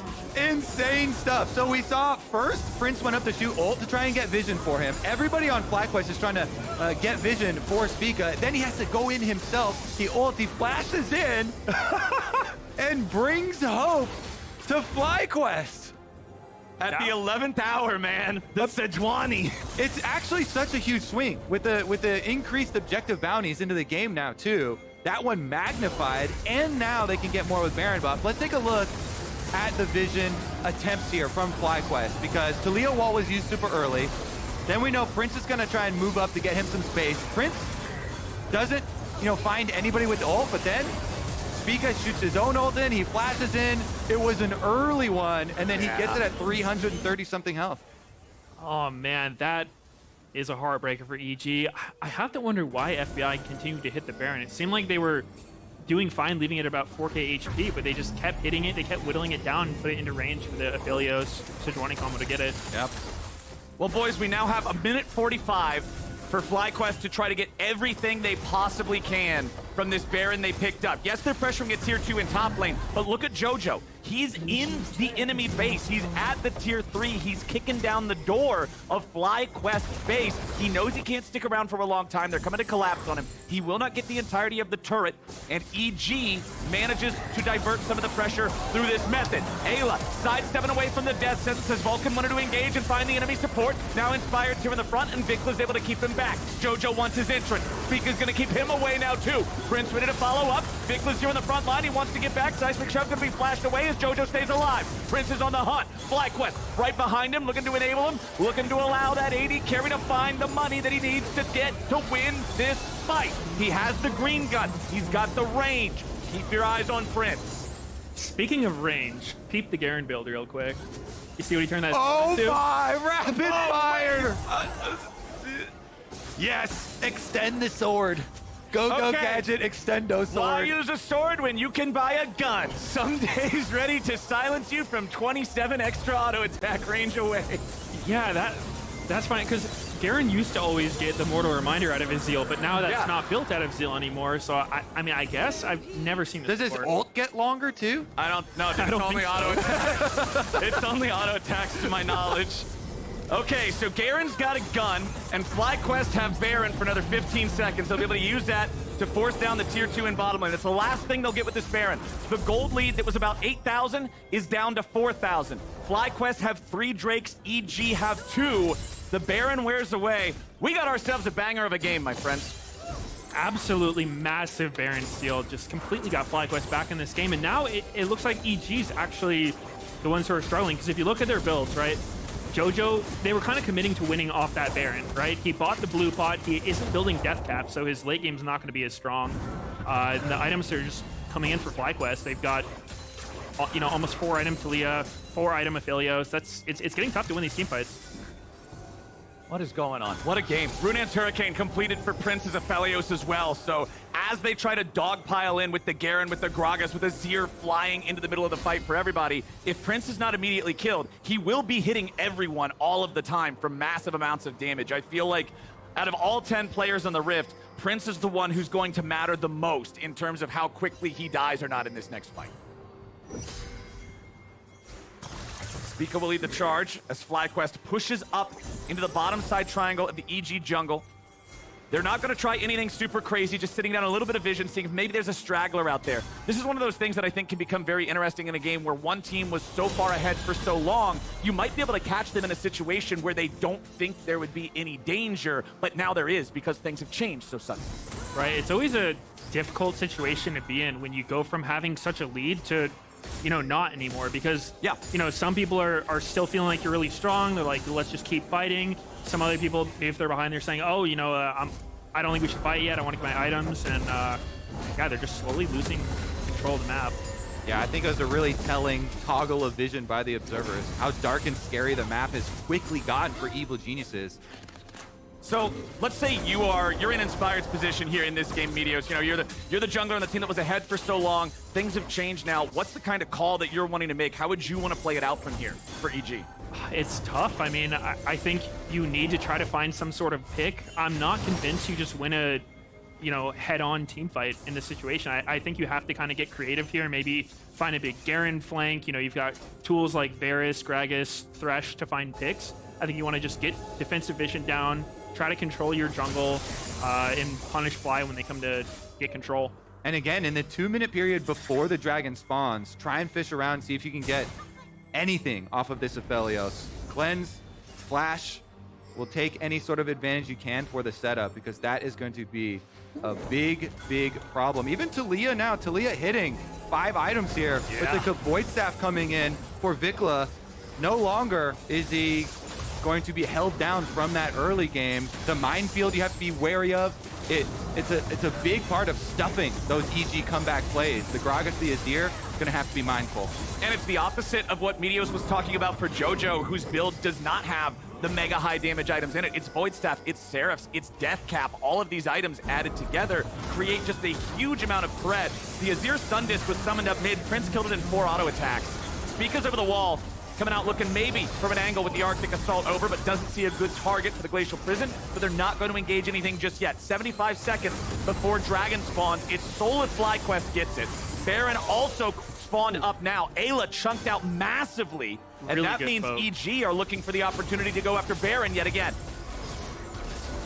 Yeah, Ayla's pretty much the only member susceptible to poke. And Oh my god, are they gonna flip again? It's a flip. It's a flip. Can Spica do it again? No, he can't, but he charges over the wall, and now he might just be dead. Spica has a flash that he would be able to escape back over the wall with if he needs to, and yes, he will. Baron over to EG. Radiant Virtue healing there. Tanky Sejuani, even with Azir, JoJo trying to whittle him down. He's able to at least survive and get out again. But nice burst this time. EG, no hesitation. They just melt it. They don't want to let Spica get a chance to get in. He did the same thing, though. Throw his ult in, then try and get in. Let's take a look. Yeah, I mean, you can kind of see here that with the game being closer, EG doesn't have the luxury of being able to zone everyone. They just kind of YOLO it, say, yeah, let's just see what happens. Nice Gragas ult. Hit him, and he kind of got squeezed against the back of the Baron Pit wall. And it was just that little window. They burst it down. EG have a Baron for the next 2 minutes. FlyQuest are looking for the opportunity to stop something here. You can see Spica just used the smite to pop Banshee's Veil on JoJo, so now they have a chance to try to make a play on him if they get another angle. Spica using the Arctic Assault to buffer through the Chains of Corruption. That's another big cooldown there from FBI. EG moving down towards the Drake. Remember, it's not Soul for them. They're just trying to stop FlyQuest from being able to get it. Prince is going to lead the charge. FlyQuest are just going for the inside angle on the enemy base. They're saying, if you want the dragon, you can take it, because we might be able to find a different angle instead. JoJo may have been caught, but Prince got caught instead. He's actually stayed alive, but someday on the Garen, we'll find the flank, and EG run him over. Vikla won't escape, and that's the end of the game right there. Flowers, you asked Meteos, what would you do if you're the Gragas in this situation? You game-winning initiation onto Prince. Incredible. Holy moly. So well played by insane. EG. Even JoJo getting engaged on getting that stopwatch off, and it just ended up with FlyQuest being in a really compromising position. Yeah, they went right for him, and Inspired, huge job to chunk him low enough to set it up for that someday flank. Inspired deserves so much credit this game. Almost all their early game advantages came from his pathing, and Gragas is not easy to play in team fights. Hitting these just max range ultis to knock an Aphelios in, just incredibly good play. For the second time this split, FlyQuest will fall. One last message to Ayla on the spawn platform, and evil geniuses triumph over FlyQuest. Ooh. I am sorry for all of your Garens in solo queue. Someday ends with no deaths. No Garen has ever been killed in the LCS. 6-0. He got the final kill onto Prince as well, the enemy carry. Wow. What a battle. It nearly ended up going the other way after the incredible Baron steal from Spica. But EG hold on. They find the beautiful final engage that you guys were talking about. They take out the full build of Aphelios. And that's the second loss that FlyQuest has suffered this entire split. EG hands it to him. That was an awesome game. What a pleasure to be able to cast that one. A lot of hype going into it. Back and forth game.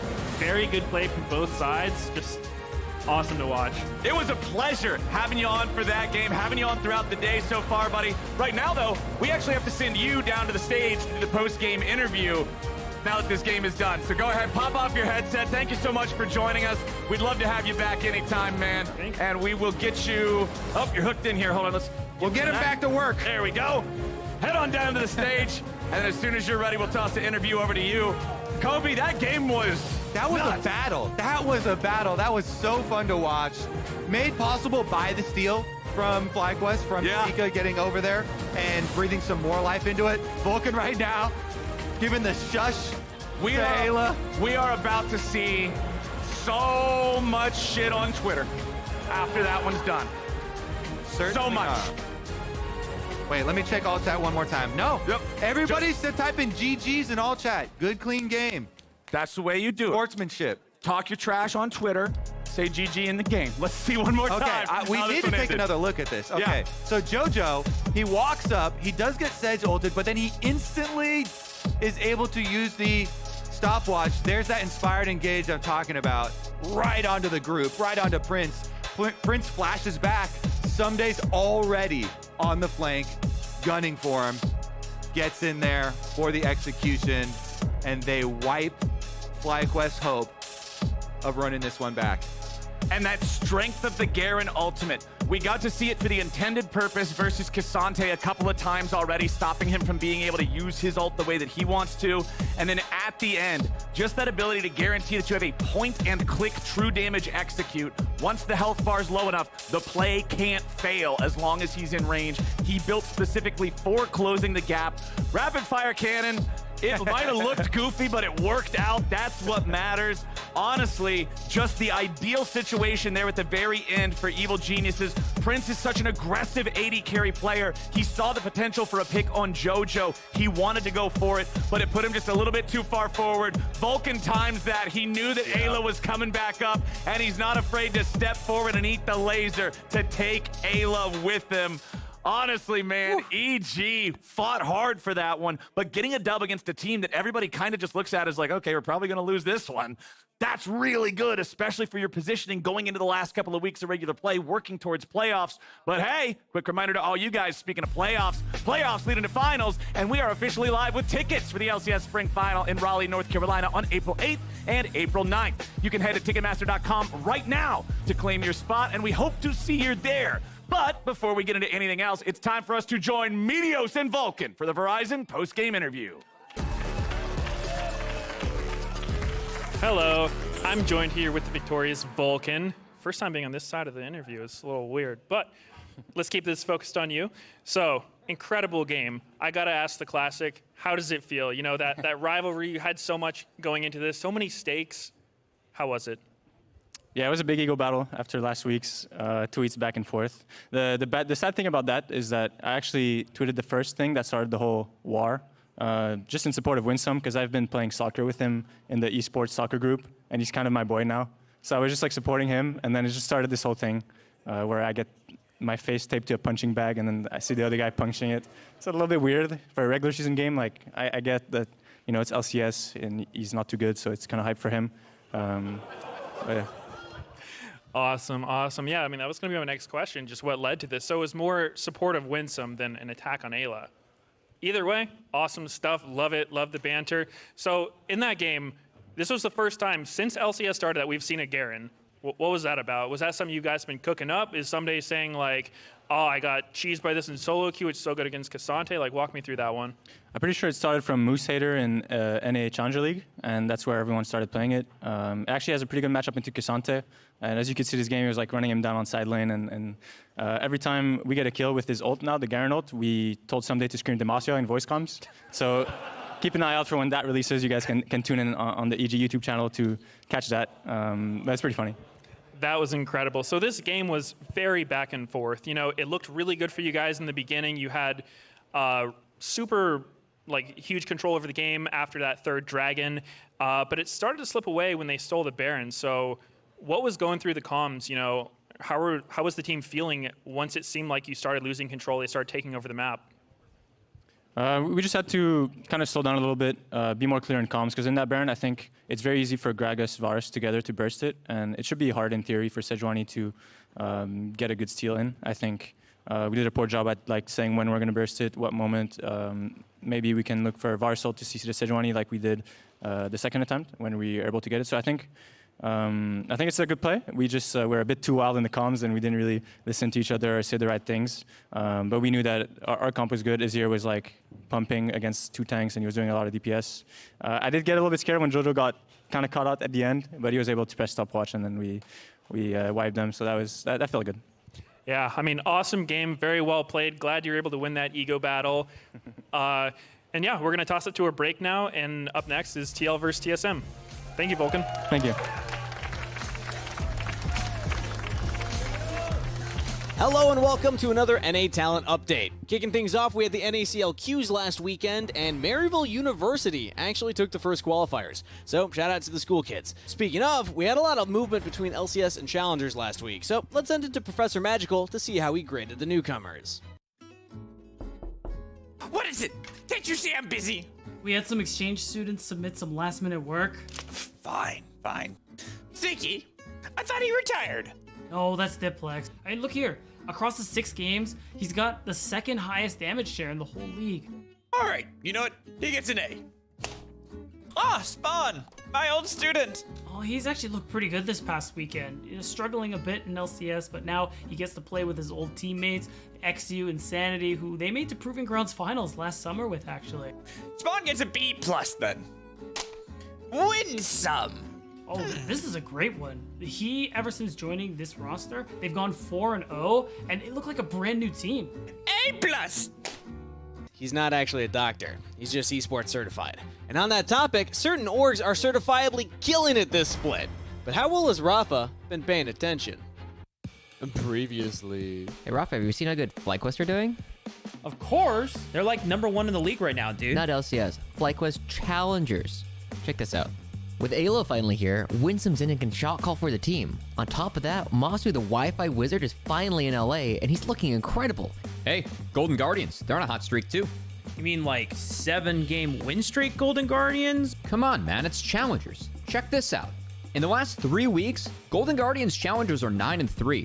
Their rookie Young has gained a lot of confidence after his LCS appearance, and Prismo and Array are really doing better in their sophomore split. So, only the top LCS teams have good Challengers teams. Well, Dignitas are in second. And did you see? XU played in Italy. But the Challengers teams aren't the only ones impressing us this split, as some of the provisional teams have really stepped up their game. So to commemorate that, we're happy to introduce a brand new product hitting store shelves soon. Now that's what I call provisional. 6 of NA's hottest new superstars with smash hits like Moose Haters, carrying on my wayward son. There'll be justice when you're done. Limit-defying tracks like Minui's. And for a limited time, Playoffs Gamsu. I don't know if it's true, but I'm feeling Gamsu. Get some of the best provisional teams to top the NACL charts. Order today. Well, that's it for this week's NA Talent Update. Thanks for tuning in, and as always, may your week be filled with positive gaming experiences. I'm feeling Gamsu.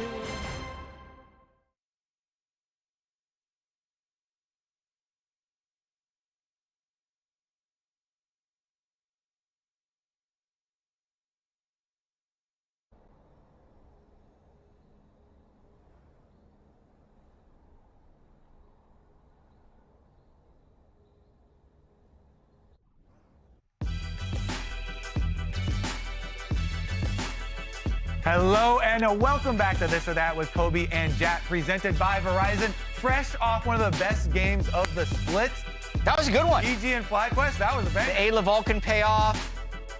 Good stuff. Vulcan gets the trash talk for so long now. It's actually insane. Let's get to the slides. Yeah, 6 slides today, this or that. Aurelion Sol takeaway. Team should be slamming it or it needs more time to cook. You're the chef. I think they should be slamming it. It has 2 things that increase in scaling max health damage, and one of them is an execute. Yeah, I think Palafox has slammed it twice. He first picked it today. He is the best one at stacking whatever it is you stack. Stardust, yeah. It's like the Senna Souls, where the good players are already good at min-maxing it and like the other players are not. So yeah, team should be slamming it. I think we're gonna... It's not very complicated to stack, by the way. It's gonna eventually... Execute stuff with your singularity, breathe on people. Watch Bjergsen's game, he wasn't doing it. Slide number 2. On this or that. Which bot duo is harder to play in pro? Xayah and Rakan or Aphelios and Thresh? What is harder to play? Yeah. I feel like it is harder to play Aphelios Thresh because Aphelios does not have the ult get out of jail free card. That being said, it is pretty difficult in setting up those godlike blade caller moments for Xayah, looking at just the AD carry side of it. Rakan is a bit more dangerous to play. Yeah, I'm gonna say I think this one's more difficult. Yeah, he thinks that is more difficult to Aphelios Thresh. That's what says on slide. I think this with Xayah You are never is more difficult just because it's not as strong in lane. You need to play on slimmer margins, and then the engages are snappier. Whereas Thresh, you just kind of get to slowly.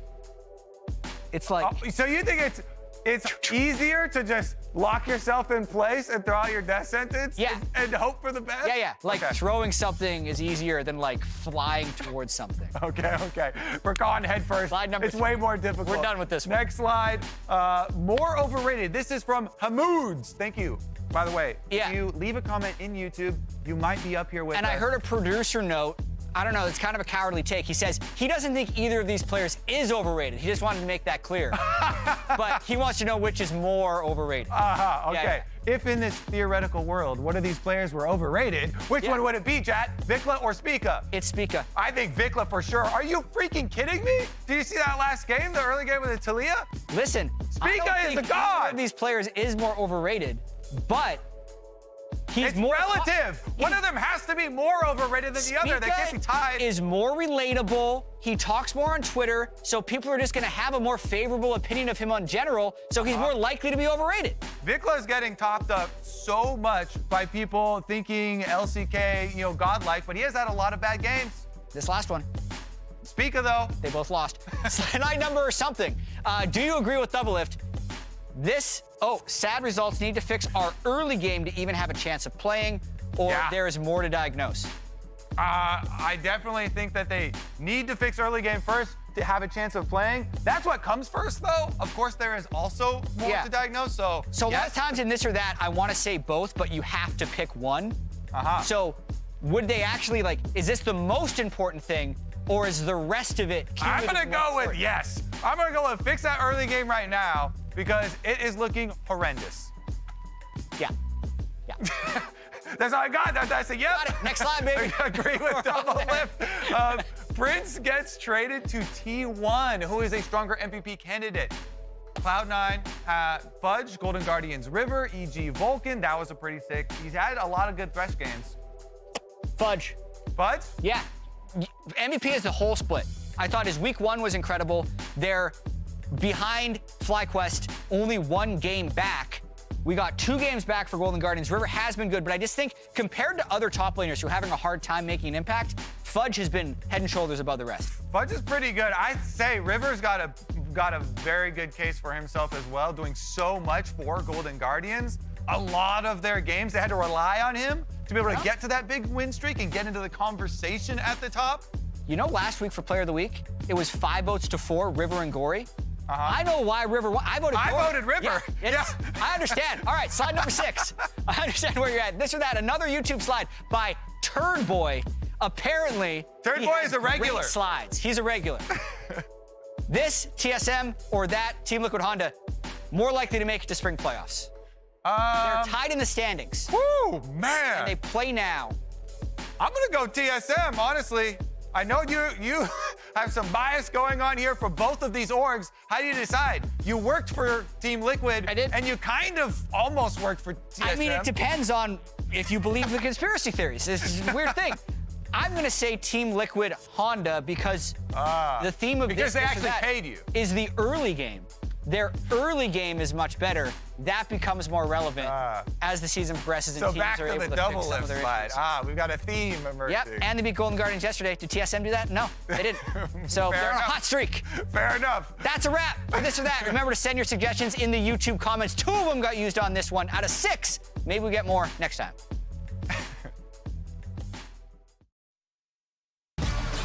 What's up, gamers? Azale and I are in for our last 2 games of the day. Número 4 and Número 5 coming your way. One thing, though, they didn't take my YouTube comment. Oh, that hurts. Yeah. That's kind of messed up, guys. Yeah. Maybe it was trash. Or maybe you're Turd Boy. Oh, Maybe you've been highlighted. No, you can't Are side you Turd with Boy? No. Okay. Don't worry about that. Well, one thing I do agree on is Team Liquid Honda might have a better chance than TSM going to playoffs because, especially looking at the state of their wins, they are the tied. bias. The stats show they are equivalent. Come on, Rafa. Well, but hear me out. Hear me out, though. A lot of the early games they had have been some of the most dominant early games than almost any other team in the league. It's just, it kind of sucked at closing out those leads. And I know you've been a big proponent of no more Lucian Nami, guys. Just, you need to try something else at this point. And here's the thing. It's always funny to me because people are more likely to overlook late game issues than they are early game issues, right? So people are going to say, oh, well, if you have a good early game, surely you just have to do better in the late game and then you win. But I think that's actually the more complicated part of the game to fix. There's more factors going on. Yeah. And if you're creating those leads by picking champions that you can't close out games with, it's artificially inflating your early game, right? And I think that's kind of what TL has been doing with Lucian Nami. They're actually winless on that pick. That is their most played duo. They've been very good in the 2v2, but unable to close games with it. So, it's one of those things where, if you pick early game, you have to be at a lead, and sometimes you have to be an even bigger lead than we've been seeing to be able to close it out. We did see them yesterday, though, bring out the Varus, which has actually been banned out by TSM. Good scouting. Felios getting banned out as well. So TL, I don't think would be going back to it. It feels like it's pretty easy Zeri first pick on blue side if they want to go towards what we've been seeing a lot of in the LCS. But I just think that Lucian Nami, needs to be a thing of the past. Unless you're playing it at the absolute elite level, it is not worth the pick ban priority. Well, Team Liquid don't feel the need to lock in their marksman at the moment. That Space Dragon is the craze right now, and Harry had a pretty damn good performance on it yesterday. He did. I mean, if you can get towards the later stages of the game, you really can take over. This thing scales out of control. The damage, I think, is just far too high in the later stages of the game. The ultimate becomes like an entire screen. The champion is incredibly strong. So a lot of people, though, when you talk about it being OP, will be quick to point out, oh, well, there's answers to it. You can play Victor. You can play these different things that can outrange it and harass it in lane and, scale alongside it. I want to see if anyone can really punish it. I don't know if Maple's going to be the guy to do it because Maple is really not a lane-focused player. Sure. He is much more about how he moves around the map, how he actually facilitates his teammates, and I think he has been having a very good season quietly for TSM. He did bring out, AP Galio yesterday. It was not in a win for them, I don't believe, but it's one of those things where I just don't think he's the guy to really punish a scaling pick in lane, right? Yeah, like you said, Talia has been one of those big picks as well, which was something that Team Liquid took away right from straight out of the gate. It was the pick that he also had when they got that big upset over FlyQuest a couple weeks ago. And like you called out earlier, it is going to be the Zeri Lulu for Yon and Core. And for longtime amateur and Challengers League fans, everyone knows that when Zeri first came out, Yon had this big clip on social media and Twitter of him just popping off on Zeri and zooming around the map. Obviously, the champion has been toned down since those glory days, but this is a champion that Yon is no stranger to and can perform on. Well, that was the Pea Shooter clip where he was like turbo behind and he's just doing 0 damage and it takes like 10 minutes to kill them. But no one could catch him and he eventually kills the whole team.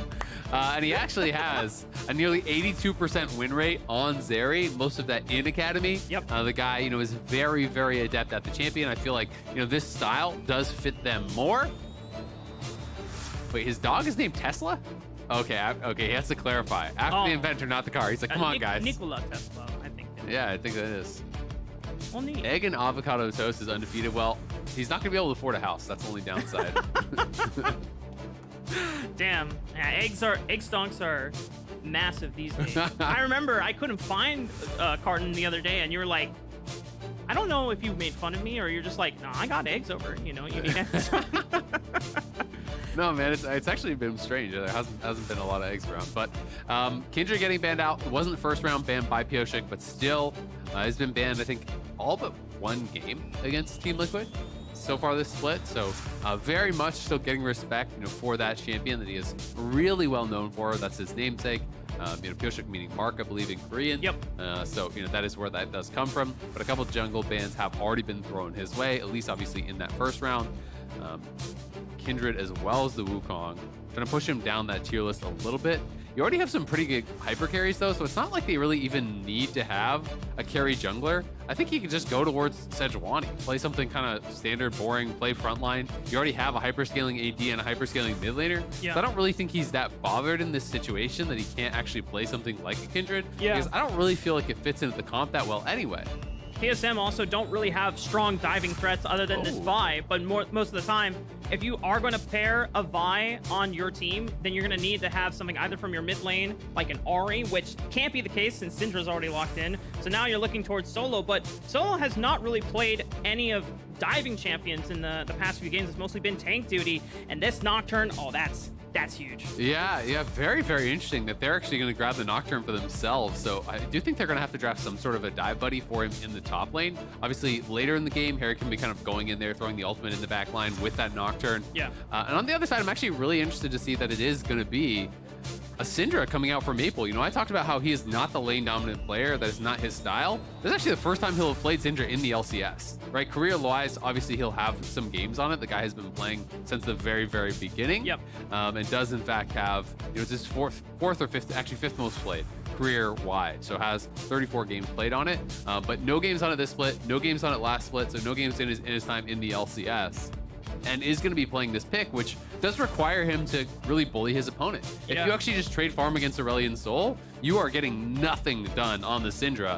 And actually, well, I mean, it's not a super tanky team for TL, but it is a relatively low damage composition on TSM. So if Turtle or Maple are having bad games, I think they are going to really, really struggle, because then all that happens, if you're playing essentially what becomes one threat, if Maple or Wild Turtle are having a bad game, the carry that is fed is going to get Nocturne ulted in every single fight and just have, Aurelion Sol throwing the ult down on your head. And even if you survive that, if you're not doing damage, the rest of your team is going to be getting shredded by the A-Soul, getting shredded by this area, and that's kind of that problem, because it is Scion, it is Karma, it is, Vi. There's not going to be a lot of consistent damage coming out from those other roles here.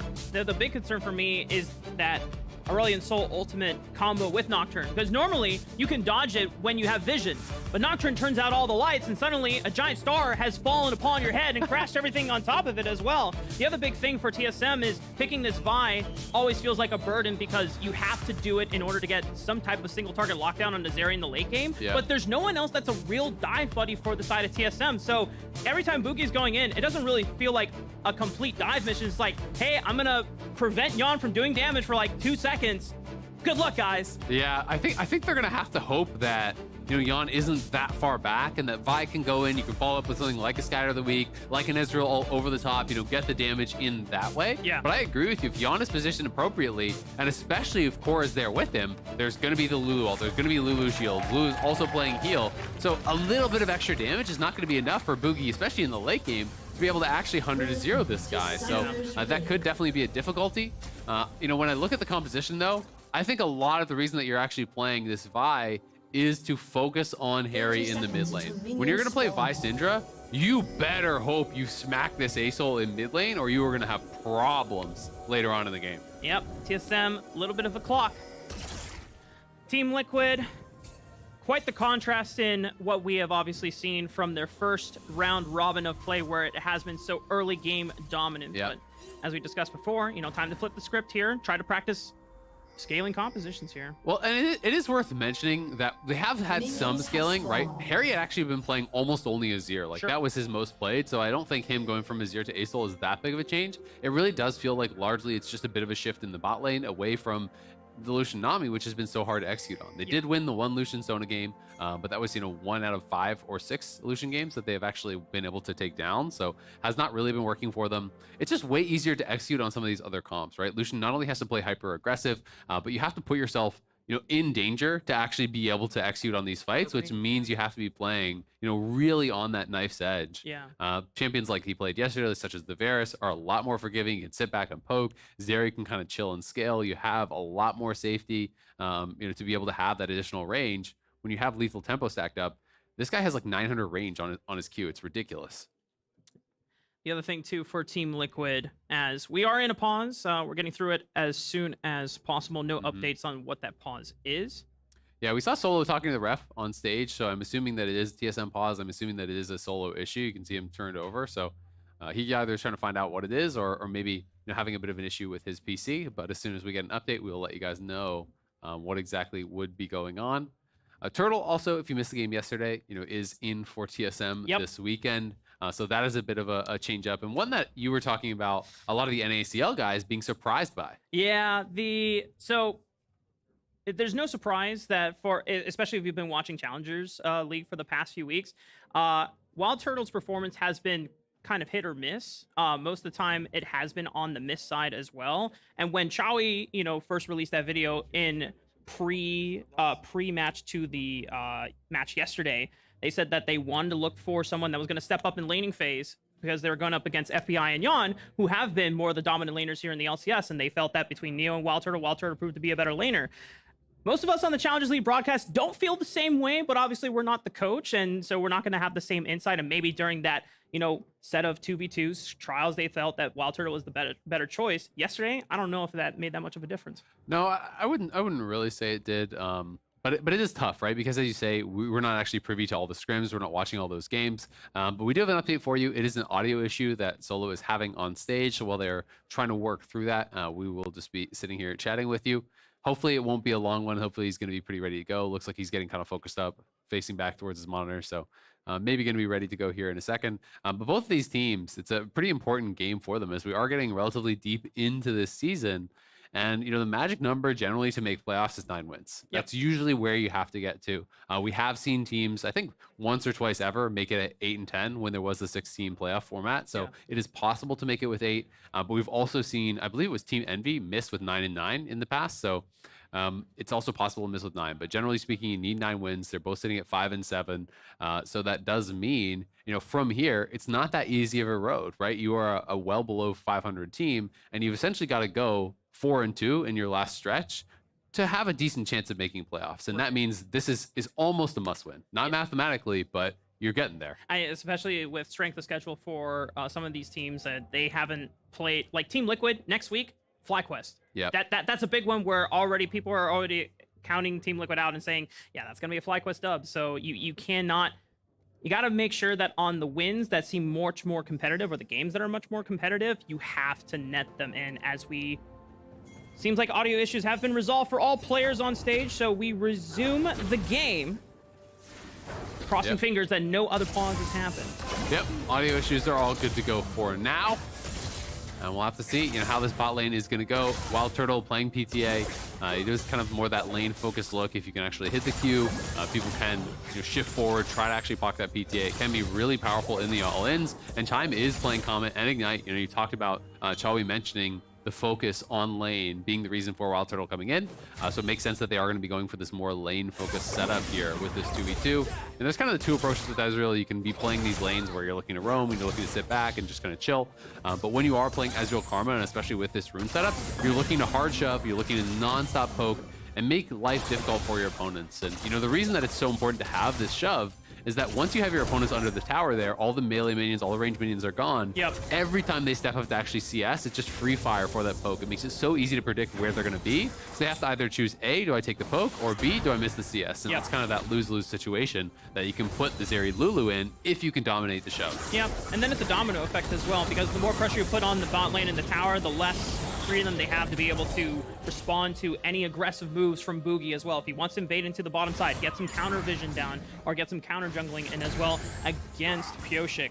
As already Pioshik clearing towards the top side, might be playing around Summit as Gnar into the Sion matchup. And usually the way this plays out, you always have the range advantage of being able to push him in, but the tank Sion gets, if the Gnar is not snowballed, then Sion's just going to start shrugging it off. Yeah, absolutely. You can start to really just ignore that damage. For Pyosik, I think as the Nocturne, you'll take ganks of opportunity. If someone is in a really bad spot or really overpush, you can kind of show up behind them. You can maybe force a flash or maybe even kill them. But generally speaking, unless their opponents are really in a bad spot or you have to fix a wave, you just want to power farm. You want to get to 6 as fast as possible. You want to cycle your camps and really look to threaten with that ultimate. And then it's rinse and repeat. You're trying to, every single time your ulti is up, find a kill, immediately get it on the map, find that ultimate target, get something with that, then right back to farming and just kind of play that cycle. And the more closely you can do that, the better of a situation you're going to be in. Chime getting really low here, though. He's been taking the worst end of these trades. Turtle, it feels like, has been so focused on actually pushing the wave, and it's been kind of almost this support battle between Chime and Core on the side. Yeah. But Chime was using his shields on Turtle, and Core was using his shields on himself. So he was actually taking a lot of free damage there while he was hitting into Core's shields. So, Core and Yon, again, doing a good job in these 2v2s. That has been, I would say, one of Liquid's great strengths. Does allow Wild Turtle to get a back in, at least a tier and a long sword, so it's not the dream tier Sheen Mac. Probably would have had to lane for a little bit more longer. It is also interesting because this is like the much less aggressive take, and if you're trying to play this lane to win it and not just kind of farm it out, you can just go straight Sheen, right? And that's what a lot of players will do, is they'll actually delay their tier for more of a spike in lane. Yeah. In this case, he's not going to do that. We'll see if Summit can get out of this one. Waiting for the flash, comes through, Solo gets it. Summit is now playing without a flash, but as long as his hop cooldown is available, he should not be in danger from Boogie if he makes a return visit. Yeah, the danger is going to be if he goes for a Q flash and he can connect on that, right? Because Boogie didn't really waste much time. He goes up there, sure, he's a camp or two behind, but he's going to catch up to Pyosik pretty quickly as far as that farming does go, because his camps are actually spawned and available. And then you can look for that rinse and repeat where you've now forced flash, you have Solo's flash, you have Boogie's flash. So what it is going to do at the very least is force Summit to play it more defensively. And generally, you have to kind of play aggressive in these matchups to really create leads. Summit is known for just destroying people in these 1v1s, especially when he gets his hand on Gnar. He is so adept at actually pushing the pace in these lanes. Yeah. But it does often mean exposing himself, and that's when he can fall prey to ganks. I mean, this is what we knew him for back in last year's spring, just dominating lanes on Gnar, the Jason, much like. And we know that people have been trying to capitalize on the aggressiveness that he would show as well. Absolutely. And one change-up that I actually really liked that I haven't talked about yet from TL yesterday was Pyosik was top non-stop yesterday. This game, he's playing Nocturne. It's a bit of a different story. We'll see what ends up going with that first ulti. But he was constantly up towards top lane, covering Summit, looking for ganks for Summit, trying to put Summit in a position when he was playing that Gragas, and I believe it was into a Jax, into that situation where he could non-stop be pushing, be in the opponent's face, always know that if the enemy jungler shows up, it's a 2v2. And if your top laner is already winning, if they're winning heavily, well, the 2v2 should be winning as well, right? So it felt like they were trying to change things up a little bit, and I did like that they were mixing that in, because while Summit does have a clear weakness, he also has a very defined strength, right? He is by far the best 1v1 solo laner in the league right now, it feels like, right? He's able to create those massive advantages that other people aren't often able to replicate. And that was always the question with this roster for Team Liquid is, if you're going to go into this season with one of the best laners in the world in your top lane, why are you not playing around him? Why are you playing so much around bottom lane? I mean, it was cool to have Yon and Core be the focus for a lot of the first round robin play from Team Liquid, but obviously it was starting to become a deficit where Summit is overextended 90% of the time, and no one is there to cover him. Yeah, and I mean, sure, it's a bot lane meta, so, that is why they're going to say that they were doing it. But if that's not getting you wins, play towards your team strengths, adjust and try to do some different things. So that is a change-up that we did see yesterday. We'll see where Pyosik wants to go here. I think it's pretty darn tough to actually dive solo, so I don't think we're really looking for that unless solo gets super chunked out, which of course we know is not happening right now. So it'll be interesting to see where he elects to actually go with this first ulti, because I do think that can dictate a lot of how your game is going to go sometimes on Nocturne. Yeah. You get out there on the map as soon as you hit 6. If you can get that first kill, it feels so good. Pyosik is in the jungle right now. It's going to find Boogie. I believe Maple has first roam, and Chime is also here. So Pyosik, I don't even know if he can flash out of this one. He turns out the lights, but there's nowhere for him to go to. However, Harry's trying to give him a window of exit, but it's still first blood over to Chime, and TSM punish on Pyosik being overextended. Yeah, Pyosik's just walking such a dangerous route. I think being up there, taking away the Krugs is absolutely fine.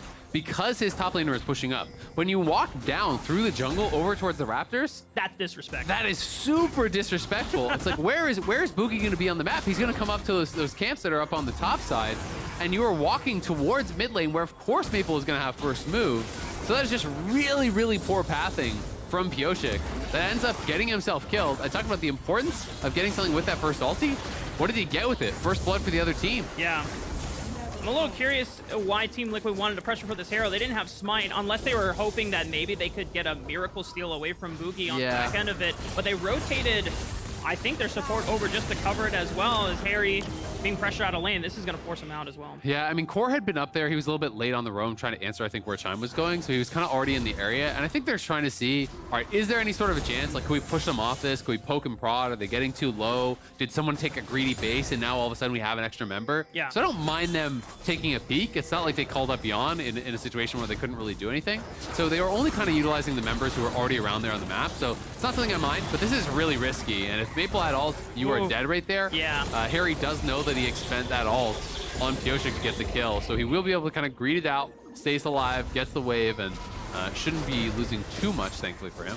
And this is a good time to check in because we haven't really talked about TSM and what they needed to do. We highlighted a little bit at the beginning of the draft phase where it's like, hey, we know that Team Liquid have this massive scaling factor in both the ASOL and this area later the game goes on. TSM, you need to press the gas early. They didn't really do that. They capitalized on a pick from Pyosik, and now TSM, the onus is on you to continue pressing on that accelerator.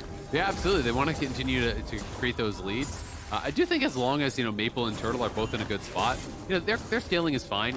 They are, sure, the carries don't scale as well, but they have a very strong front to back team play. You're going to have this Scion that is going to create space for the Ezreal. So yeah, the Ezreal, you're not going to expect him to put out as much DPS as a Zeri, but it's a lot easier for him to do damage because he's going to have 4,000 HP solo in front of him. So I think that they're in a decent spot right now. Yeah. I do want to see them try to get things done though. As soon as Maple has ult, as soon as Boogie has ult, you want to look to aggressively make plays onto Harry, especially because Harry is missing his flash now, and that should be a pretty easy look towards mid as long as they can set it up.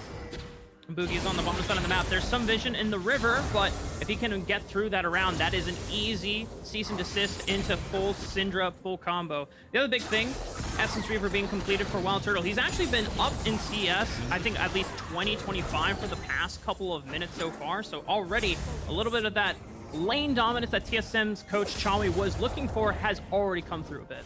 Yeah, and the CS is going to even out quite a bit. He will lose most, if not all, of the wave to this crash, so he did go back for his own base. It's going to get one of those minions. So it is, just about a two-wave lead, which is pretty nice. But they are going up against, obviously, really strong duo in Core and Yon, who are playing some really powerful scaling champions. So I think they're okay with their lead. It's something to really write home about just yet. But they're going to be looking up towards topside. A nice chunk onto Solo. They have him low enough that they could theoretically consider a dive, but I still think it would be somewhat risky. Scary. Yeah. Yeah. With no mini wave, they can go for it. I think if they still had minions and the W on cooldown there from Scion, I think you could maybe look then. But it just feels like, again, Pyosik up towards topside. He's playing around him a lot to try to cover him, to allow him to play aggressive in the 1v1. I think he's less looking for a dive and more looking to say, well, Boogie might be coming up here now. Yeah, and anytime you're playing Nocturne, those first casts of Paranoia are so crucial because it's a longer cooldown than the later ranks, and they can be game-changing or they can feel absolutely like nothing. And because that first one was cast because he was caught out, there was no drive and tempo for the side of Team Liquid, so it's still TSM that are in control of this game because of it. Yeah, it's pretty rough, right? And I think in that situation, he honestly should have just kind of taken the L, except he was going to die. Because there's 3 members around him, I don't really see how the Nocturne ult was ever going to get him out. Yeah, sure, he spell shields the Q from Boogie, but the Vi ult is going to be there to follow up. Yeah. There's a Karma in the area, there's Maple coming, so it seemed like a really low percentage play to actually spend it. And as you say, it is a very long cooldown. Hasn't been able to really find anything so far. And TSM are extending, I think, their lead to a pretty respectable level here. It is 1.4K, not enormous, but you add in 2 dragons, you add in the pressure that is being created down here in this bot lane. This turret is really close to falling. When they get that, you're going to be looking at a 2K lead here very, very quickly. Yeah. At only 13 minutes. I would actually love to see the goal difference between Wild Turtle and Yon right now already. Check for you. It's 5K to 4,200, so he's about 800 gold ahead. I mean, but this is isolated 2v2, sometimes 1v1 with Wild Turtle Chime versus Yawn and Core. There has been no jungle interference whatsoever, at least directly. There's been a couple of hovers from Kyoshik and Buki, but this is just a result of Wild Turtle and Chime actually getting the first brick all on their own. Yeah. I mean, they did have that Herald, obviously, from Boogie, so coming down there, that contributed. But largely, it was the 2v2 pressure that they did create, so are deserving of the pressure for it. You know, the credit goes to them. You know, drafting for this 2v2, pushing lane, going for the aggressive rune setup, you know, PTA plus Ignite Comet. They wanted to create that advantage, and they were able to do so. So we'll see now, can they continue to push this forward? Because TL have changed up the lane assignments. They move Yawn over towards mid. They have Aesol down on that bottom side looking to farm. I want to see if Turtle and Chime can actually continue to push that pace. Can they threaten this top lane tower? Because if it does just kind of revert into a trading farm type state, TL are going to be feeling pretty good about that with this area. Yeah, it's an overall 2,000 gold lead for TSM just at the 14-minute mark. Turret plates have fallen off, and TSM are looming in the shadows. Summon is just going to back off for now and not be overextended because there's all 3 people on the top side of the map, and they're just going to continue this game of knocking out turrets one by one. And I like how TSM is doing this. You know, they're moving in support and jungle here together, clearing out vision, and they're saying, Summit, you've got to be scared of a dive, right? You've got to be scared of these situations. And they're trying to just cut out that kind of bastion of safety that he had with all these wards that were up in that top side. And you can see now, you know, most of them have been cleared out in this area, right? It's nothing really there for Summit. So he does have to play a little bit more carefully. It may force him to actually give up that tower, or at the very least accept that it's going to take some damage. But I do like this. As Summit goes back to base to complete his mythic, they're going to send him bot, and they're just going to fly Harry top because Harry was actually already coming out of base and get up towards that top lane faster. And this way, you're not going to give up any farms. Oh, Core sitting on a ward. Actually, no, it was a fog of vision, but I guess TSM was able to catch him out while he was still by himself. That's another Rift Herald going over to TSM. I think it was going to be theirs anyway, but they just got a free kill on top of it too. Yeah, that's great. I mean, another kill there for TSM, and they're playing a really good early game here. TL has been a very strong team when it comes to the early minutes of the game. You know, it's been more about their team fighting, about their mid game, their late game that has been the troubles, and you can see all this poke coming down on Harry. So now he is going to have to get out of there. Book can actually drop Herald top. Should be another turret going TSM's way, and that lead is going to continue to grow.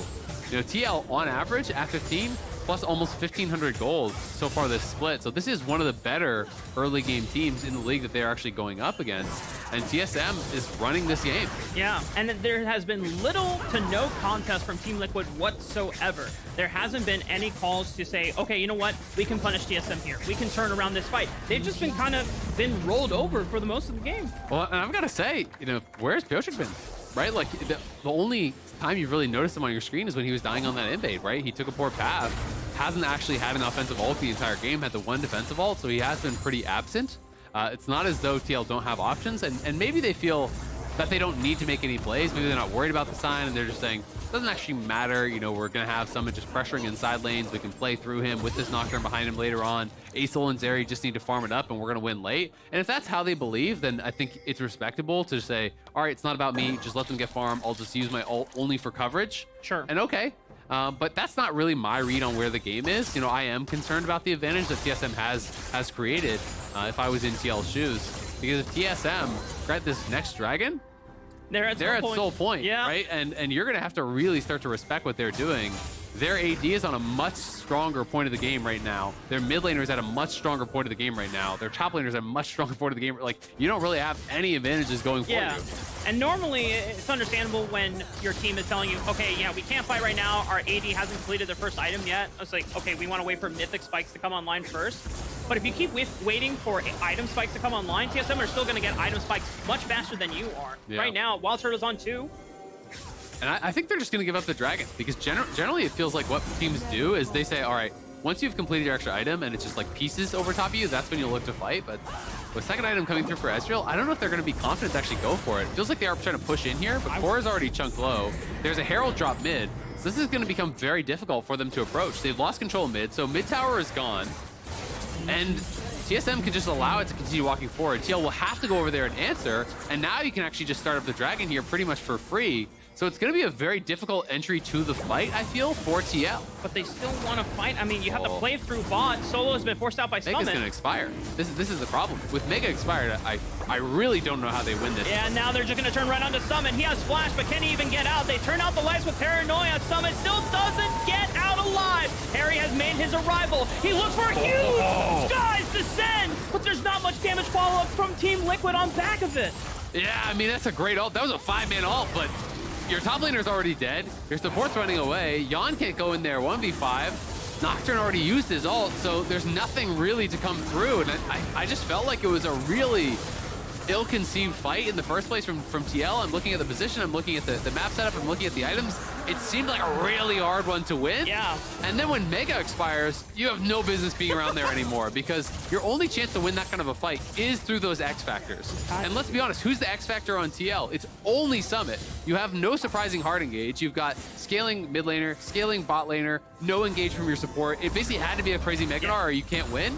And he is fully on vision, clearing a ward when Meganar expires. So they know full well that Summit is in a bad spot. They know that Asol is mid lane because he showed to actually clear out the Herald. Yeah. So he can't reach either. So let's start the fight.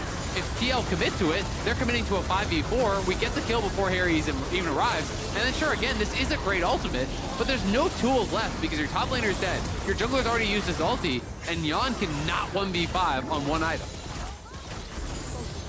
It just seems so ill-advised, but at the same time, you wonder if in comms, Team Liquid are just debating, guys, we have to fight for this dragon. Yeah, it's desperation, right? And then they're saying, oh, we need to fight this dragon. Okay, but how? And sometimes, you know, you can't just rush the second question. You need to figure out how, even if everyone is on the same page. Yeah, and I think that's difficulty, right? And I think that's one of the things that we have seen from TL in the games that they are struggling in, is that they don't necessarily have clear comms and clear setups on how they actually want to play the game.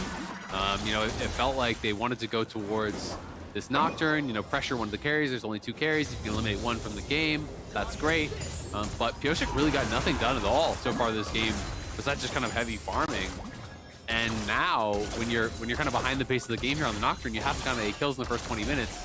You stop really being a solo threat at all, right? Like the carries are a full item ahead of you at this point. You're going to start getting out levels. You're going to start being in this situation where it's like, great, you ulted on the Ezreal. He shifted away and he's still 80% HP. Who cares, right? So TL are going to have to find angles. They're going to have to find ways to really kind of flip this game on its head. It's either going to have to be through some incredible team fighting and carry performances from Yon and Harry, or it's going to have to be Summit finds that perfect flank and gets the big Meganar, right? And that alone is going to be a tough ask because, as we can see, there's no wards really kind of across the map here. You know, all the offensive vision is actually from your opponents. This is all TSM wards. Yeah. You know, there's one ward here for TL. There's one ward here for TL, right? But you're going to need to look for deep vision in areas like this, right, where he can actually come in and try to look for flanks, you know, on these fights around the dragon to try to stop this soul. Because especially against Ezreal, you do not want to be giving up a 23-minute Infernal Soul. That is just so hard to deal with. But the Muramana stacked up, and I think he's going for the Eclipse as his mythic with that serrated dirt. Maybe Prowler's Call if he's, you know, feeling really Giga Chad, but the damage spikes for TSM are at a peak right now. I mean, obviously, it's still going to get better and better the later the game goes on, but it just feels so overwhelming at this point that TSM, they are chilling. They have their front and back set up. There hasn't been any strong flank attempts set up by Team Liquid. So TSM, they're just playing their own game right now. Yeah, absolutely. I think TL are going to have to hope that you can get Yon to 2 items and, you know, not have 3 items basically on the other side, right? You want to have it 2 items versus 2 items in pieces. You know you're going to be behind, but if you can get to that sort of situation, you can be okay. Harry is at that sort of spot right now. You know, comparable itemization to Maple. He's not going to finish another full item before this next dragon does come down. Turtle is actually getting kind of close to it. He's got 1,400 in pocket. Yon actually has only 700, so he'll likely have his second item, but I think Turtle will probably be on 3 by the time this dragon spawns. But it's going to be a forced fight. They're going to have to go for it. Okay, well, this is the first offensive Paranoia we've seen onto a solo target, but unfortunately for Team Liquid, Maple is not by himself. Boogie goes golden with the stasis, and they turn around on back. Fioshik gets exploded. You know, just kidding. Solo just driving through saying, you cannot cross here. His team all back says, just a prank, bro. Let me out. Just turns it around, puts it in reverse, gets out of there. It's one of those situations where, like, guys, I'm coming. It's like, the We're fight's gone. already over. Yeah, you're We're late. good. Where's the train at? Oh, maybe the fight isn't over. Harry, all right, he's just gonna give the good old fadeaway breath of light as he gets on out of there. Yeah, Wild Turtle under some pressure. Nice little trade from Summit. Does chunk him low. But again, it is, that kind of first real offensive ultimate, it felt like, from Pioshik this game. The other one at Dragon you can kind of count, but it was more, again, defensive, trying to save Summit. Yeah. This one, to me, felt like the first real true offensive one where they're looking for a pick. But Boogie just did a great job actually peeling for Maple. They didn't end up even getting the flash off him. He just pops the Ghost, kites it back. They turn it around in the Nocturne. They force him out. Great usage of that stopwatch from Boogie to buy time. And then the rest of the TSM members start piling in. You spend all your resources to try to knock down this Syndra, and you don't have much left in the tank. And now push is going to come to shove here. And unfortunately, Jan did not get to his Navori. He didn't actually have time to buy it. So he is going to be on 1 item against 3 completed items per Turtle. Yeah. So this has got to be a steal. You've got to look for a steal. They turn off the lights, but Soul is secured for TSM. Can Team Liquid even turn around this fight? They're onto the back line, but he's already golden, and Wild Turtle's just kiting, hitting one after another, free firing like it's shooting fish in a barrel. TSM easily clean up Team Liquid, send Summon and Core packing. Yeah, they just lose one, but they get the Infernal Soul. Pioshik was going on a one-way trip there, wasn't even trying to go for the steal, they're trying to go for the fight, which really speaks to the desperate situation the TL were in, maybe hoping to try to get an ace, get a Baron off of that. But this basically seals the deal. You're 24 minutes in, it's a 5K gold lead. They're gonna go for the Baron as well. TL have no choice but to try. I mean, this is desperate times call for desperate measures. Probably not gonna work out, but we'll see what Summon can get done. Oh, Wild Turtle Arcane shifts forwards, and he's pumping out a lot of damage as well. He went Duskblade, so anytime he gets a kill or an assist, he's gonna go invisible. And he's gonna just Arcane shift over the wall so he can be safe while they're tanking down this Baron, and it is secured safely for TSM. Summon wants to see if he can capitalize on one. All right.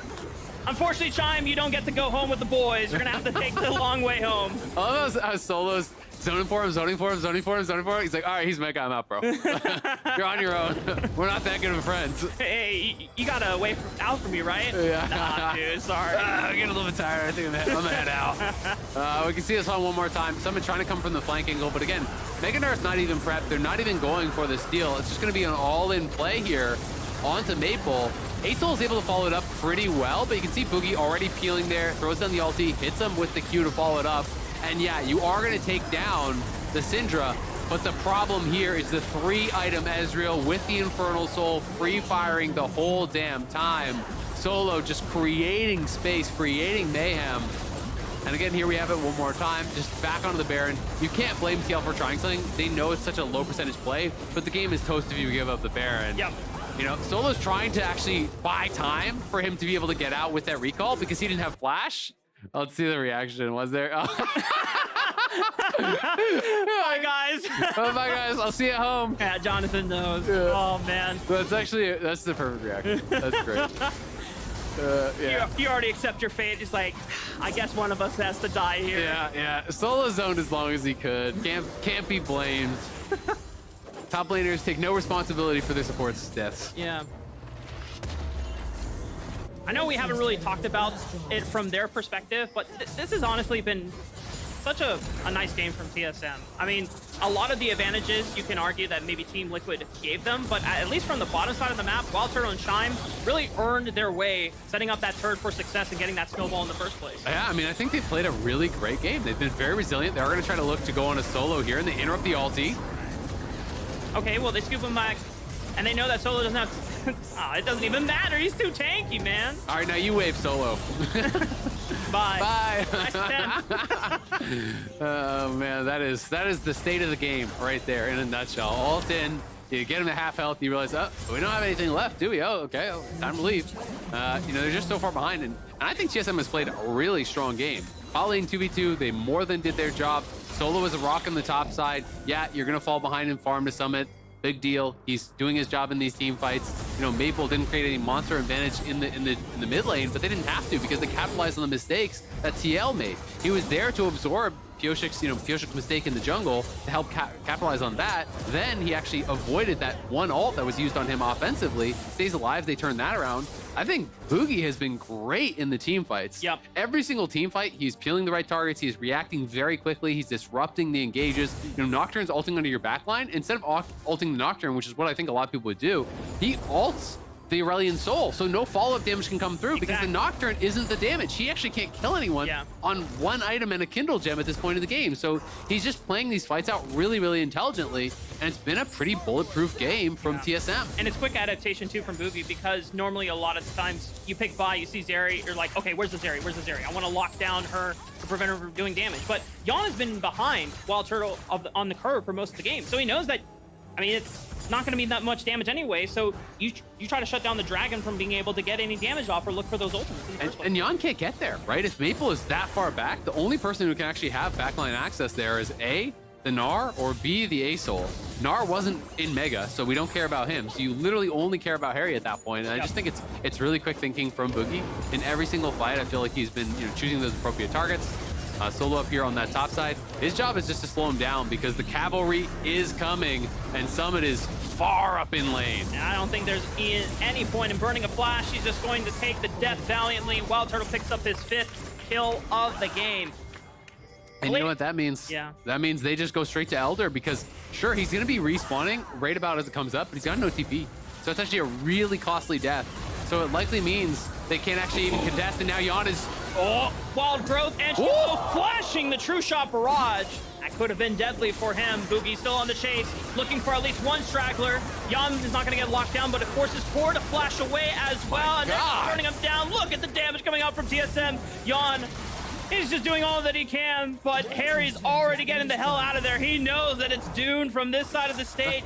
Yon is going to skate on over, delays some time, but the Elder's still coming up in 17 seconds, and Team Liquid are not at all prepared to contest this Elder Dragon. Yeah, I mean, it's going to be him dying eventually here. Does end up going down. There's no shot they can contest this now. Boogie's just giving him the hands, man. This Vi has been everywhere. 9 out of 10 KP. Yes, you're going to look at this game, and I think you're going to remember Turtle kind of popping off on the Ezreal, having all the items, but I feel like Boogie has really played this game out incredibly well. Sure. Has been so much more impactful than his counterpart on the other side. And this is going to be Elder plus Soul. They can use that to get Baron, which is spawning in 30, and then that's triple mega buffs basically here for TSM. Yep. And the game is theirs to close out. Well, might just try and write this one off in the books for TSM. Elder Dragon is on their side. Soul has been claimed.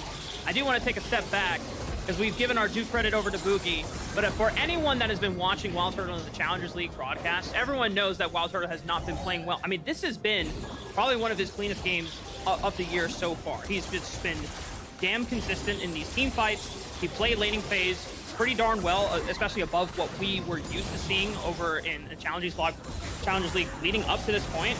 So I know a lot of fans who are probably seeing Wild Turtle debut on the first time. It's like, oh yeah, it's like back to normal, like nothing has changed. Like, no, this is a stark improvement from what we saw early in the year. So it's great for Wild Turtle to play and show up when it matters most. Yeah, it's nice to see him, comfortable. Obviously has so much experience in the LCS. He's at the top of leaderboards and LCS in so many stats because he's been playing around since almost the very beginning here. And TSM now will do their due diligence, grab up the Baron. They have the Soul, they have the Elder, they're grabbing the Baron, and then it's just well and truly time to push, right? Time to get something done here. You don't want to allow TL to kind of have any sort of chance to get back into this game. So push up, look to really close this one out, because even one Q from Ezreal at this point on a 4-item Ezreal that's going to proc the Infernal Soul, that's going to proc the Elder Dragon burn, is going to be like half of your health, it feels like, as a carry. Like, This is going to be pretty darn impressive.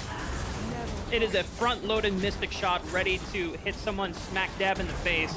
Even the Muramana and the Duskblade is going to add just that little extra bit of potential overkill for some of these squishier targets on Team Liquid. But they're already pressing up their advantage into the base. Inhibitor turret number 1 is about to fall, and TSM are just making short work of these structures. Yeah, I think TL is making the call, just don't fight until Elder expires. That means you're giving up at least 2 of these inhibs. We'll see if it's going to be even more, though, as now they're starting to try to get some damage out on Solo, but just not really going to matter. He's just going to shrug it off and turn around. Oh, someone is going to go Mega, but will he get a chance to do anything? No, the Elder Dragon smites him down. TSM now dealing with a 5-on-4 in the base of Team Liquid. They still have an empowered cannon minion to work with.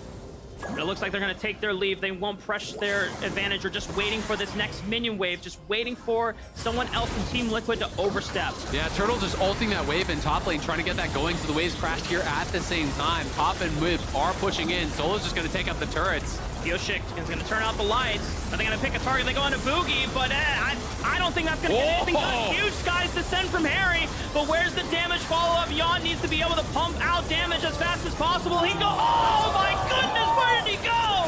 Wild Turtle pops him. And now TSM, they don't have to deal with the Zeri. They don't have to deal with the Gnar, so surely this game should be theirs to close out, but Team Liquid are going to make them fight for it. Chime is going to go golden as he holds Pioshik in line, flashing away. TSM have only dropped one in Boogie, but it's 2-on-4. Summon has respawned, but it's already too late. TSM will clean up this game. TSM stomping Team Liquid here today. What a statement game from them against one of their big competitors here for the 6th and final playoff spot. You know, they are trying to get at least to that 9-win benchmark here to try to get into the playoffs themselves. Turtle having a really good game here on the Ezreal, but it's just honestly pretty bulletproof overall for TSM. It never really felt like TL got anything going in this one. They got a couple kills, but I mean, one is as the Nexus is dying. You know, one is in a 1-for-5 ace over by a dragon. Right? This was a very, very one-sided game where it just didn't feel like TL ever got off the floor. They never really got off the ground running, and TSM, very controlled, very methodical, good setups at the Dragons, punished every single TL mistake, and ran this one. And for fans of this new TSM squad, that's exactly what you want to see, right? Charlie has stated it multiple times, whether it's in Legends or interviews as well, that, guys, I don't care if you end up being a top 3, top 4 team, but just be consistent. Play the style that you know that you're good at and you feel confident in, and you do that, get those reps in, and then TSM, if they make playoffs, I mean, they could be considered a dark horse that a lot of teams are sleeping on. Yeah, absolutely. I mean, it's not always about the form that you show all year long. It's about the form that you are in when you actually get to playoff time. So there are those opportunities to really surprise people.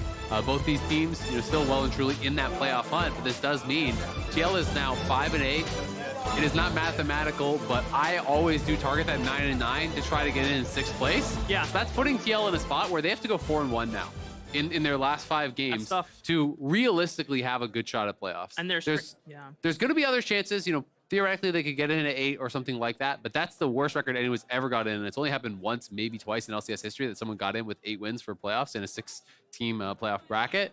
So TL are really up against it now. They basically can't be losing to pretty much anyone. And TSM on the other side has bought themselves a little bit of breathing room. Yeah, just one more step closer to potentially the top 6 end of the standings as well. But for Team Liquid, it's, I mean, we already talked about a little bit of their strength of schedule remaining for the rest of the split. FlyQuest is one of those. Yep. I mean, that's already one where a lot of people are feeling that's one that Team Liquid cannot count on. I don't remember what the rest of the matches are that they have for their schedule, but yeah, next week they have FlyQuest and then they have Cloud9. So that is a tough weekend. When you know, in my kind of like projected playoff standings, you probably have to only lose one more game for the rest of the split. So you got to go 4-1, very likely. For them to get to 9-9, that's likely what they would need to get into the playoffs. So that means they need to at least beat one of those teams in the scenario that I'm kind of talking about. Damn. Well, we're going to be headed over, I think, either to the stage or to, I don't know how to break the bad news on that one. It's tough news to hear. But before we go, a reminder that Fantasy LCS is happening over on Sleeper. So make sure you lock in your picks and bans for next week's games if you want to top your league. But with that, we're going to be joining Raz and Wild Turtle for our Verizon post-game interview. Take it away. What's up, everybody, and a big welcome back to Wild Turtle. Thank you. It's been a while. Hello. Honestly, I mean, when you debuted in the LCS, it was in the white and black, and then you're back. Like, just talk to me about just being back on TSM and how that's been feeling for you.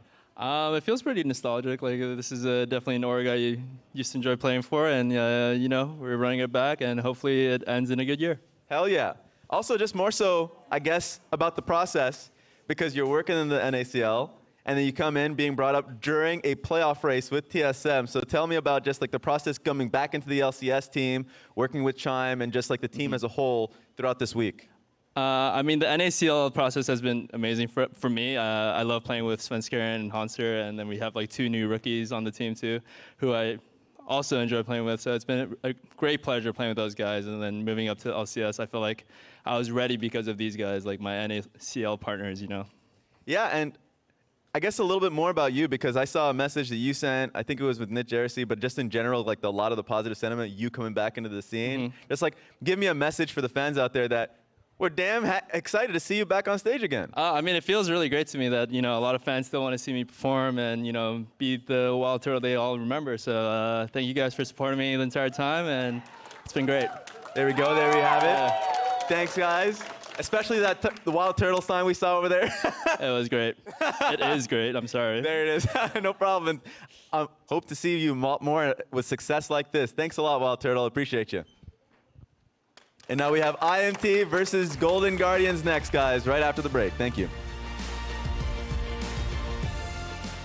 We have to tell everyone that we just switched to Verizon's new Welcome Unlimited plan for just $30.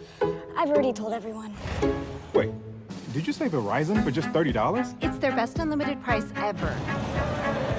$30? That's awesome. Yeah, and it's from the most reliable 5G network in America. For $30 a line, I'm switching now. Yeah, it's easy. And you get $960 when you switch the whole family. Wow, I gotta let my buddies know. We're already here. The network you want, the price you love, only from Verizon.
Hello and welcome to another MasterCard Player of the Week interview.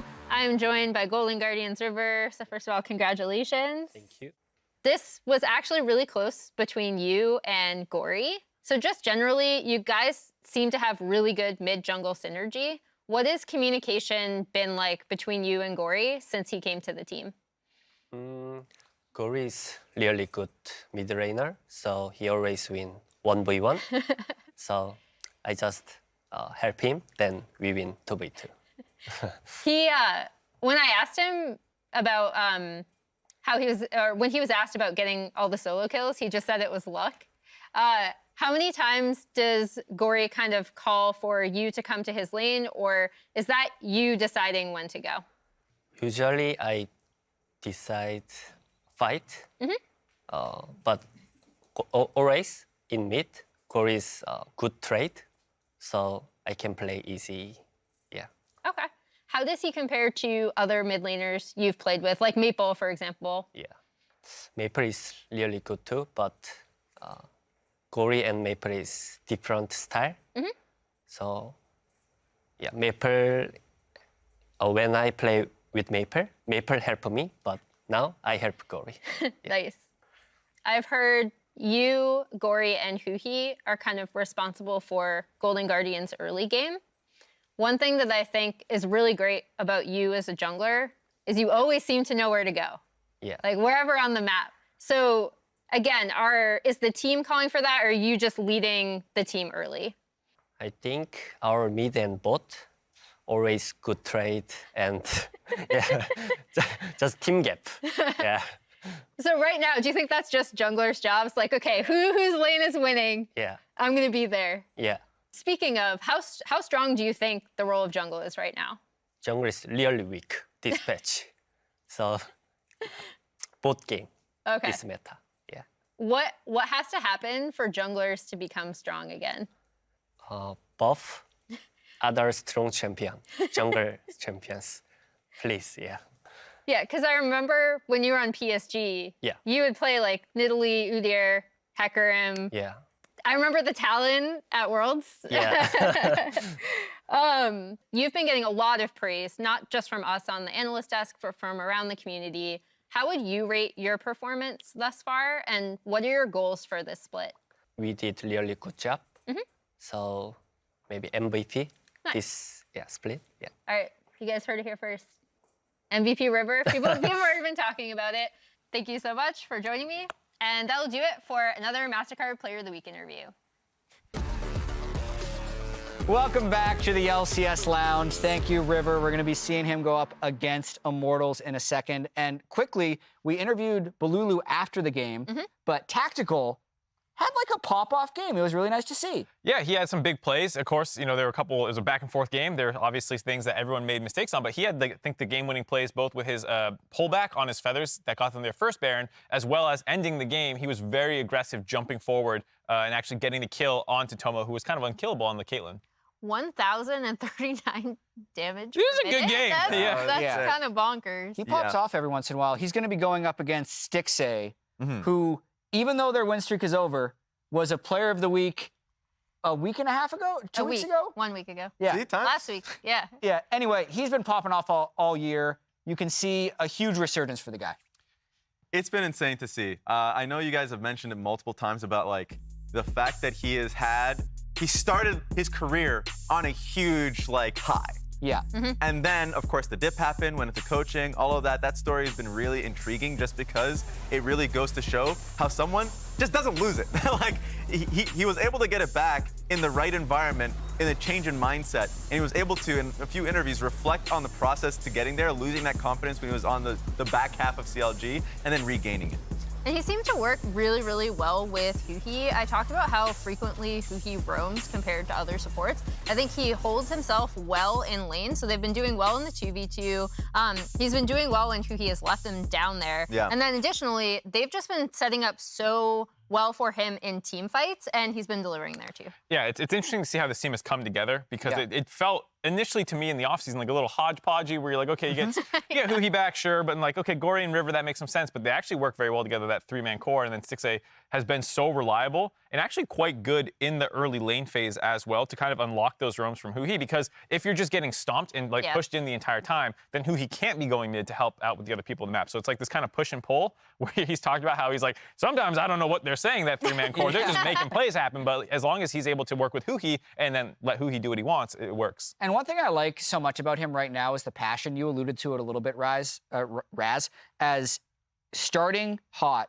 I think if he would have stayed in the LCS the entire time, he wouldn't have reached this level. I really do feel like when he went to coach and had to be convinced back into playing, it gave him enough time off to almost change careers, to reignite the fire and appreciate being a pro player. I even remember earlier interviews with Emily when he first came back, just how grateful he was to be back on stage. And I think he's allowed himself to love League again, and it's helped a lot with his play. Yeah, it was really, really interesting hearing that from him in the interview, and also just knowing how far he's gone, right? This is an MSI finalist. Yeah. Like, that's kind of nuts, and I was glad that he was able to look back on that part in his career after other people convincing him to come back, and now he's performing great. All right, Golden Guardians versus IMT. Rafa and Azael, take it away. Boom. Boom. I don't know why. I feel this sudden need to just start Can you do the firing upside down one? Give me a second. This is gonna take a while. You might have to slow cast for a while. That's fine. My time has come. Oh God. Golden Guardians versus Immortals. We'll see if Sticks it. Wow, the blood's rushing to my head down here. Okay, don't die. All right, we'll have to do it another time. I respect your commitment to the bit, but he's back. I'm back. I'm not dead. Yeah, Stixay has been having a really, really good season. And it's been so fun to see, right? Because there's always so much discussion, I think, particularly in League, in some esports as well, other esports as well. But particularly in League, there's always, I think, this mindset of once you hit a certain age, you're no longer good. And you can no longer improve. And you can no longer kind of, reach these high levels. And I think that's something that's really, really a common misconception. To me, the only thing that is true about it is often that players who have been grinding at it for a really long time can lose motivation. Sure. But if you can stay disciplined and you can stay at that same level of work ethic, players can have long, successful careers. We've seen it across many esports. We've seen people, reach the peaks of their career, in their 30s and stuff. And having sports careers, having these legends who are in their 40s even, playing at the highest level of physical sports. So there's absolutely no reason that we can't have that in esports as well. But I do think, esports still has some growing to do. And that is one of the things that I think, there needs to be some kind of reevaluating and maturing done in our scene about that. Because 6A is a perfect example of this, right? Like, this is a guy who came in 2016. Everyone's like, this guy is the new hotness, right? He's going to be the next Double Lift. He's going to be better than Double Lift, right? And he hits these really, really high highs. He wins the championship, goes to MSI finals. And then, he's fine for a while in LCS. He starts kind of falling off a bit. He's down to Academy. He becomes a coach. All right, career's over. But he's back into Academy, works his way back up. He's in the LCS. And I think he's playing as well as he ever has in the LCS now. And this is 8 years into his career, right? From 2016 to now.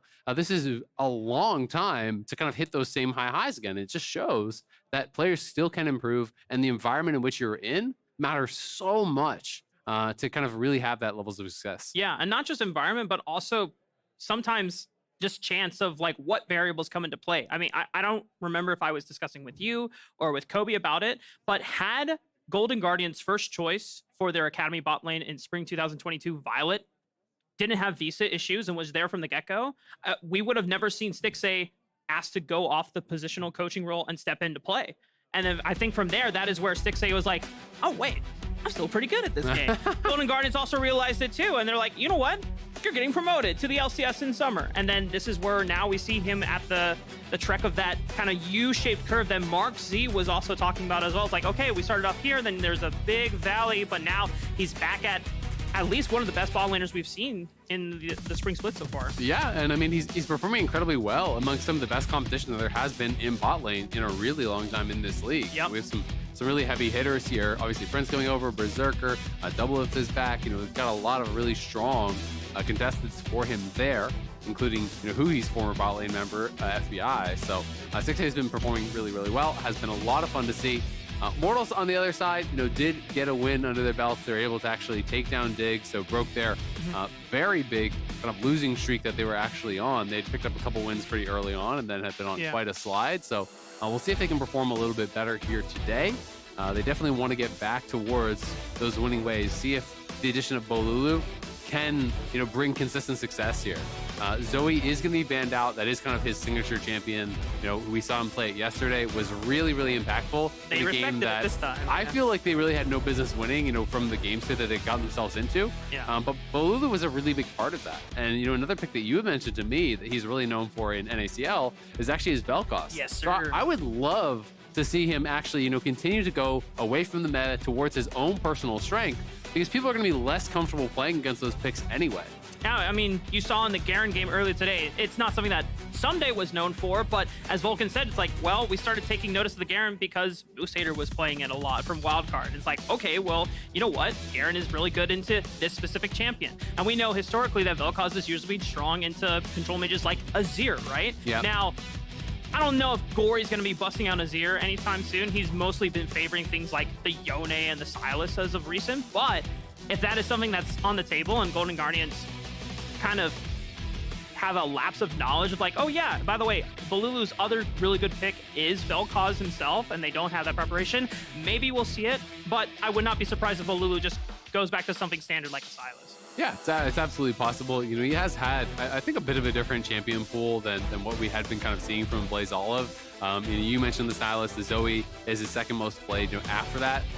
So it is a little bit of a step away. Of course, he still does have the Azir in there. He still has some of those other champions. So just fun to see a player actually come in and bring confidence and bring their style. And I also like that Immortals, it felt like kind of rallied around him a little bit. Yeah. They were playing heavily through him. We saw that Kenby was over towards mid lane quite a lot, actually playing with Bolulu, trying to look for those early kills even through mid lane, trying to find opportunities to really enable him and to have him feeling confident on the stage, because that's such a big part of having success. When you're put into this new situation, you're thrown onto a new team, you haven't had a lot of time to scrim with them, you've got to keep that confidence. Yeah, and it was one of the things that Bolulu mentioned, I think it was his interview yesterday, where he talked about he loves playing with carry junglers, which is why he works so well with Chad, who is the Immortals Challengers jungler, who's also very much a carry player, very well known for his Rengar. Tell me how Kenby got famous.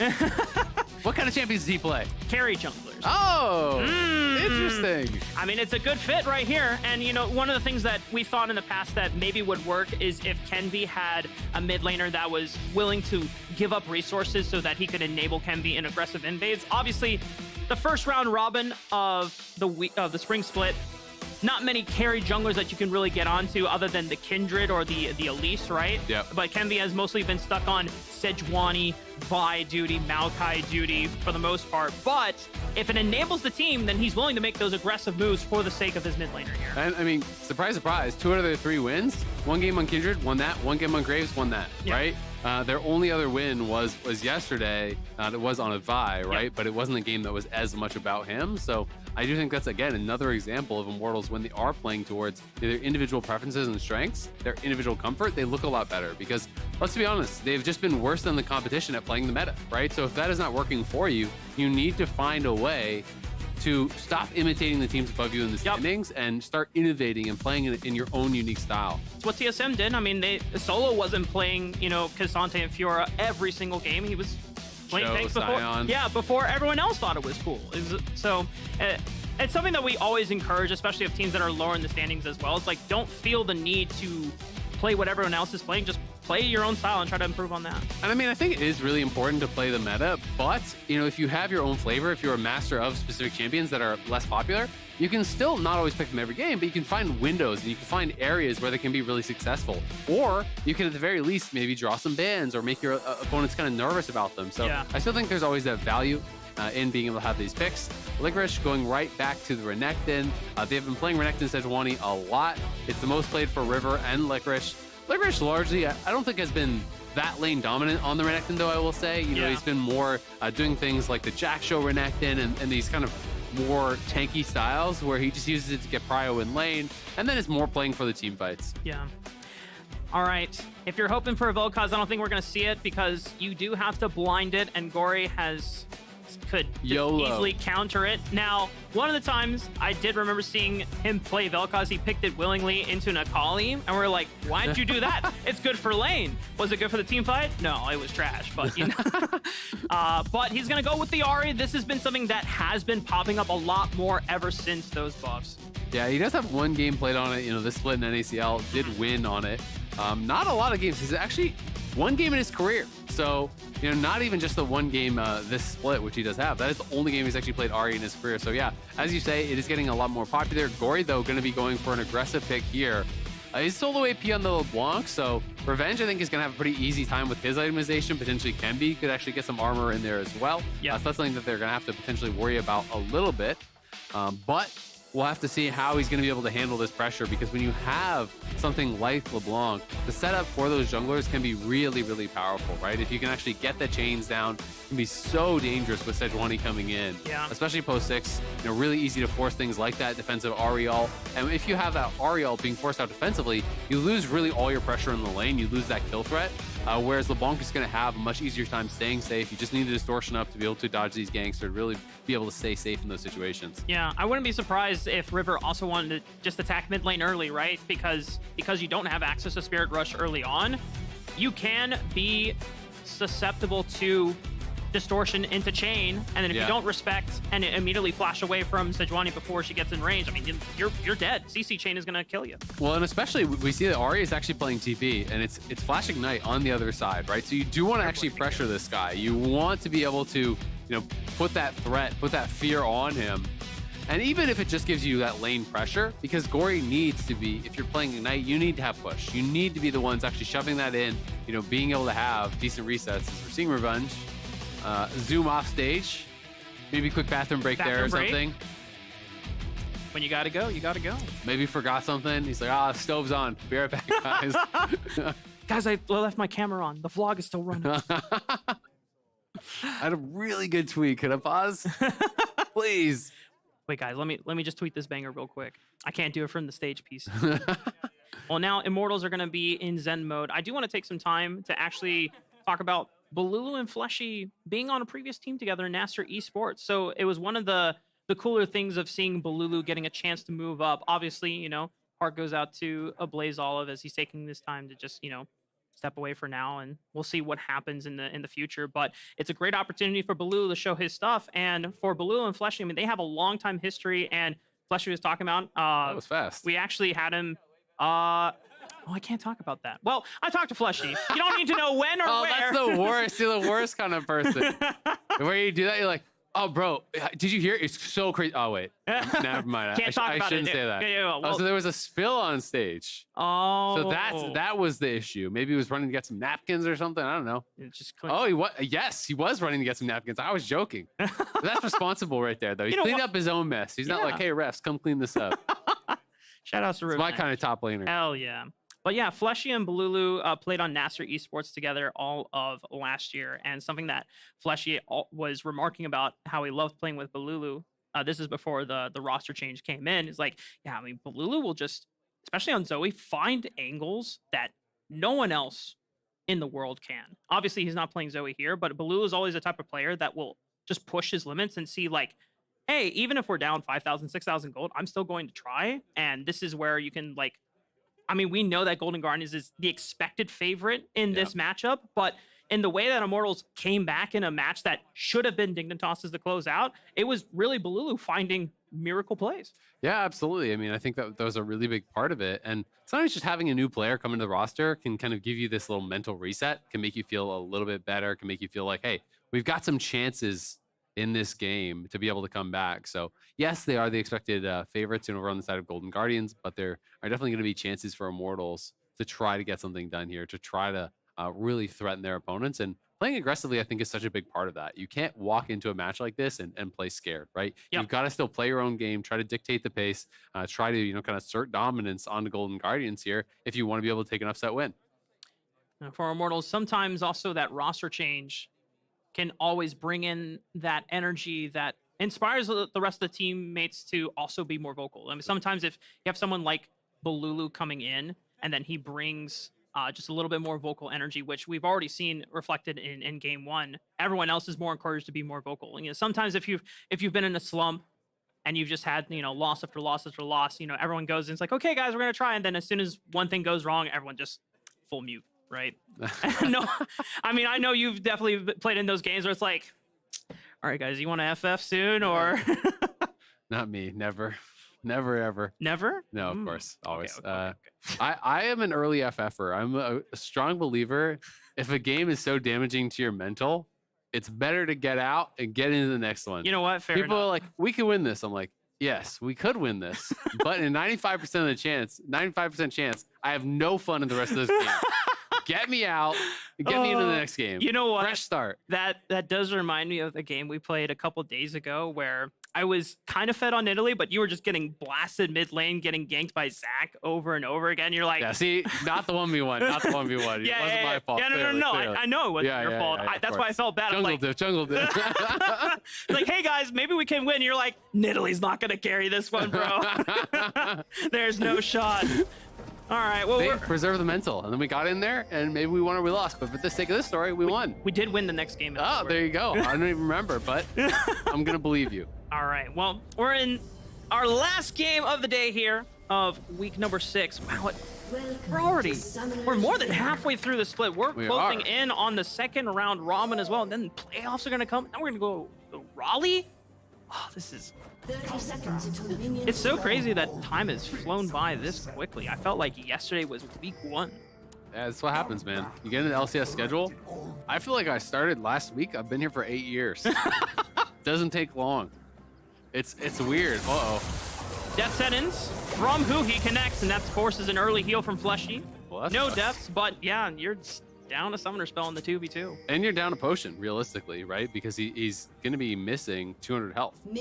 So, you know, if he wants to be starting lane at full health, he's going to have to actually pot pretty much right away.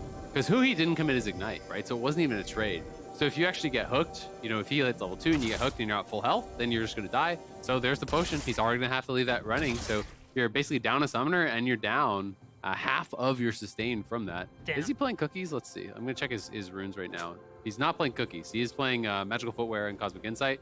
So he's playing more of that kind of scaling runes, which I think is great. He's even playing Gathering Storm. So he's playing for late. Wow. No Scorch, no cookies. LS will be pleased. Immortal saying, all right, guys, no matter what happens. Late game is ours. Yes, we have late game. 20 minutes, if we're down 10,000 gold, believe we will. I do love to do that. Anytime I'm playing Gathering Storm and someone on my team dies, I just ping Gathering Storm. It's fine. Don't worry about it. Late Game Kingdom. Maybe I should have pinged Gathering Storm on my Nidalee. Oh, did you have Gathering Storm? No. That might have convinced me. No, I didn't, unfortunately. Yeah, see? I knew it. You're a dirty early game. Probably playing like Electrocute, Scorch Secondary, you know? You're up 5 CS. We got this, guys. Get out of here with that. Sometimes you just have to move on. Well, so far nothing too much interesting has been of late. It's just the standard early game. As I say that. Standard early game, get invaded on, lose your heal, lose your potions. Well, what kind of standard early game are you playing here, Rafa? We ignore that. Okay. That doesn't fit my narrative here. Okay, true. It doesn't. I agree. Yeah. You are right about that. Might not have been right about the standard thing, but that you got nailed. We'll come back to it. Yeah, we'll wrap around. Once people have forgotten about the invade, see, you could have gotten away with it. You just had to wait. If nothing had happened at 5 minutes, you could have been like standard early game. Yeah. Oh my. Okay, definitely not standard. All right, who's scripting? So definitely not standard now. Whoa. 3 for 3 on the hooks. That's point and click. Yeah. He's gotten a heal and then he got a cleanse. Got both potions. They are setting up this bot lane for success for Stixxay. I mean, we've talked a lot about and given a lot of credit to Stixxay having a comeback split and probably the best one he's had, you know, in a few years. In a lot of years. Yeah, but Huhi also, oh my goodness.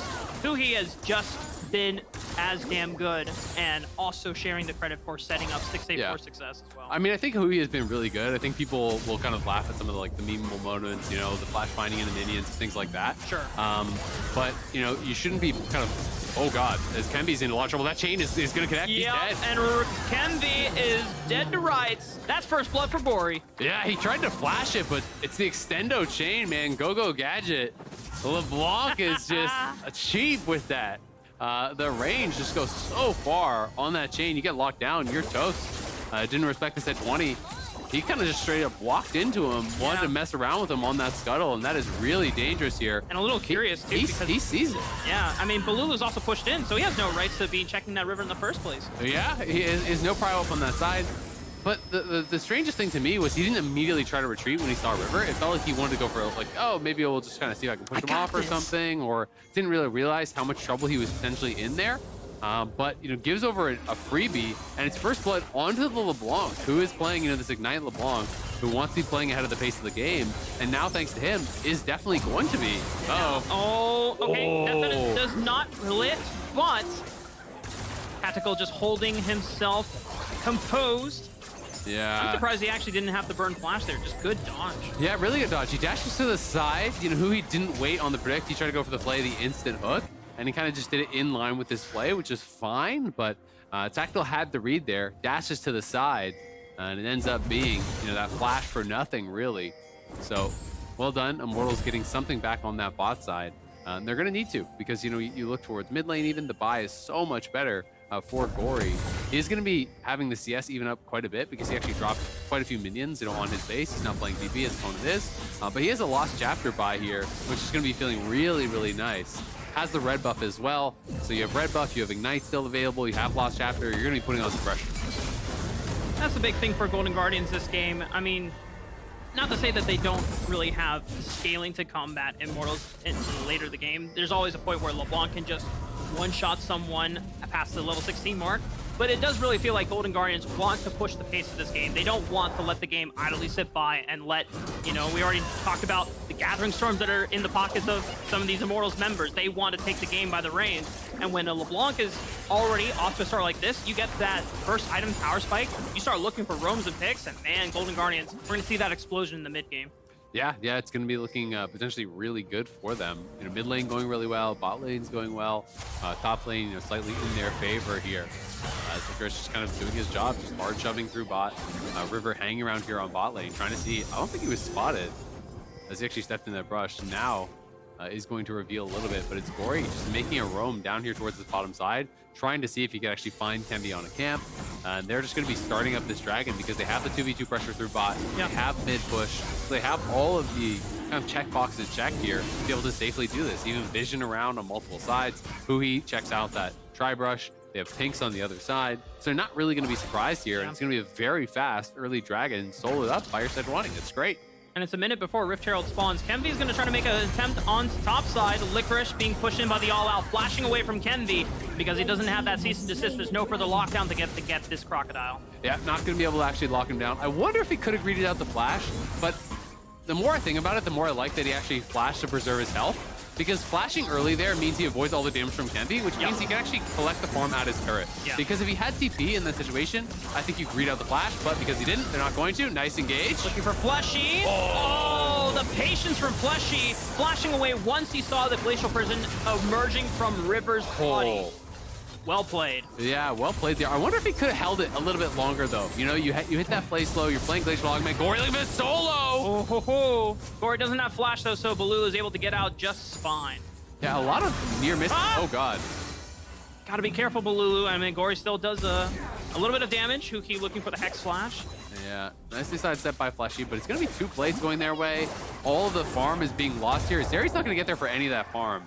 Repeat up towards Licorice is nice, but Kenby not feeling he could actually pull the trigger there as Revenge didn't have the angle to actually get over. So sure, Fleshy gets a little bit of this farm, but you lose that full wave and the wave is going to push away from you. You are now down 22 CS in bot lane, plus 2 plates go the other way. Like, just look at the buys. Yeah. It's not even close to even. Yeah. And Zeri does generally go for 2-2 Boost Rush. 6 is foregoing that though, which means he's going to have Shield Bow so far ahead of when Tactical gets his, and he's going to be running that lane. Kenvi stayed just to make this gank work. His level 6 cease and desist. Licorice has no flash, but he still is able to get out alive all that time spent, and they don't get anything. Yeah, he was waiting around there for a really long time, and now River is like, well, you just spent your resources. I'm just going to actually start up this Herald. I wonder if he could have just gone in with the Q and then tried to hold the ult till after the Slice and Dice is used to actually lock him down. Because what ended up happening, it looked like, is he uses the ulti, which put him on the other side of the Renekton, and gave him the free Slice and Dice, right? So I think, you know, pulled the trigger a little bit early there. Revenge also not quite in position to be able to follow up. So it feels like one of those things. I think every jungler has had this at times, where you're over-invested into a play, and you get into that mindset of the sunk cost fallacy, where it's like, I've been here for a minute. I gotta get something. It's gotta work out. And now don't tell me Revenge is in a world of trouble as well. The all-out from him gets him closer to the turret, and the last-minute shield keeps him alive. But I want to talk about the repercussions of what Kenvi's choices versus River choices are so far, because the bot lane that River prioritized, they got a first dragon, they got some plates for themselves. Kenvi tried to spend time on the top side. They couldn't really translate that into Rift Herald either, and they're still down plates. Yeah, and he was behind 3-4 camps, right? So I do think oh, man. Oh, come on. He's having a good game. Yeah. Yeah, I do think it's been going really, really well for Golden Guardians, right? I'm honestly shocked that it's a 1-0 game. It feels like there will be way more kills. There's been so many near misses and a lot of pressure coming out from both sides, right? We've had the bot lane getting pressured so heavily by Hui in 6A. We had Gory almost get a solo kill in mid lane. We had Licorice almost die, then Revenge almost die, right? Like, it has been a really action-packed 1-0 game. But it is a 2.2k gold lead here for Golden Guardians. We're kind of winning across the board now. You start to actually look at the gold leads here. You look at the CS, you know, winning top. Jungle has more farmers, got more objectives. Winning mid, winning bot, right? Like, it's all winning. But as Cloud9 will always tell you, the CSD, the CSD for support is heavily in the favor here of Immortals. So it's all fine. That's the capper on the point. It's an old meme, sir, but it checks out. Well, Golden Guardians are in a great place to really hit this mid-game stride. First item spikes not collected just yet, but as we saw from the gold drafts, Shield Bow finally comes in for 6A. You're a liar. Once again, I've been lying a lot, unintentionally on the broadcast. Unintentionally. Pathological. It's worrying. Oh, no. You've been here for a couple of weeks. You're getting just so comfortable, you know? Well, I don't know if Revenge is going to be comfortable in a couple of seconds here. River and Huhi are here for the 3-man dive, and an all-out I don't even think is going to get used, because Revenge just gets bursted down without any chance for a counterplay. Yeah, my boy was all out of options. He got 100 to 0 CC. Never got a chance to play his character. Nicely done. As the follow-up is there, you know, they have so much CC layering, and they did it really, really well between Sejuani and Thresh, as well as the Renekton stun, everything working in their favor. And now Bolulu really feeling the pressure here from Gory, who does get a nice trade, but the fact that there was a cannon wave that's actually trading back made that a lot more even. This is going to be a full first turret. Feels like it's a while since I've saw it. A Herald just crack first turret like that, because they do so much less damage in the early stages now that usually you're just getting like a plate, sometimes 2 plates if one has already been chipped away at. So not really able to get much in most cases, but in this one, it's now 4K at 12 minutes. And this game is already starting to feel a little bit doomed. And it's just been one swift move, corrective decision from Golden Guardians, recognizing, okay, bot lane has been accelerated. They've gotten, what, is it 3-4 plates by themselves? No. Oh, I don't know if you want this one. River's there over the wall. They get the wall throw to give him a little bit of back. Gory is taken down, and Baloo at least gets a kill on the trade. But man, that felt deep. Yeah, that was real deep. I mean, that was nicely played by Gory. Very quick reaction time. He goes forward. I think he had the sweeper up. He saw that they were in there, and then immediately distorts back, then ult distortions back to his turret, then flashes under his turret. So he closed so much distance there with the Vi coming in. River's able to get over there, help him immediately. Great reactions from him. I mean, had Ari not gotten the kill, this is like one of those moments where you don't want to play anymore, right? So at least they get something, but yeah, pops the sweeper. He's going to go in. He sees him, distort back, then double distort back towards the turret, then flash towards the turret. River's like, right in the area to help. Flashes over the wall very quickly. The Vial is just putting him in such an awkward spot. Like, Lulu also is available for Fleshy to keep him alive for a little bit. Yeah. Again, at least Bolulu got something from it, but it's that desperation. You can start to feel they know they need to make plays. They need to find some avenue of attack because they're literally losing everywhere. Every lane is losing, jungle's losing. There's nothing going in their favor, and you have to have somewhere to attack, somewhere to play through. And their only real way to do it is the Vi, because that's their only real playmaker right now. So, you know, it's pressure on Kenby, which I think is why he's feeling like, I gotta get somewhere, I gotta make something happen. Yep. And the other thing, too, is at least Immortals drafted this Ahri with the Vi, because oftentimes we might criticize, like, oh, it's a lone Vi pick, but there's no diving threats behind it. But unfortunately, on that time, the way that Gory spaced out the distortions, that's a one-way trip for the Vi. Ahri can't follow up in that instance. And so these picks from Immortals, yes, you're going to have to just fish for some desperation plays and pray that it works. Unfortunately, that is going to be a time where, like, no one can really follow you up. Yeah, I mean, it just takes so many charges of your ulti to even get in range that you're not getting any of that damage, and then by the time it's delivered, it's very, very late. But to me, that's much more of an outplay from Gory than a play. You know, that was just really well done from him. Very quick reactions, quick thinking, pulls him all the way back. And then River as well. River instantly flashes over the wall to be there, right? So this was that quick thinking and quick reactions from Golden Guardians that we've come to expect from River and Gory. They have been such a strong mid-jungle duo. They are easily one of the best in the league. And, you know, from name power, it's not something that I think people were, like, super excited about coming into the split. But obviously, we were wrong, and we should be excited about these guys. And I think a lot of people are starting to stand up and take notice. Golden Guardians is no joke. You know, their 7-game win streak had been broken, but they're looking like they're in a great spot to win this one. As nice attempt from Hui, can't quite find it. Yeah, and it's not like their win streak was broken by, you know, a team that they didn't expect to have trouble against. It was from FlyQuest, right? So, like, this is for Golden Guardians. We expect them now to be a strong contender for playoffs at this point, just based off of the play that we have seen. We've already given multiple credit to one of the strongest jungle mid duos in the league. 6-8 Huhi also having resurgence. Even Licorice had one of his better weeks last week as well. I mean, I would go a lot further than saying, you know, playoff contention. I think they're title contention. I think this is a team that has to be given that respect. I think who cares about week 1 when they literally didn't have Gory? Who cares about week 2 when Gory had 0 scrims with the team before he played? To me, you can basically wipe those away. This is a 7-1 team, right? And that's how I think you have to look at their actual power level going into playoffs. You know, I do think that they should absolutely make playoffs, and they think they should be a big threat as both players trying to sidestep here. I mean, nice cleanse from Baloo. It was just point blank, being able to dodge out on it, but for Golden Guardians, the pressure is still being felt. Even if they're not able to clean up that kill onto Baloo, it is still just Immortals being pressed on backwards, and they're the ones with their backs against the wall. I mean, the stale that you can always tell from, for me, is you just look at where the vision lines are, right?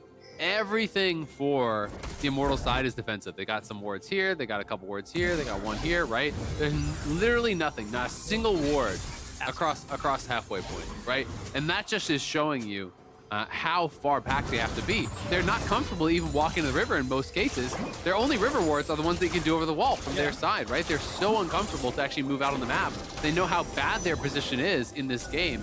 And it is a dragon stacking game here as well for Golden Guardians. It starts to feel like, well, they're gonna end already? It's 17 minutes, right? Like, this is very early on. It's a 5K lead. At 18 minutes, they can have their third dragon. You're looking at 23-24 for a soul, which is really, really fast. So there's not a lot of time for Immortals to really kind of sit back and hope to get things done. And I just love how Golden Guardians is moving around the map as a squad, right? They invade into the jungle, they get down some forward vision, then they push down through bot, they take the tier 1, now they drop Herald here. They know with their wards, they're passing those wards that are in the jungle. That ward actually spotted the rotation down, so they know exactly what's coming, and Hui's just moving in there looking for a pick, but here comes the TP flank. This could be a play that tries to pull him into the game. Revenge, who does he decide to all out there? All-inning onto Gory. They get him charmed up, and Revenge is on top of it as well, but the fire back from River Glacial Prison opens up space. Dixie gets taken out because of it, and Gory still has HP to play with. Distortions forward, but it's Licorice that's pressing on forward with the engage. Immortals still 1-to-1 trade. They find River, and Immortals, they're starting to press on back. It's all on the tactical to put in the damage, and Baloo the follow-up and as well. Charm connects. Gory double distortion, but it's not enough damage from Golden Guardians, and Immortals actually fight back. And that is massive from Immortals, finding a window to try to get something done. Gory trying to go back in again for a kill. Narrowly able to escape. the focus fire was just really good from Immortals in that fight. They get the early TP flank coming through. They knew they had to pull the trigger on a play. Unfortunately, they're still 5 gauge down, but it does work out for them. You know, they push Gory out of the fight so early that then it's kind of Stixxay as this lone damage because Renekton is very late to join. You know, Renekton is not actually TPing. You look at the map, Renekton now is TPing, but it's all the way down to here. Gory gets pushed out really, really early. He can't actually rejoin, and then all of a sudden, Stixxay is the front line because Licorice wasn't there yet. And, you know, Gory had been pushed back incredibly fast. Stixxay's just kind of dogpiled on. They take him out. Tactical has shown low, but they don't have enough damage to actually finish him off because their carries were really out of the fight. And then we all know what these Zeri moments can look like. Yeah. But Bolulu getting the resets on the Ahri is incredibly important. Gets another ulti reset, gets in there with the charm. Gory tries to find the angle to get in and get that damage down, but couldn't actually finish them off, unfortunately for them. It is back to live, though. It's going to be another Dragon going the way of Golden Guardians, but at least, you know, it's signs of life for Immortals. It's not them just rolling over. Yep. And it's some kills in your carries here, right? You know, the Ahri got a couple kills.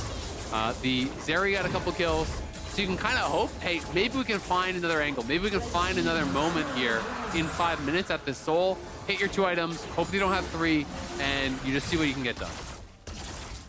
Yeah, if you kind of tuned out for the past couple of minutes and you come back thinking, oh yeah, Golden Guardians is still ahead, nothing changed. I think, no, there's actually a big fight from Immortals that it was a good look. Yeah.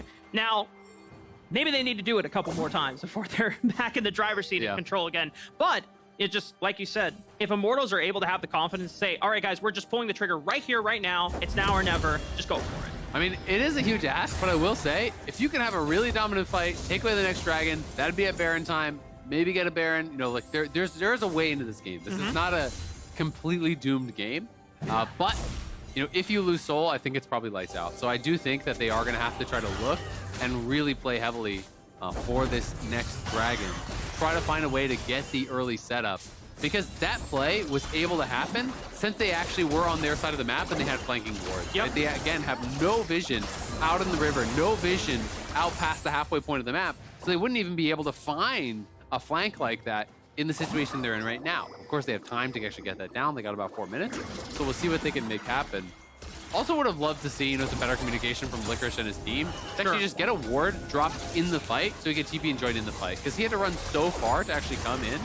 There was a ward over by the fight, but I'm not sure if it was after or before his TP came through. Either way, that should have been cleaned up. Whoever's fault it was doesn't really matter.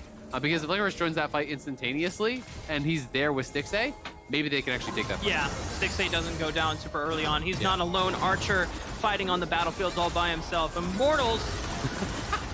Sounded like you were going in some like little RP there, you know? One man, one archer stands alone against the world. I mean, he was doing, you know, the B-roll shots earlier where he was just firing arrows. True, that was a lone archer. He was just playing character. Just unfortunately for him, the rest of the team was... should have known he was going to pick it. Oh, true.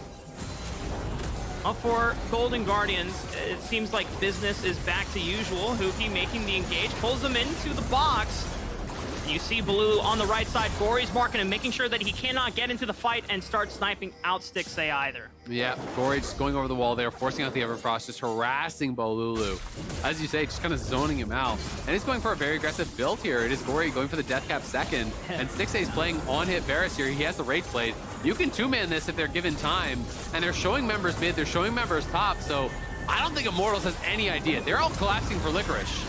And Hair's like, all right, guys, get this crocodile. And Lurker's like, all right, I'm buying time as much as I can. They all out takes him over to the left side. And Golden Guardians actually want to come back and support this fight. They trade Licorice for Kenvi. Bolulu with the flash almost finds Gory, but quick flash from Gory as well gets him out alive.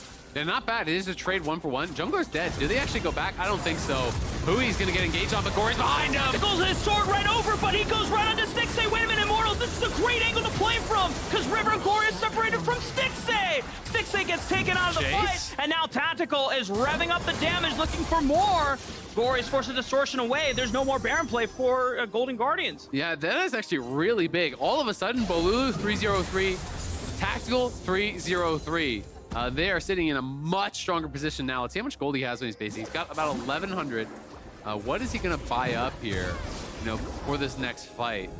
I'm going to be interested to see if it's just like Caulfield and he wants to go towards Navori. It is so just Caulfield.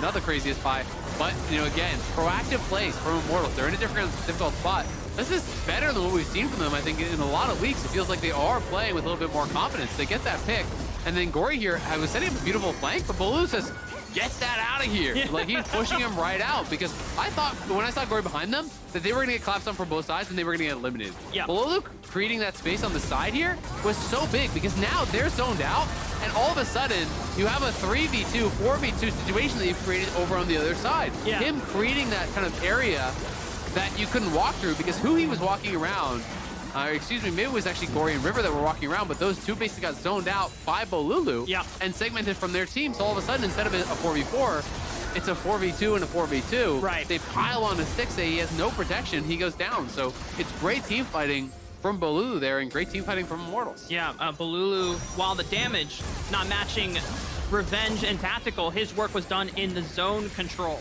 And that was one of the few times where I'm very much okay on Zeri aggressively going over the wall like that, because not only you isolated the threats that cannot handle themselves, but you get yourself away from the scary LeBlanc and the Sejuani. Because he wasn't inting. Roger. You're okay with it. I've seen it a lot in Challengers League, man. I'm just saying. All right, Soul, fight, fight, fight. Here we go. This is Soul Point on the line for Golden Guardians. Permafrost onto Revenge, but he gets out just fine. Gory is on the right side looking for a flank, but they have a Vision Ward, so it zones him out completely. But Lulu waits, hits the Charm into Gory, and now Tactical's just free-firing into the right side, and no one is affecting Tactical. Tactical's just ripping them apart. He's lighting them up. Tactical in the middle of 4 members, but he's not going down. How does he not die quite yet? He finally gets taken out, but Bolulu can look for the clean up the resets. But Golden Guardians persevere and endure what seemed like a winning fight for Immortals. Yeah, that fight was looking doomed. Gory got a 1v2 outplay. He got a kill in the 1v2 on the side there. He was fighting both Kembi and Bolulu, takes one down with him, and forced him to spend so much time and so many resources that is really what turned the fight, because the start of the fight looks so good, as you're saying. But watch Gory up at the top end of your screen, right around here. They go in for him. Bolulu finds this great charm as he walks over. He spots him, he goes in, and is able to find it. It's a little bit later as it comes up. But that is so much about what this is about. You know, the delay there from Revenge, buying time, and then right around here, as they actually engage, Bolulu hadn't spent his charm. Ulti charm over in on him. Fleshy is over there as well. Kembi's going in. So all this time is actually being spent there on the Gory. He gets the kill, and then he's actually faking with the clones there, distorting back, wasting so much time. So while on the other side, we saw Tactical kind of going crazy, Bolulu wasn't there, right? So they had the extra member. They're basically in a 4v3 on that side, while Gory was in a 1v2 on the other side. So yes, Tactical did such a good job in that fight, but it was kind of just him alone on a solo mission. His jungler died on the other side. His mid laner really couldn't contribute. So even with that great fight, they were really down on resources. Gory saving that, making sure that Bolulu doesn't get to be a part of the fight. Oh, wait, a flash from Revenge. Kembi's into the pit, 1,500, 1,200. Who secures it? Licorice, out of all people. But they've already taken out 6, and Gory cannot participate in this fight. The Baron is secured for Golden Guardians, but they're now down a member. Yeah, they get that Baron, and they got the soul after the replay. So they are sitting in a really, really good spot. Some of their champions, not the best with the Cloud Soul, but movement speed always very valuable. And particularly on champions like Renekton, I think Cloud Soul is so strong. You pop that ulti, you can get right in the backline. Gory's got to be a bit respectful here. Playing with fire somewhat, as Tactical is getting pretty strong at this point. Yeah, has got to be closing in on the Navori. I wonder if we're going to see Bolulu actually just go for the book. He's got 10 stacks on his Dark Seal, so... It wouldn't be the first time. I mean, I actually respect it in this kind of situation. You're so far down, you need the X Factor. You need that gold efficiency. So here it is one more time. Gory and Huhi on the side. They're trying to actually get the finish on this. Revenge flashing into the pit. Kembi flashing over there, trying to get in range. It does go for the Q, goes for the ulti, just gets into the pit. It's at 1,500. They have the laser coming through. Laser hits to 1,300. There's a smite, 136, went to 19. I'm not sure if that was actually an auto or just an ulti tick from Licorice, but he gets it. We're gonna watch Revenge die, unfortunately, in the bot lane. Congrats though to Huhi, 3,100 assists. Let's go, Huhi. Across 2 different roles, across a variety of different teams. It's wonderful to see these veterans performing at a high level. I mean, it's been a resurgence split for him, resurgence for Stixxay as well, especially answering back at all the criticisms he had on 100 Thieves. And we've talked about it a lot, but I'm more than happy to talk about it again. I mean, Stixxay and Hu have been awesome this split, just bouncing back as Golden Guardians now crashing and taking out the bottom inhibitor, making their way through the mid lane. There's still a second-tier turret to take care of, but with the Baron empowered minion wave, they're gonna make short work of it soon. And I just like this position. They're kind of claiming this area, figuring out the vision there. Gory can play over the wall. Anytime LeBlanc and Thresh are playing from Fog, it is so difficult to actually navigate that area. Glacial and they find the ult. Tactical forced to use the cleanse to get out alive, and now he's facing himself beautifully on the back line, but can they chunk through the front line of Golden Guardians? They do it enough. They lose out on the inhibitor turret, but they protect the inhibitor at the very least. Yeah, they are going to be able to at least defend that.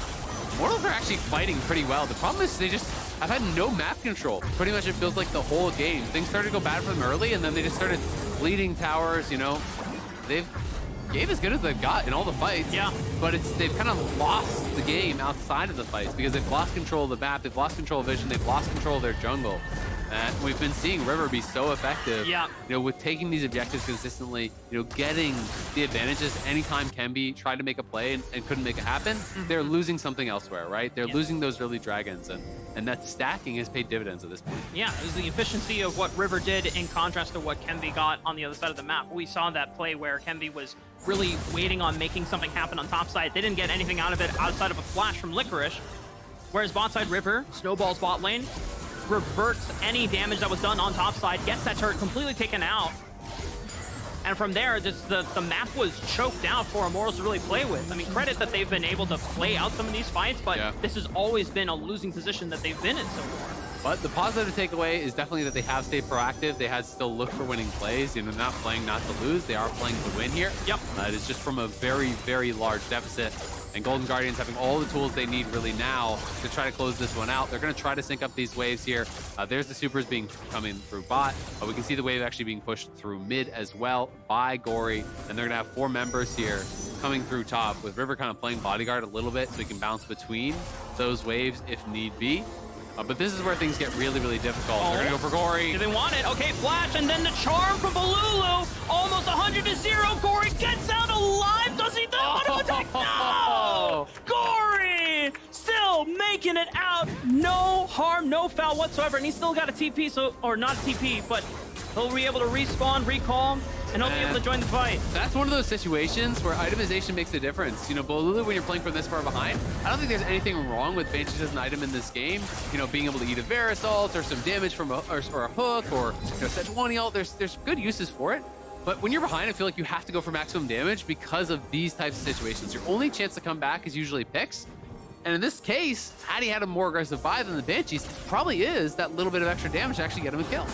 And you wonder, maybe he feels the need to protect his lead, his 504 stacks on the Dark Sail, but it's damned if you do, damned if you don't. Glacial Prison from Golden Guardians, they start the engage. Once again, Gory playing on the left side, chunking out Kemby to about half HP. Cease and desist is coming up for Immortals. They might look to turn around this fight, but Elder has also respawned.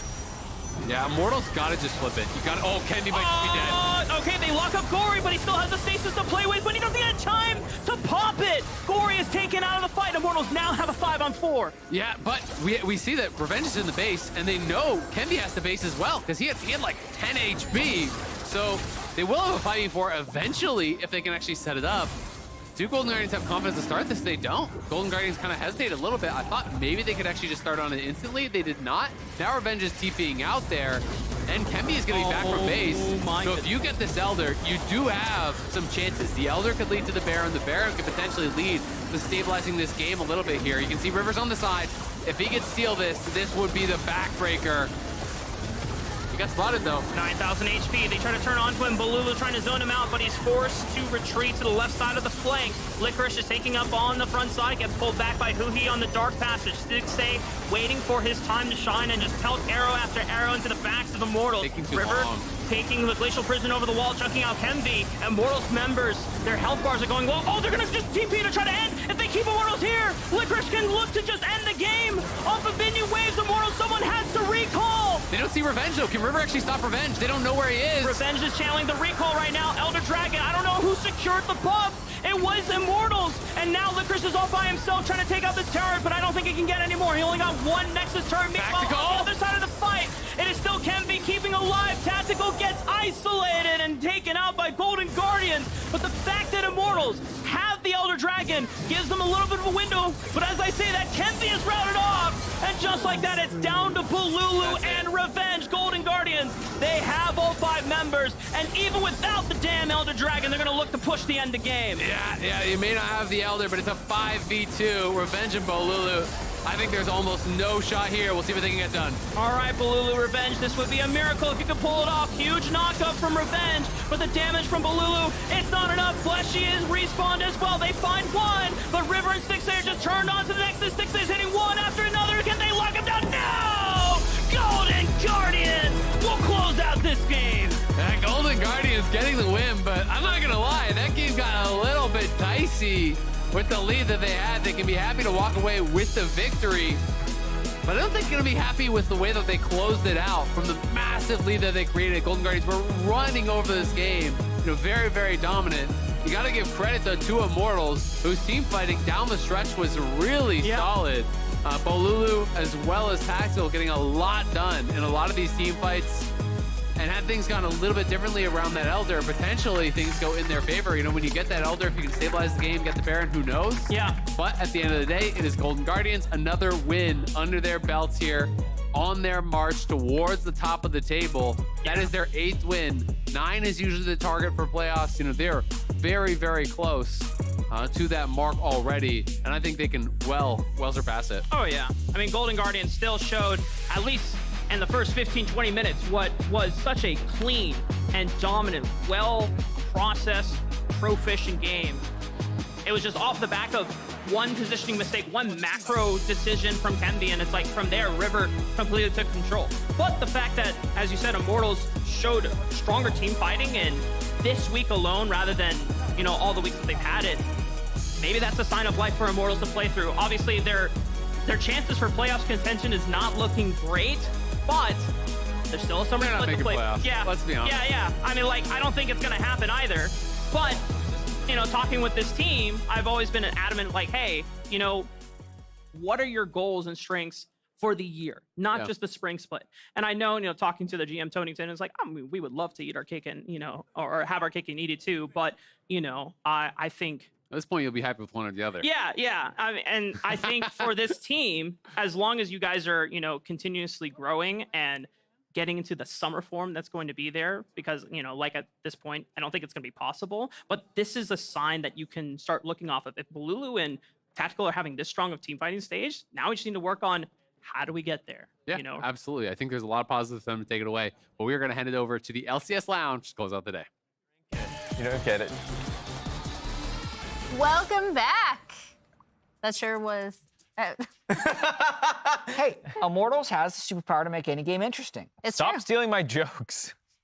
That was. Oh no, Raz, they're fighting again. This is a classic thing. You see what we have to deal with? Anytime there's humor, it's usually he just jacks it from me. Yep, I don't have original thought. Okay, like you jack his analysis, right?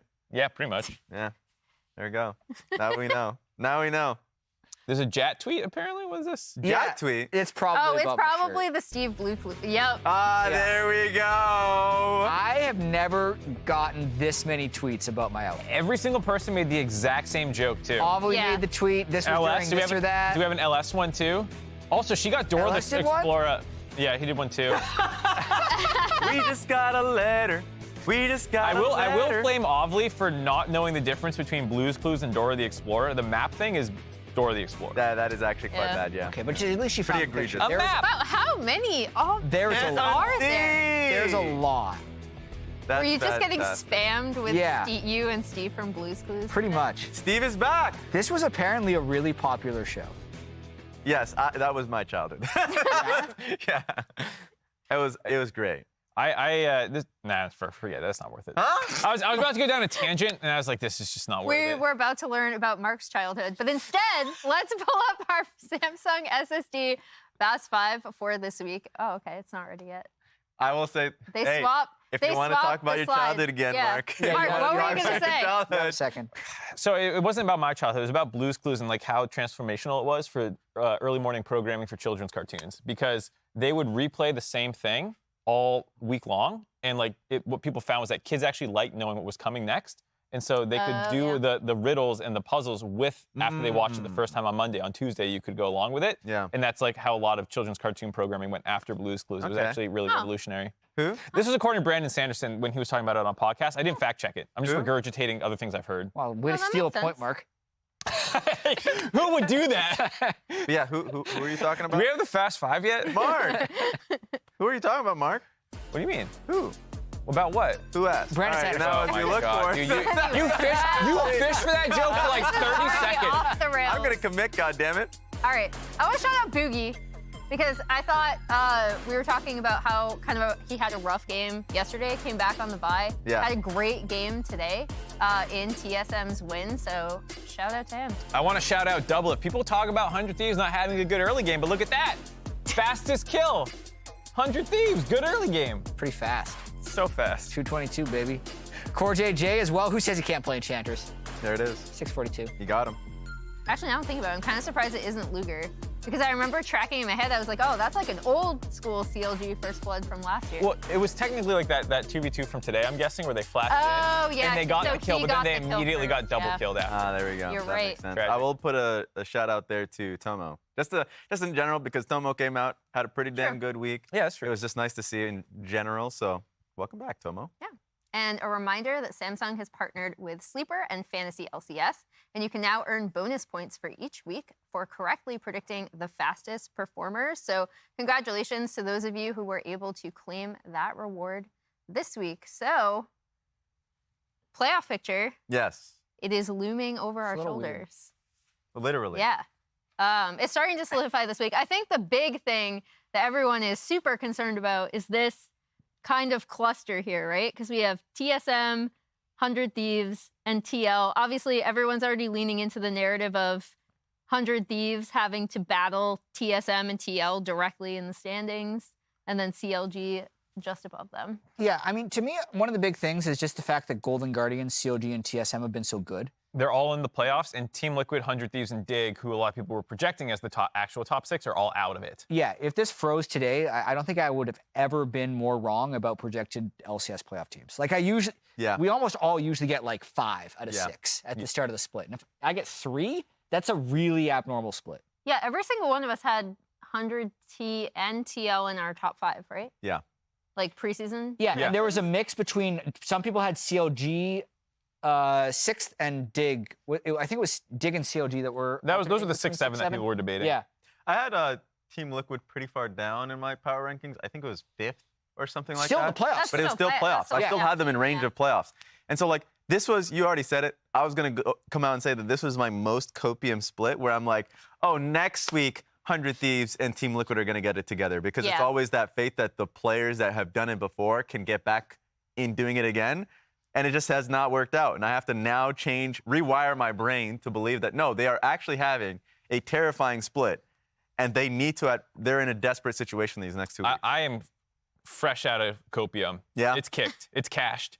I've emptied the copium pipe. Yeah. There's nothing in there for Team Liquid and 100 Thieves because I've been strung along long enough to be like, oh, they'll get it together. You know, Team Liquid is just, they got good early games. And like I started to believe after the Golden Guardians one, but then the game today was depressing with all the exact same problems. Doesn't look like they actually played well. It just looked like for one game against Golden Guardians, the problems did emerge. And 100 Thieves, yeah, they beat Team Liquid. That's the only team they've beaten in their last 8 games. And they are just disastrous. They try to go all scaling one game, get absolutely blown out. Then today they're like, screw it, all early game, get blown out equally as hard. And it's a disaster to watch them. All right, who we going in on first, TL or 100 Thieves? I'm done. I threw both out. I don't like either of these. Yucky. You want to do one team first? Oh, you go first. I'll take TL. Okay. Azale said in his postcast he was looking at Team Liquid's upcoming opponents because if you hit 10 losses, you usually miss playoffs. Mm-hmm. There's only been one time that a team made it with 10 losses. And they play FlyQuest C9 next week. Oof. Back to back. Oh. Here we go. That hurts. They're not going to playoffs. That hurts. Unless they do something really, really impressive. Mm-hmm. And they've only beaten I don't think you said this yet. We're talking about it between games. They've only beaten 3 teams in the LCS. Yeah. The whole split. They have 1 game against Dig they've won, 2 games against Immortals, and then the 2-0 over Golden Guardians. They're 0 for everybody else. It's rough out there. Yeah. I'm actually weirdly most curious about TSM. I want to see if, and obviously I know we were talking about 100 Thieves TL, but TSM are in that same like cluster.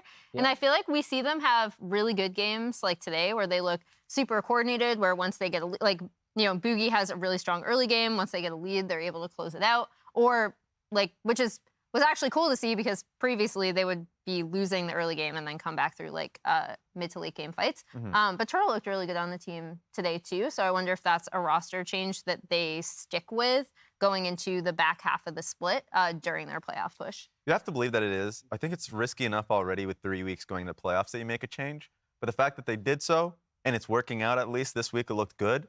There's no way in my mind that they make a change unless if there's anything crazy that happens, right? Next week, maybe they get blown out. It's like, okay, we need to make a stabilizing change. But this, for me, feels like a big one for them. For a team that has stayed the same throughout the entire split up until this point, I think it's probably a lasting one.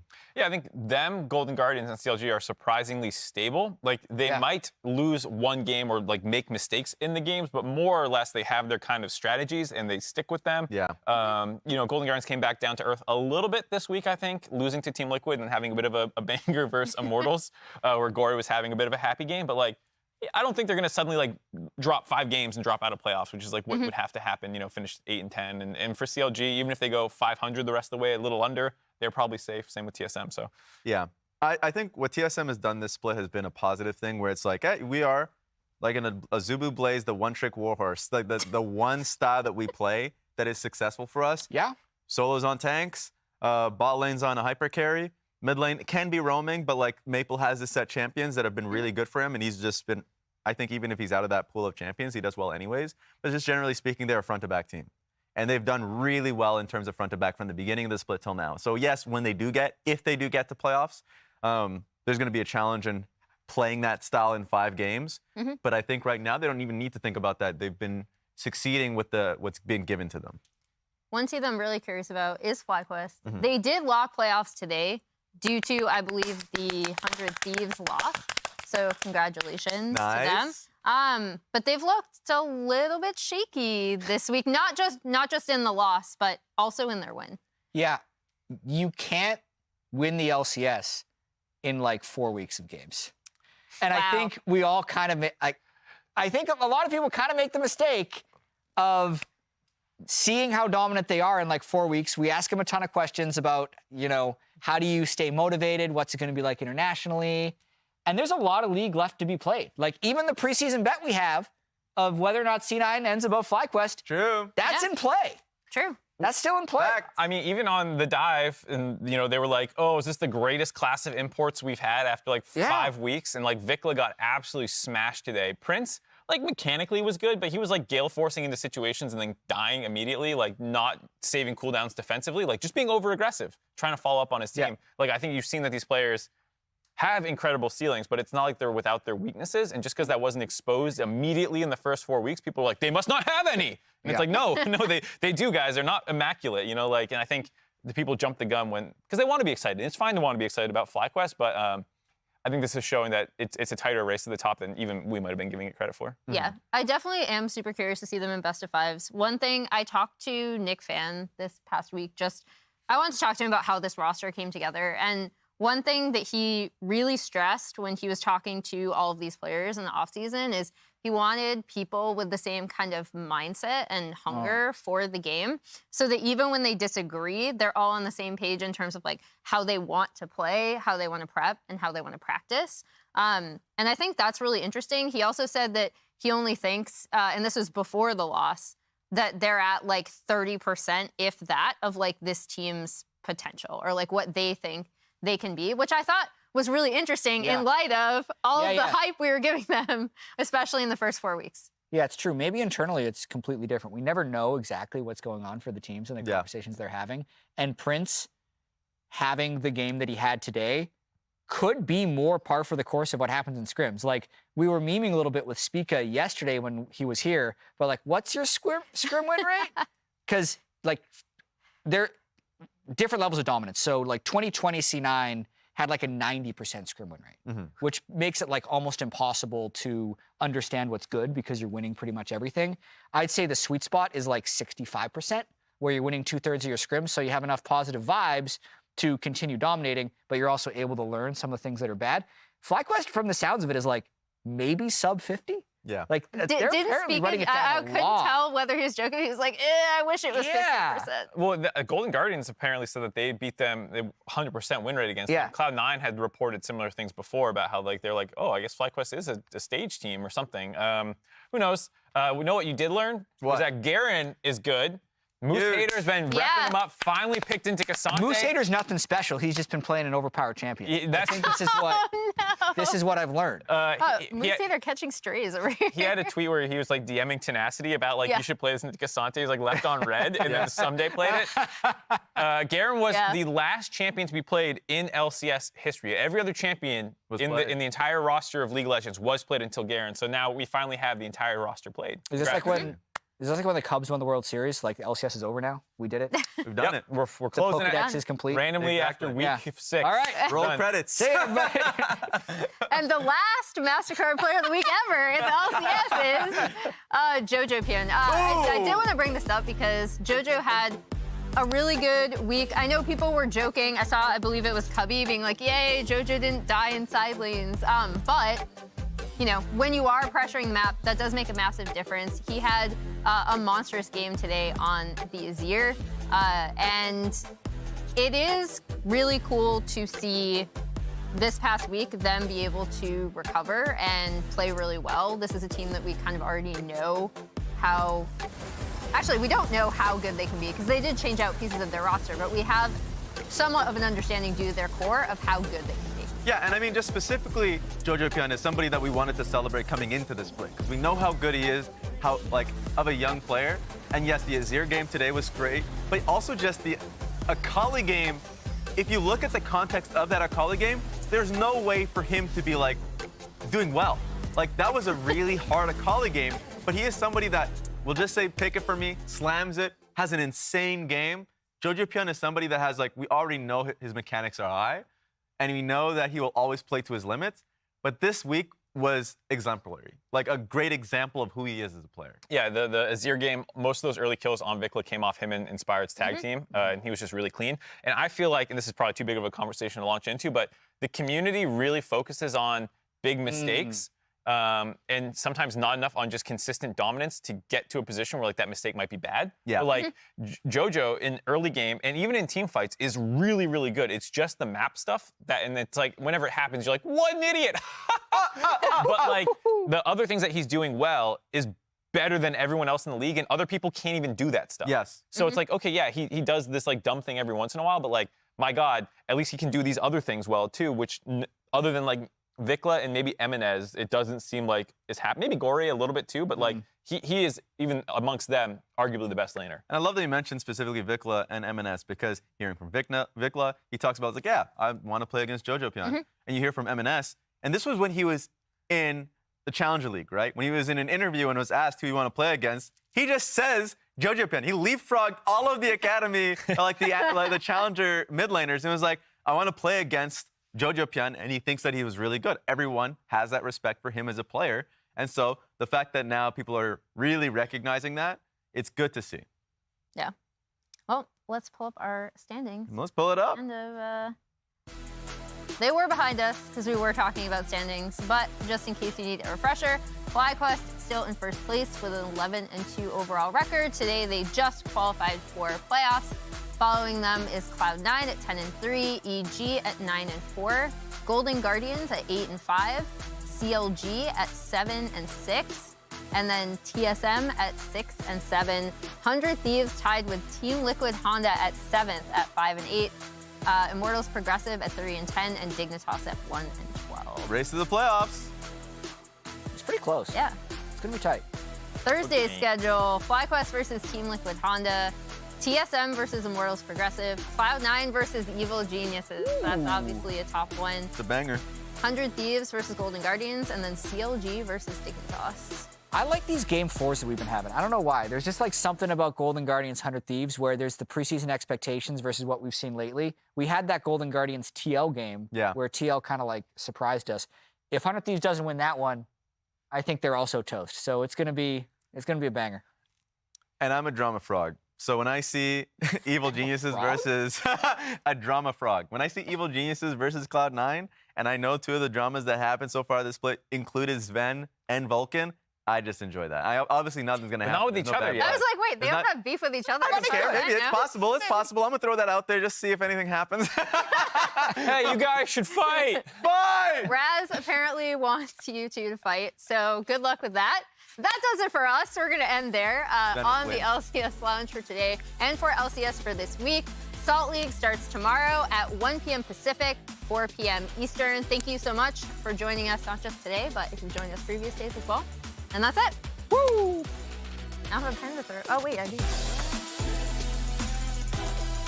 We're on the caster's desk, and Meteos is joining us not for 1, but for 2 different games today. Cooldown will come back up. Oh! Flash from Busio for the binding, but they turn it around. It's going to be a trade so far, but now it's AD carry versus support, and Busio's got a whole lot of spears in him. Doko on the front line. A lot of damage being done at Tenacity. He's using the stasis, trying to stay alive here in the very front. Busio is burning down. Doko's already killed Tenacity. Busio runs, and Closer's getting beat. It's Bjergsen already gone first, and 3 of the 100 Thieves are already dead. Busio burns away. A double kill for Palafox. Baron be damned, the game is over. Can you talk some more? Blur, say a sentence, man. Hello, my name is Berserker. Okay, man. Hello, my name is Berserker. Yeah, Mitty. Nails. Hello, hello.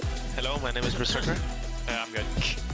The Drake's at 3K. Blabber wants to try to steal. Torrent off. Blabber takes him down and steals it away again. He just keeps getting away with it. For the first Nexus, turret has already fallen. Fudge finds a knockup on a Santorin. The Beast isn't ready just yet, but M&S finds blood in the water and absolutely tears Tomo apart.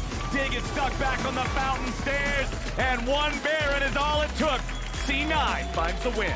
So Speak is able to find an angle to enter into the pit, but it ain't gonna happen. Someday goes all out, someday goes all in. There's the execution on Cassante. He presses his ult and then you just eat him. You don't even gotta be Cho'Gath. It's Evil Geniuses getting everything.